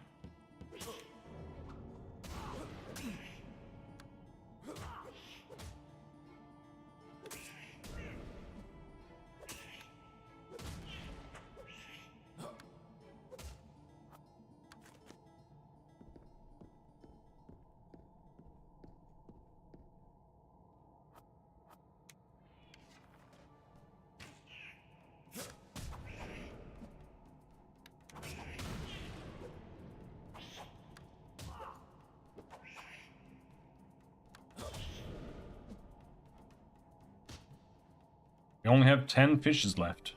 No, we do have some hard-boiled eggs. Grants the user a hit point bonus. Oh, 10% bonus hit points. That wasn't food though, so we still only have 12 fish.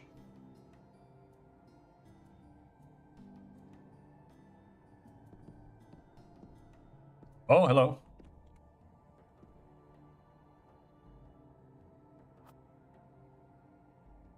Oh no, they're level 6.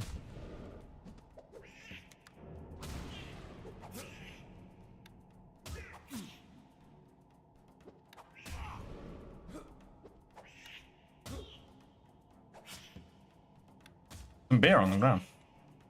At least they're not running away. Thank God that they're not running away.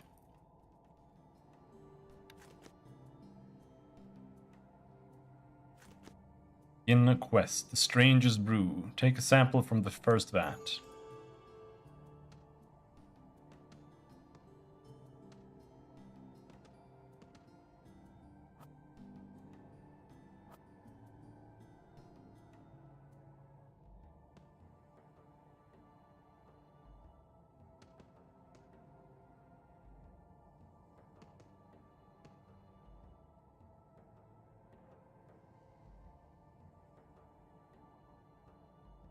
This is actually scary. Oh!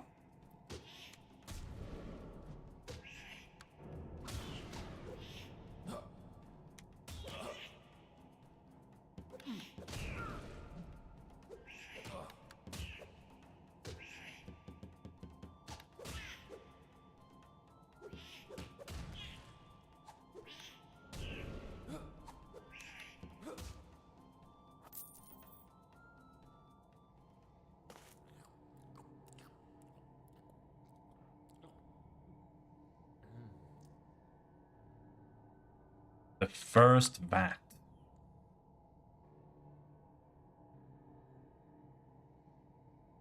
Take brew samples. Visit each of the dark-colored upright vats in the room where the stain was found. Take the full halfling stein to Novice or Richard at the Tersh Academy dormitory for analysis. I mean, they mean up here.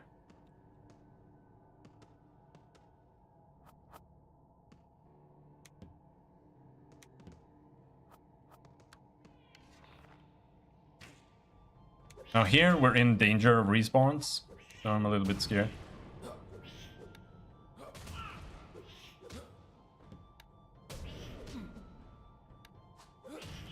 They are regular, but it really depends on if you're comfortable doing that. But like I usually play tank whenever I start a new expansion, and I just go. Oh. Okay.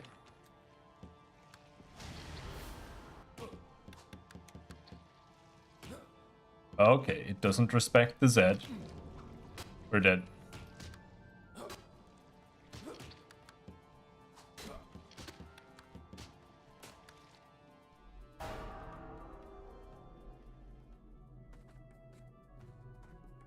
You're not eligible for the death penalty until you're level 11. Okay, so that's why we're not losing all our equipment. This feels like it's too hard solo, so.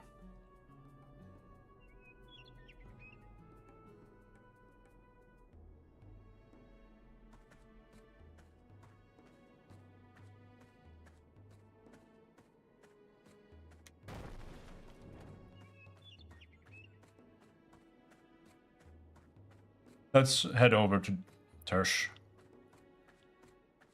Actually, we can just teleport to Tersh.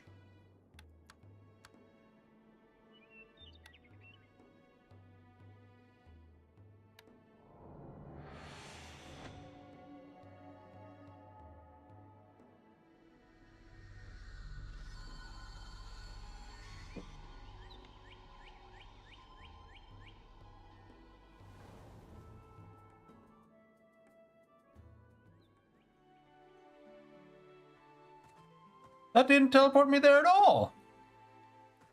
It's just it said it was going to teleport me to Tersh, but this is just the noob area, but it was closer anyway.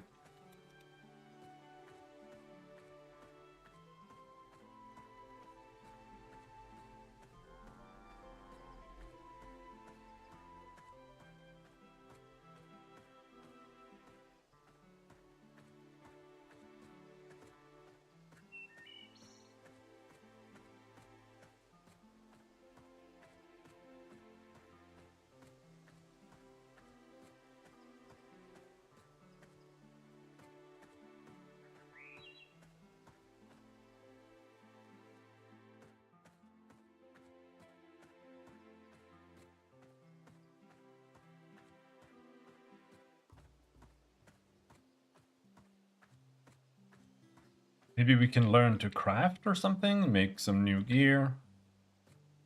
Maybe we can find an NPC that sells items.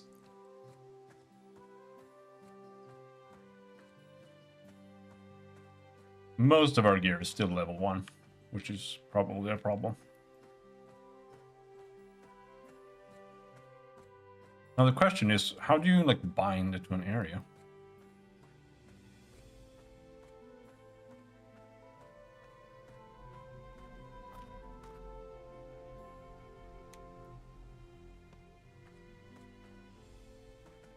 There, bind stone.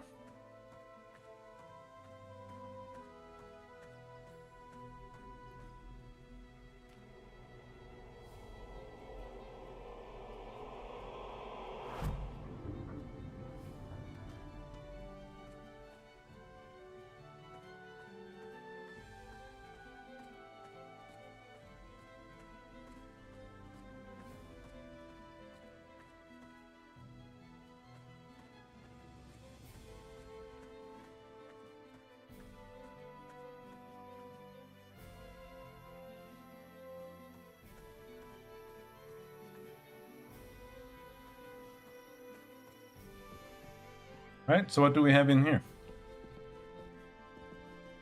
Nothing, no one, nothing, nothing.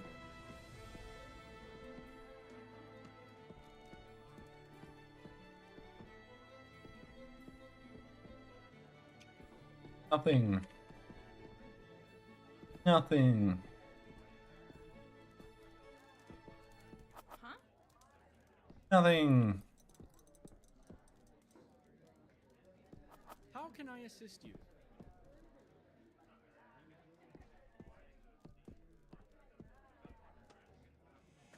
Nothing.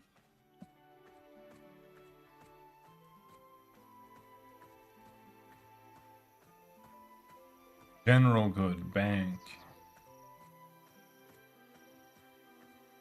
Blades and steel. Alright, what you got? Barding. What? Vendors and NPCs and stuff like that. Also something I think should be a lot more prominent in an RPG. Instead of it literally just being some place where you can sell items. Here we can get quite a lot more armor here. Safe travels to you.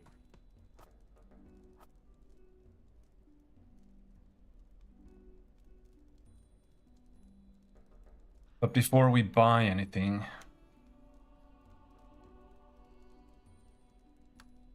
let's see if we can actually craft something.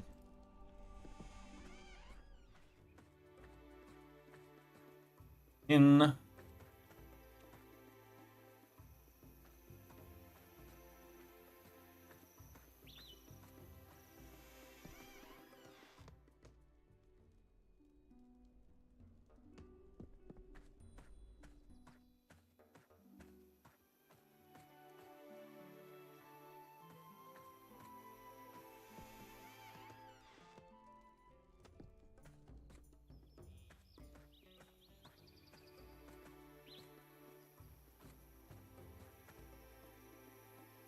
doesn't seem to be any crafting in here. Huh?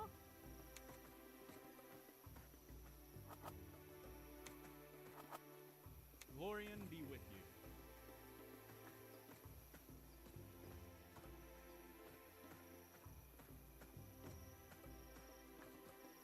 Maybe up in the castle.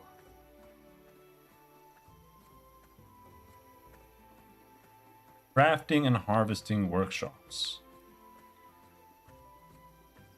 No, isn't this where I just went in earlier? Good day. Maybe we need to go even further.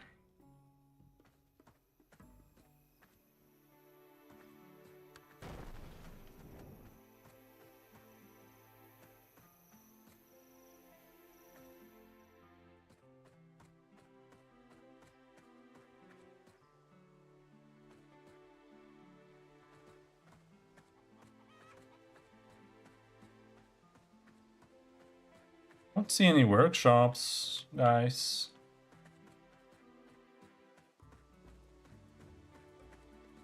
Maybe back there?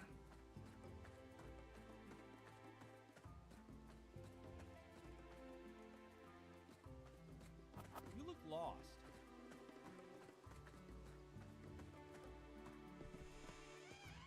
Why are you bothering me?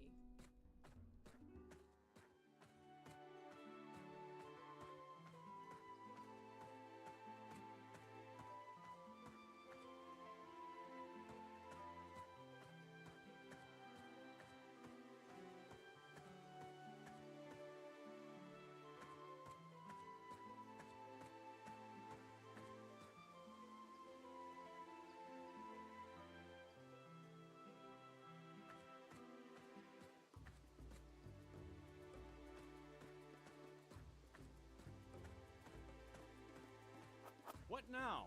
Directions.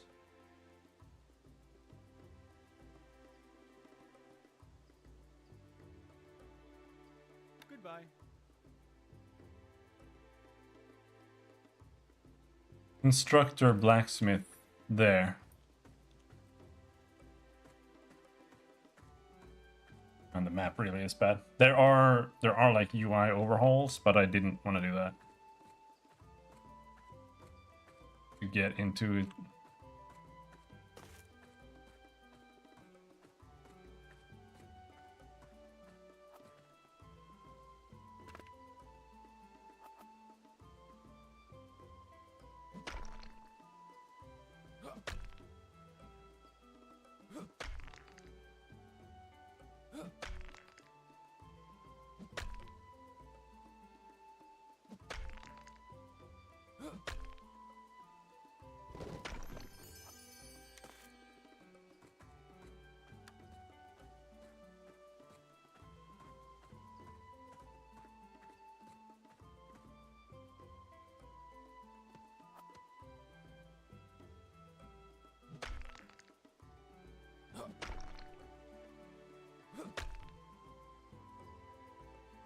Oh, all my buffs went off because I died.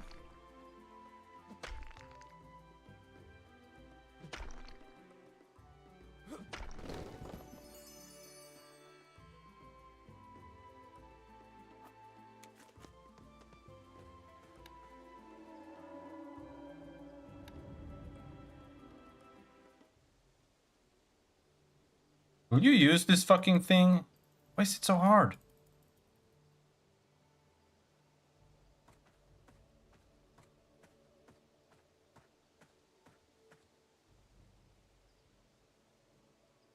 Last time I just clicked it. Won't it enable?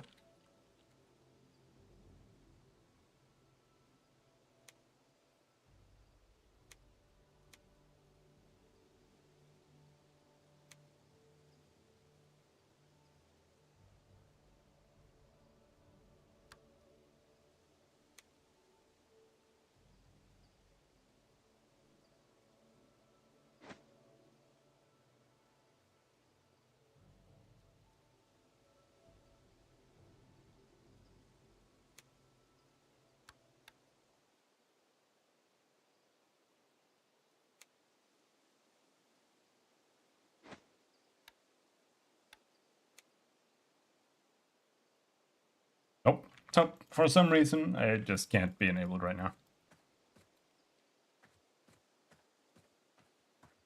Blacksmith. Right.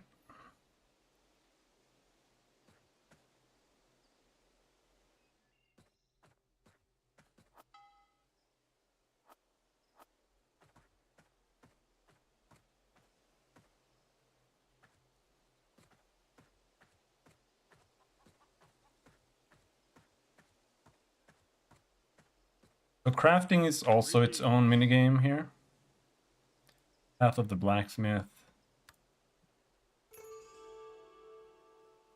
Take care.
Rella Terrain is in the secondary workshop in Tersh. What does that mean?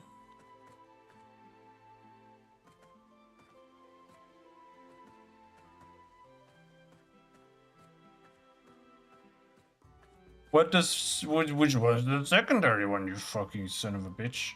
Is it over here?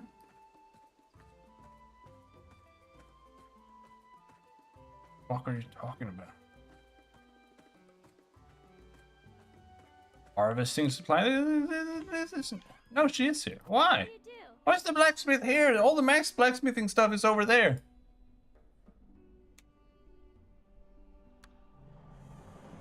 Go now. A good set of tools is essential to become a crafter. Go speak to Nelson Brash to get your training set. You can find him in the barn next to this one. After you have your tools and tool belt, please return to me. Tools and tool belts are essential to the crafting process. Both kinds of items can be purchased or won through quests and work orders. Your tools need to be in your tool belt to craft. Tool belts can be switched during the process.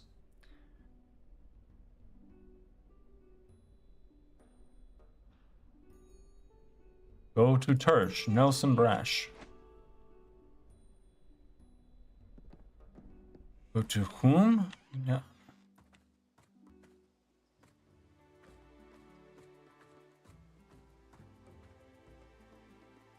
I hate quests, I hate quests, I hate quests, I hate quests. Nelson Brash. No functioning minimap icon. It doesn't even tell you where this person is. It doesn't know instructions. There's just someone in this town who I need to speak to somewhere. There, thank you. All novices receive free starting equipment as part of the training process. If you ever need more clothing, tools, or belts, come talk to me. I stock quality tools. Take these tools and this belt. Remember to equip the belt. You should go back to Rella to continue your training.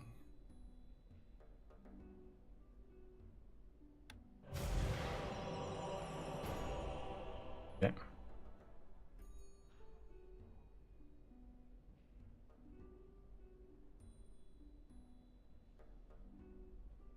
I shall see you again.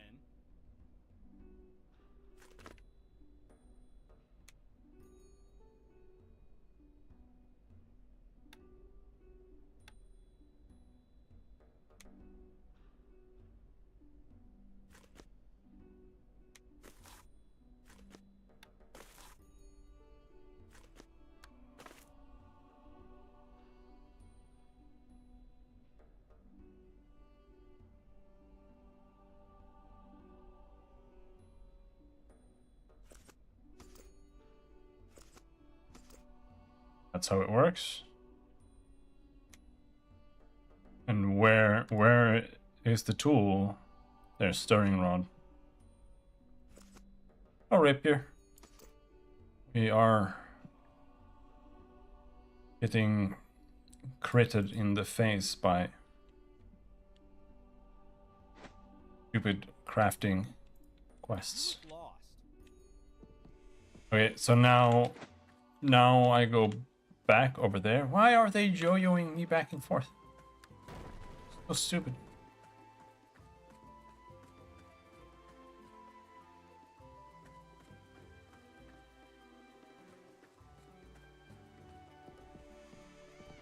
Did the mayor send you? Now that you have some tools, you need some utilities. Go retrieve some utilities from Helen Akirusa. She should be in the barn next door. Utilities are needed during the crafting process, just like tools. Unlike tools, however, utilities are expanded during the process. There are multiple types of utilities that are similar, and when you have enough skill, you can use all of them during the process. Utilities must be picked before each crafting session. Oh! What do you mean the barn next door? What are you talking about? Oh, why did you send me back? You stupid bastard.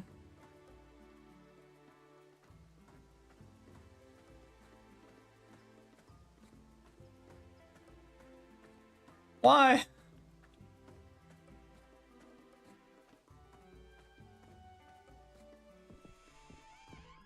Take a look.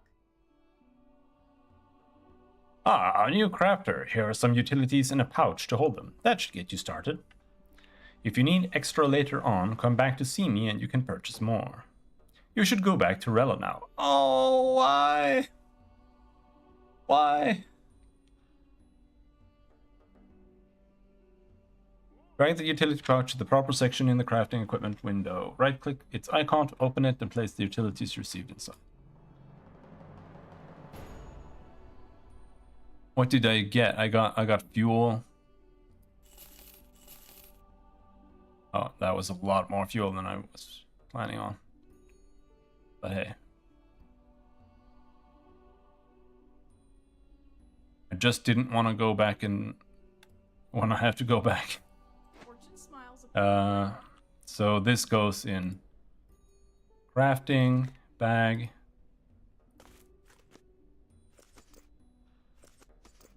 Okay, so this bag was a lot bigger, so Take a look. I don't know what I might need, but let's just buy a couple. I don't know what emery is. Flux is something I might actually need.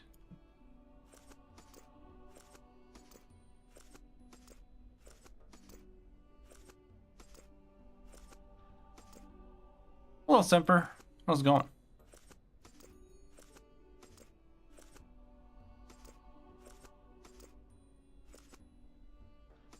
I'm alright.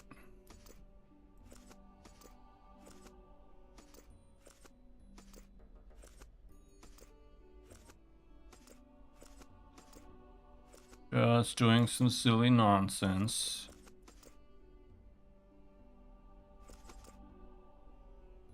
What else does she have? Strengthener, thread, varnish, water.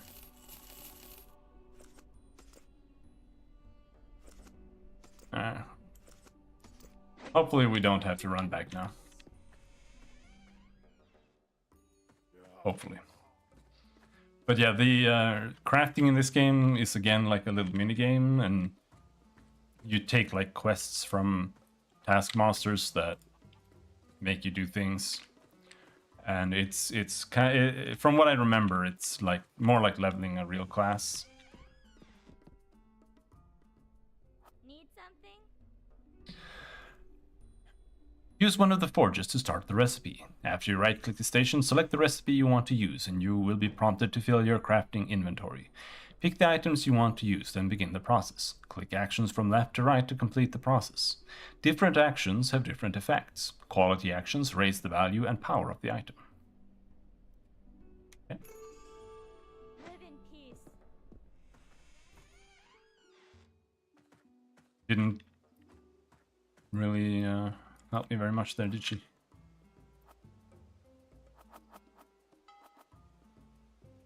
This says finishing, and I don't think this is what we want to do. Maybe it is. Once you right-click and begin crafting, you will see a number of icons working from left to right. Click on each one to drop down the action choices. You will only have a few actions to start with, but you will gain more over time. The objective is to raise the quality as high as possible and finish successfully without running out of action points. Okay.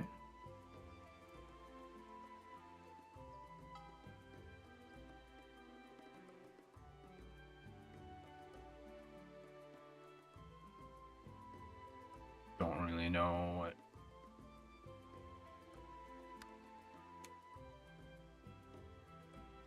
expect me to bring here, but bring some water. All right, so metal. Metal can be used in a variety of products. The supply for this process has been provided. Refined metal. Stage 2, fueling. For fueling, fuel burning. This action increases the heat of the smelter by adding more quick burning fuel. Item required fuel. This action increases the heat of the furnace by adding more slow burning fuel. Quality high. Costs more action points and more fuel.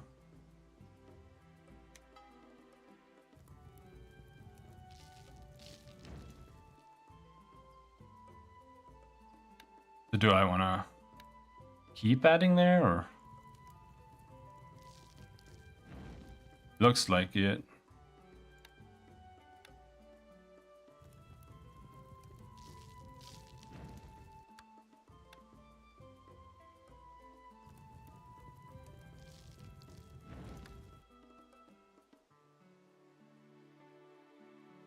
Heat metal.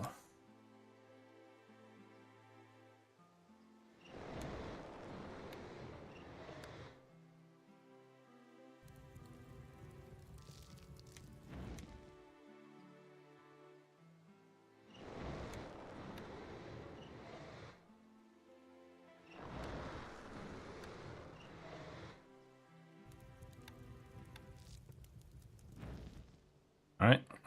We've heated the metal. Smith. This is a basic blacksmithing technique. Attributes used, finesse. Skill used, forging tools. Progress moderate. Tool type required, stoker. Action points cost 75.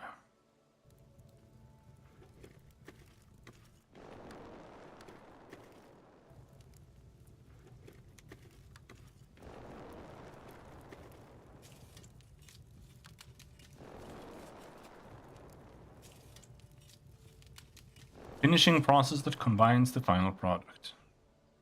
Polish. Brief polish.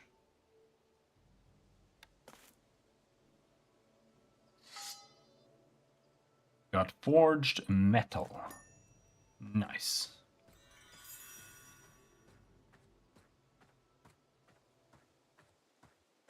It's almost time to stop. You're looking a bit thin there, stranger.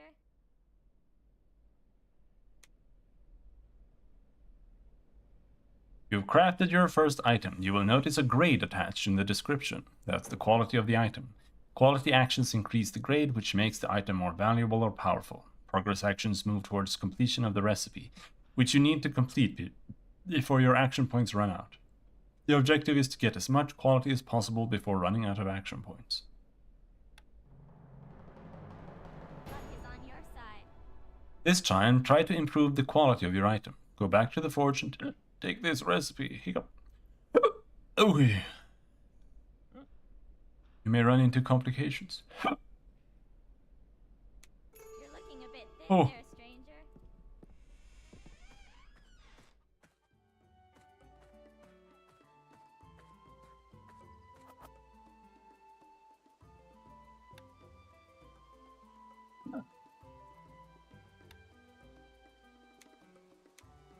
Uh-oh.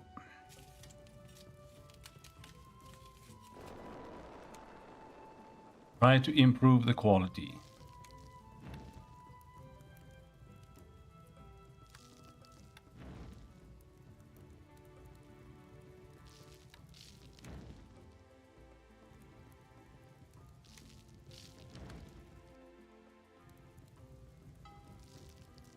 Complications. Major injury. You have suffered an injury. Action point cost penalty high. Effectiveness penalty very high. Duration 3. Basic upkeep. Tend wound. Costs 2 bandages. We don't have bandages.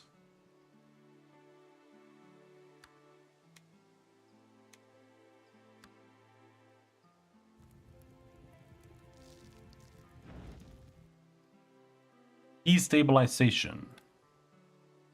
Quick stirring. Alright.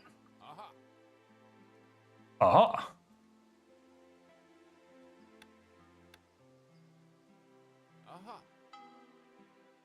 Aha!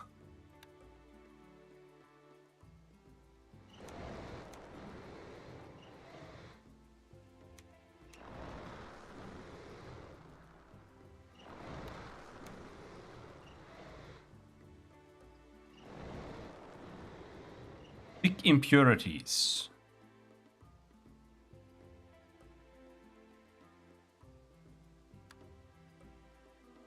Remove impurities. I don't think that one's worth doing.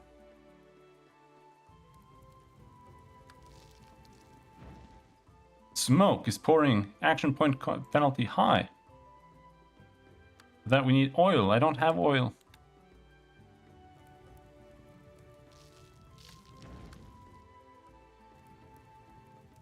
Oh, this went down. I think I'm gonna fail this.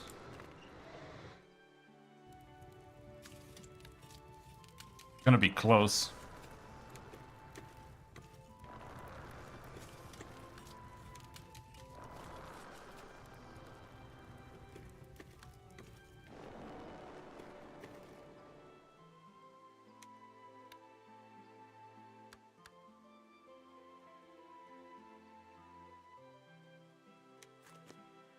And we polish a little bit. Oh yeah, grade B. Why isn't she standing out there? Like, why isn't she just next to the forge? Need something?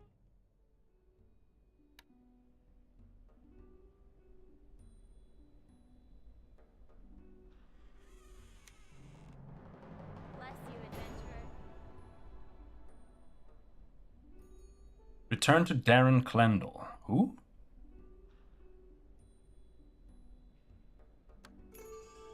I never could trust Tum Tum.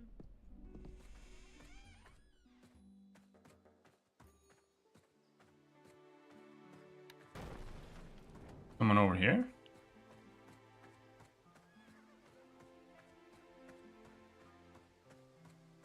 Yeah, this guy. Can I help you?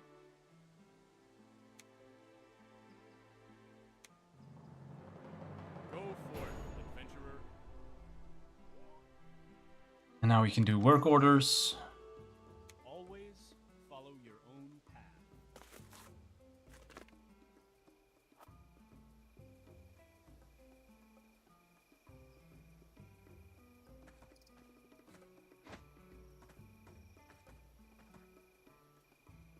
Guy finishing Taskmaster. Yes?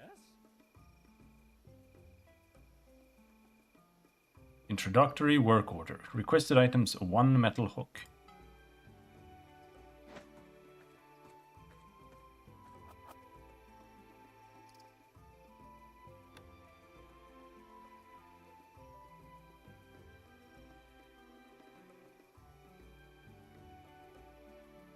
Bring oil and a bandage.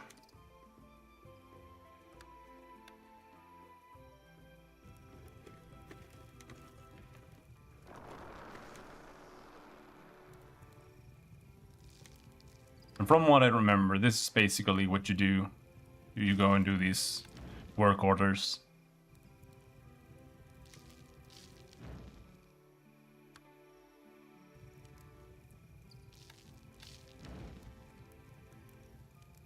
To level up.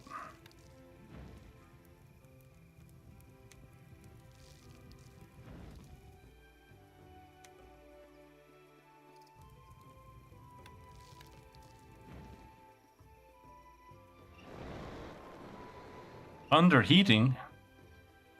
All I've done is heat.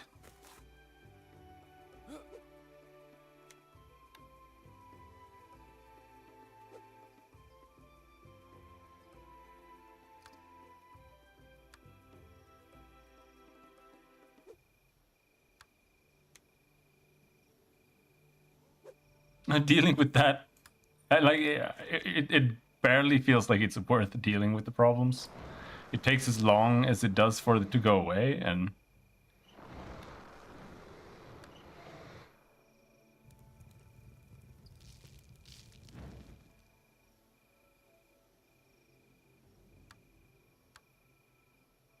Aha. but it does, the skill needs to go up, so you kind of do need to do it.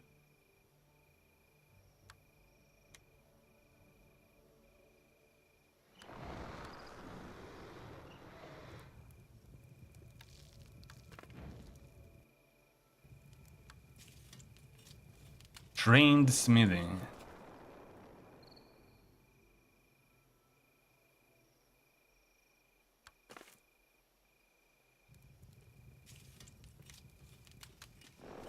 I think I just learned that skill or something.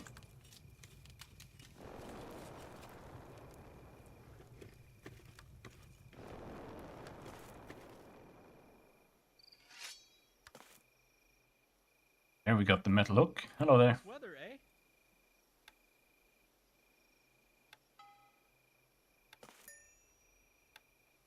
You did it.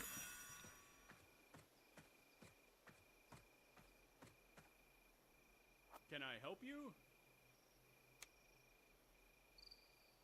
Work orders are the primary means by which a crafter can advance. Unlike real recipes, work orders do not require materials and do not net you a usable item.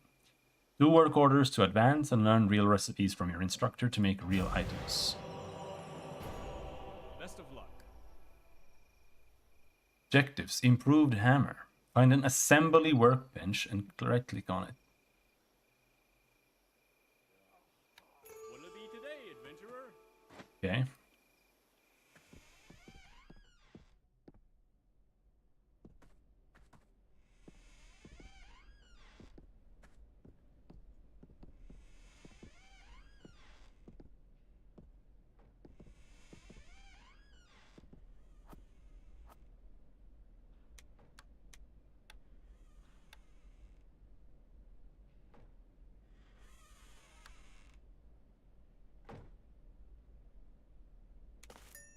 Okay, that was easy.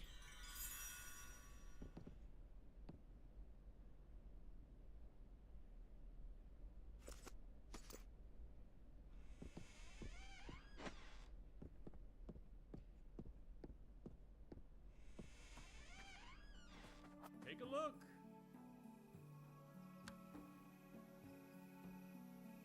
Now free to craft on your own. Okay. Get moving. Learning recipes. Yes?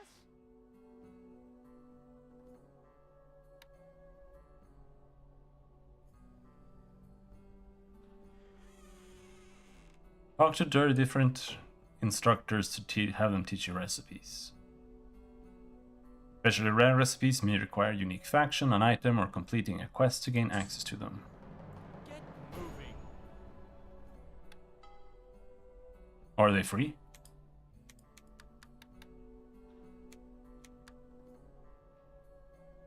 Copper arrows. Copper leg plating. Doesn't say how good they are though.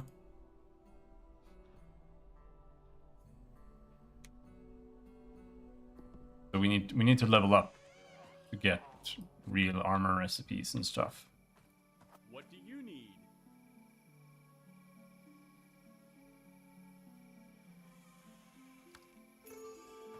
Item enhancement. Greetings. Not all enhancements work with all items. Add catalysts during the crafting process by clicking the icon that pops up. Different catalysts give different properties. Not all catalysts work with all items.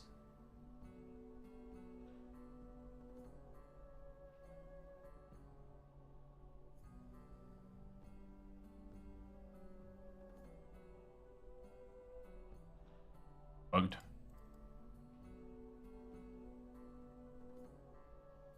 Well, let me select.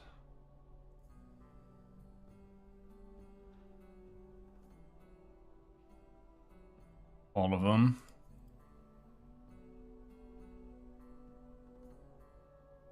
And select that one. Alright, it's gonna have to be Constitution then.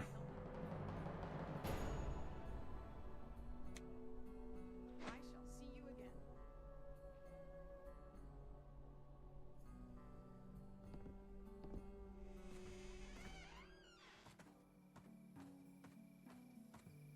You look lost.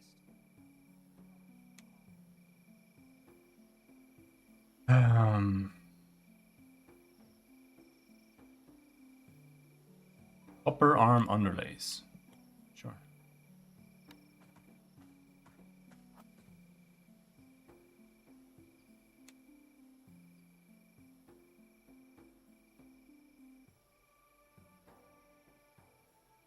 Wait, no fuel?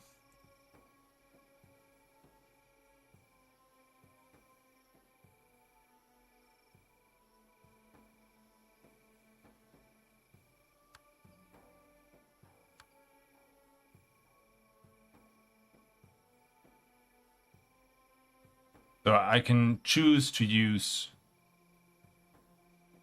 Makes me want to play Kenshi. Well. Alright.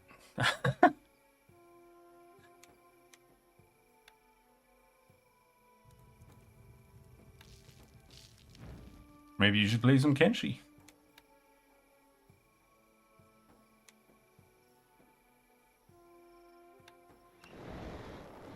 Nah.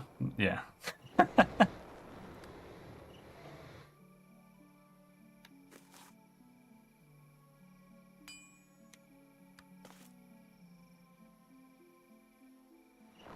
I do what I always do. Yeah. Playing video games is a lot of work. You can watch someone else play Kenshi.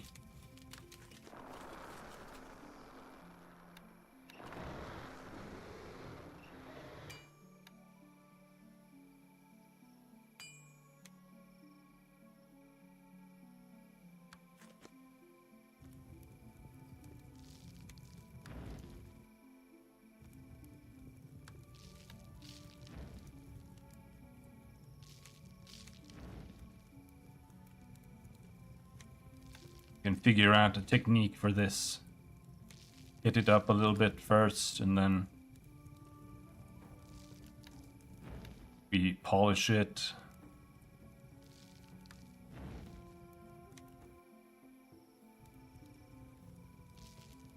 Bubbling. Effectiveness penalty very high. Duration 5.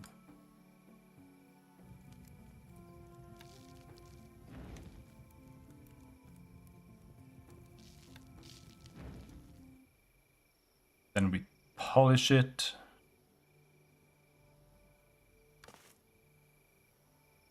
Yes? It's your stupid thing, dude. A farting? Thank you. Did I get any XP for that at all?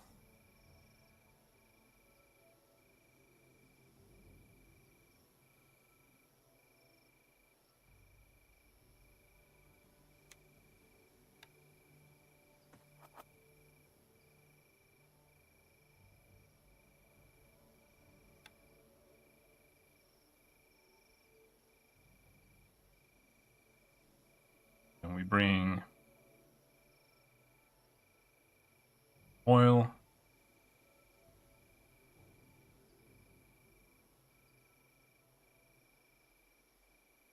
Bandages.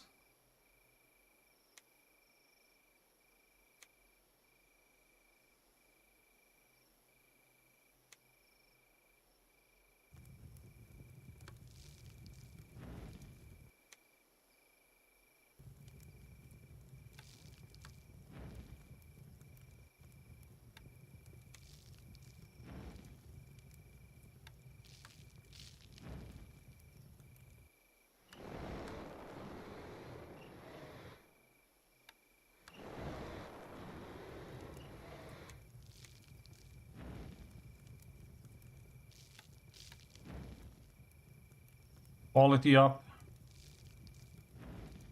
Anvil destruction.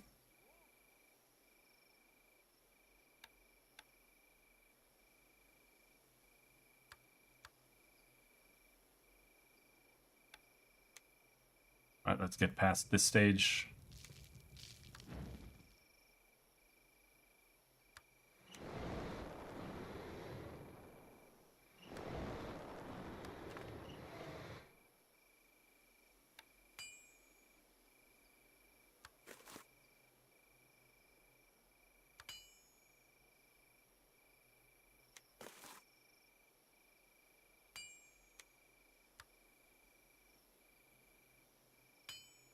YOLO.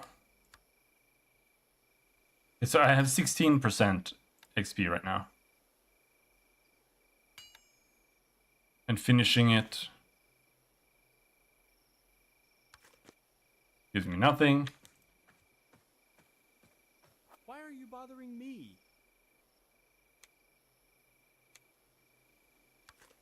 That gave me nothing.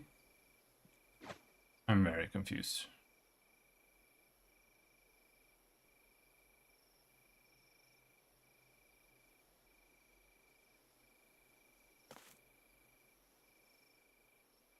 Why am I not getting any skill? Glorian be with you. Am I making things that are too easy maybe? The blue is too easy. These are moderate difficulty.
Ding!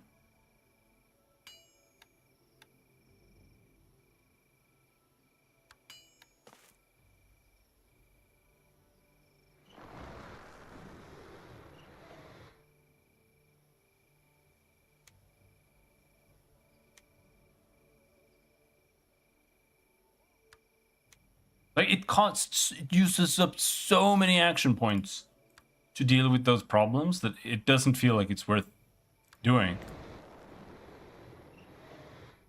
But at the same time, I just failed. I think we just failed. Yeah, we have failed.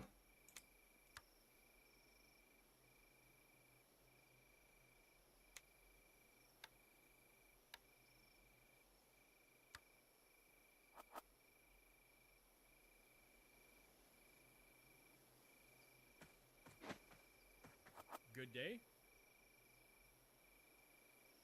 All right, let's try again. Let's just aim for like D quality.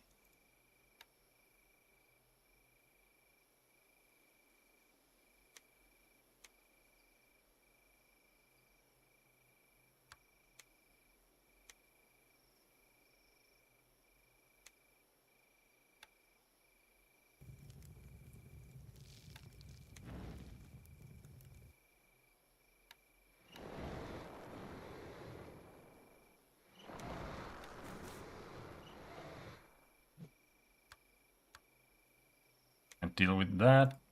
So I fucked up when it came to bringing utility items.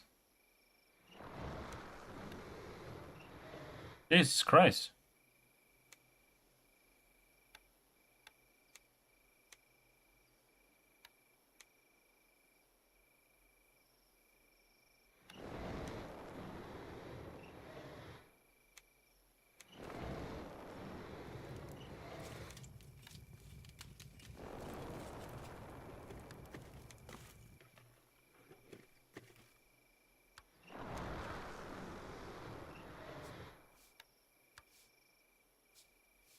Melting tools increased to 3. So it is important to do these because it levels up things.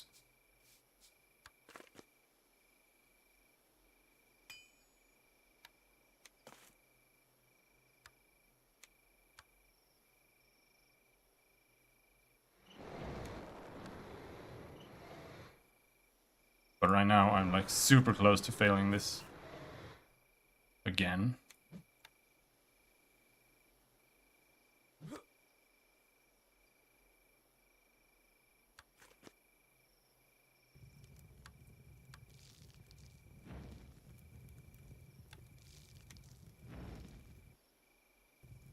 I can only do one more. If this doesn't succeed, then we fail. Yeah, we managed. Brief polish. Grade D 0%. Nice. Yes? You are the first to discover this item, set of copper tankards. No one has ever done this on this server before. I hope you find what you seek.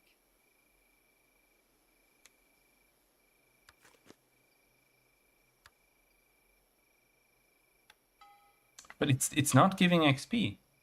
I'm so confused. Maybe it doesn't work.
A lot of complications. Can't deal with any of them.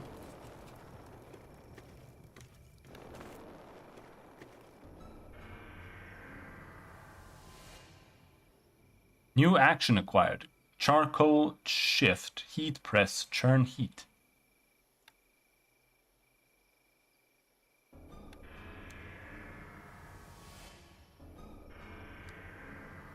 The fuck is happening?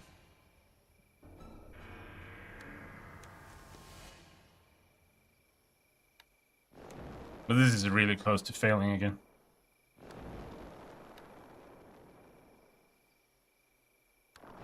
Ah, we're good.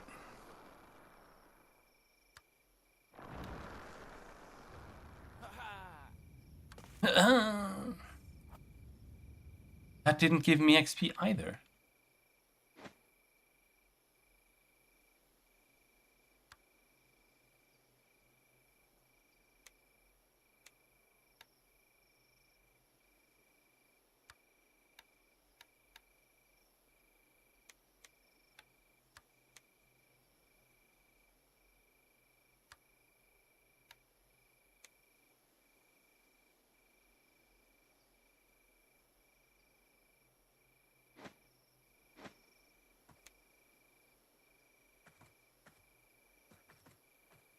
What now?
Alright, you know what?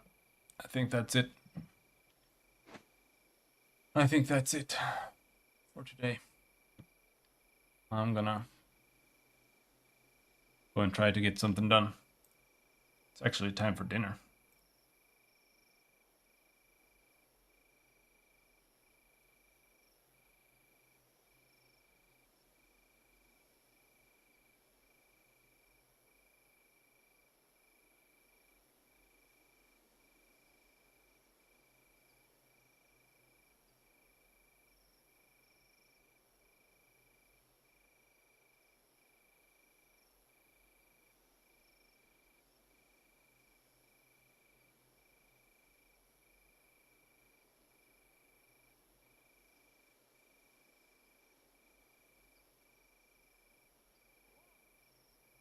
There's only adventuring quest levels to 30.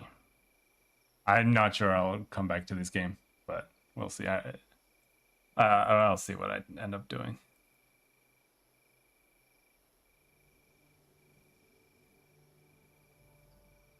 But yeah, I'll see you guys.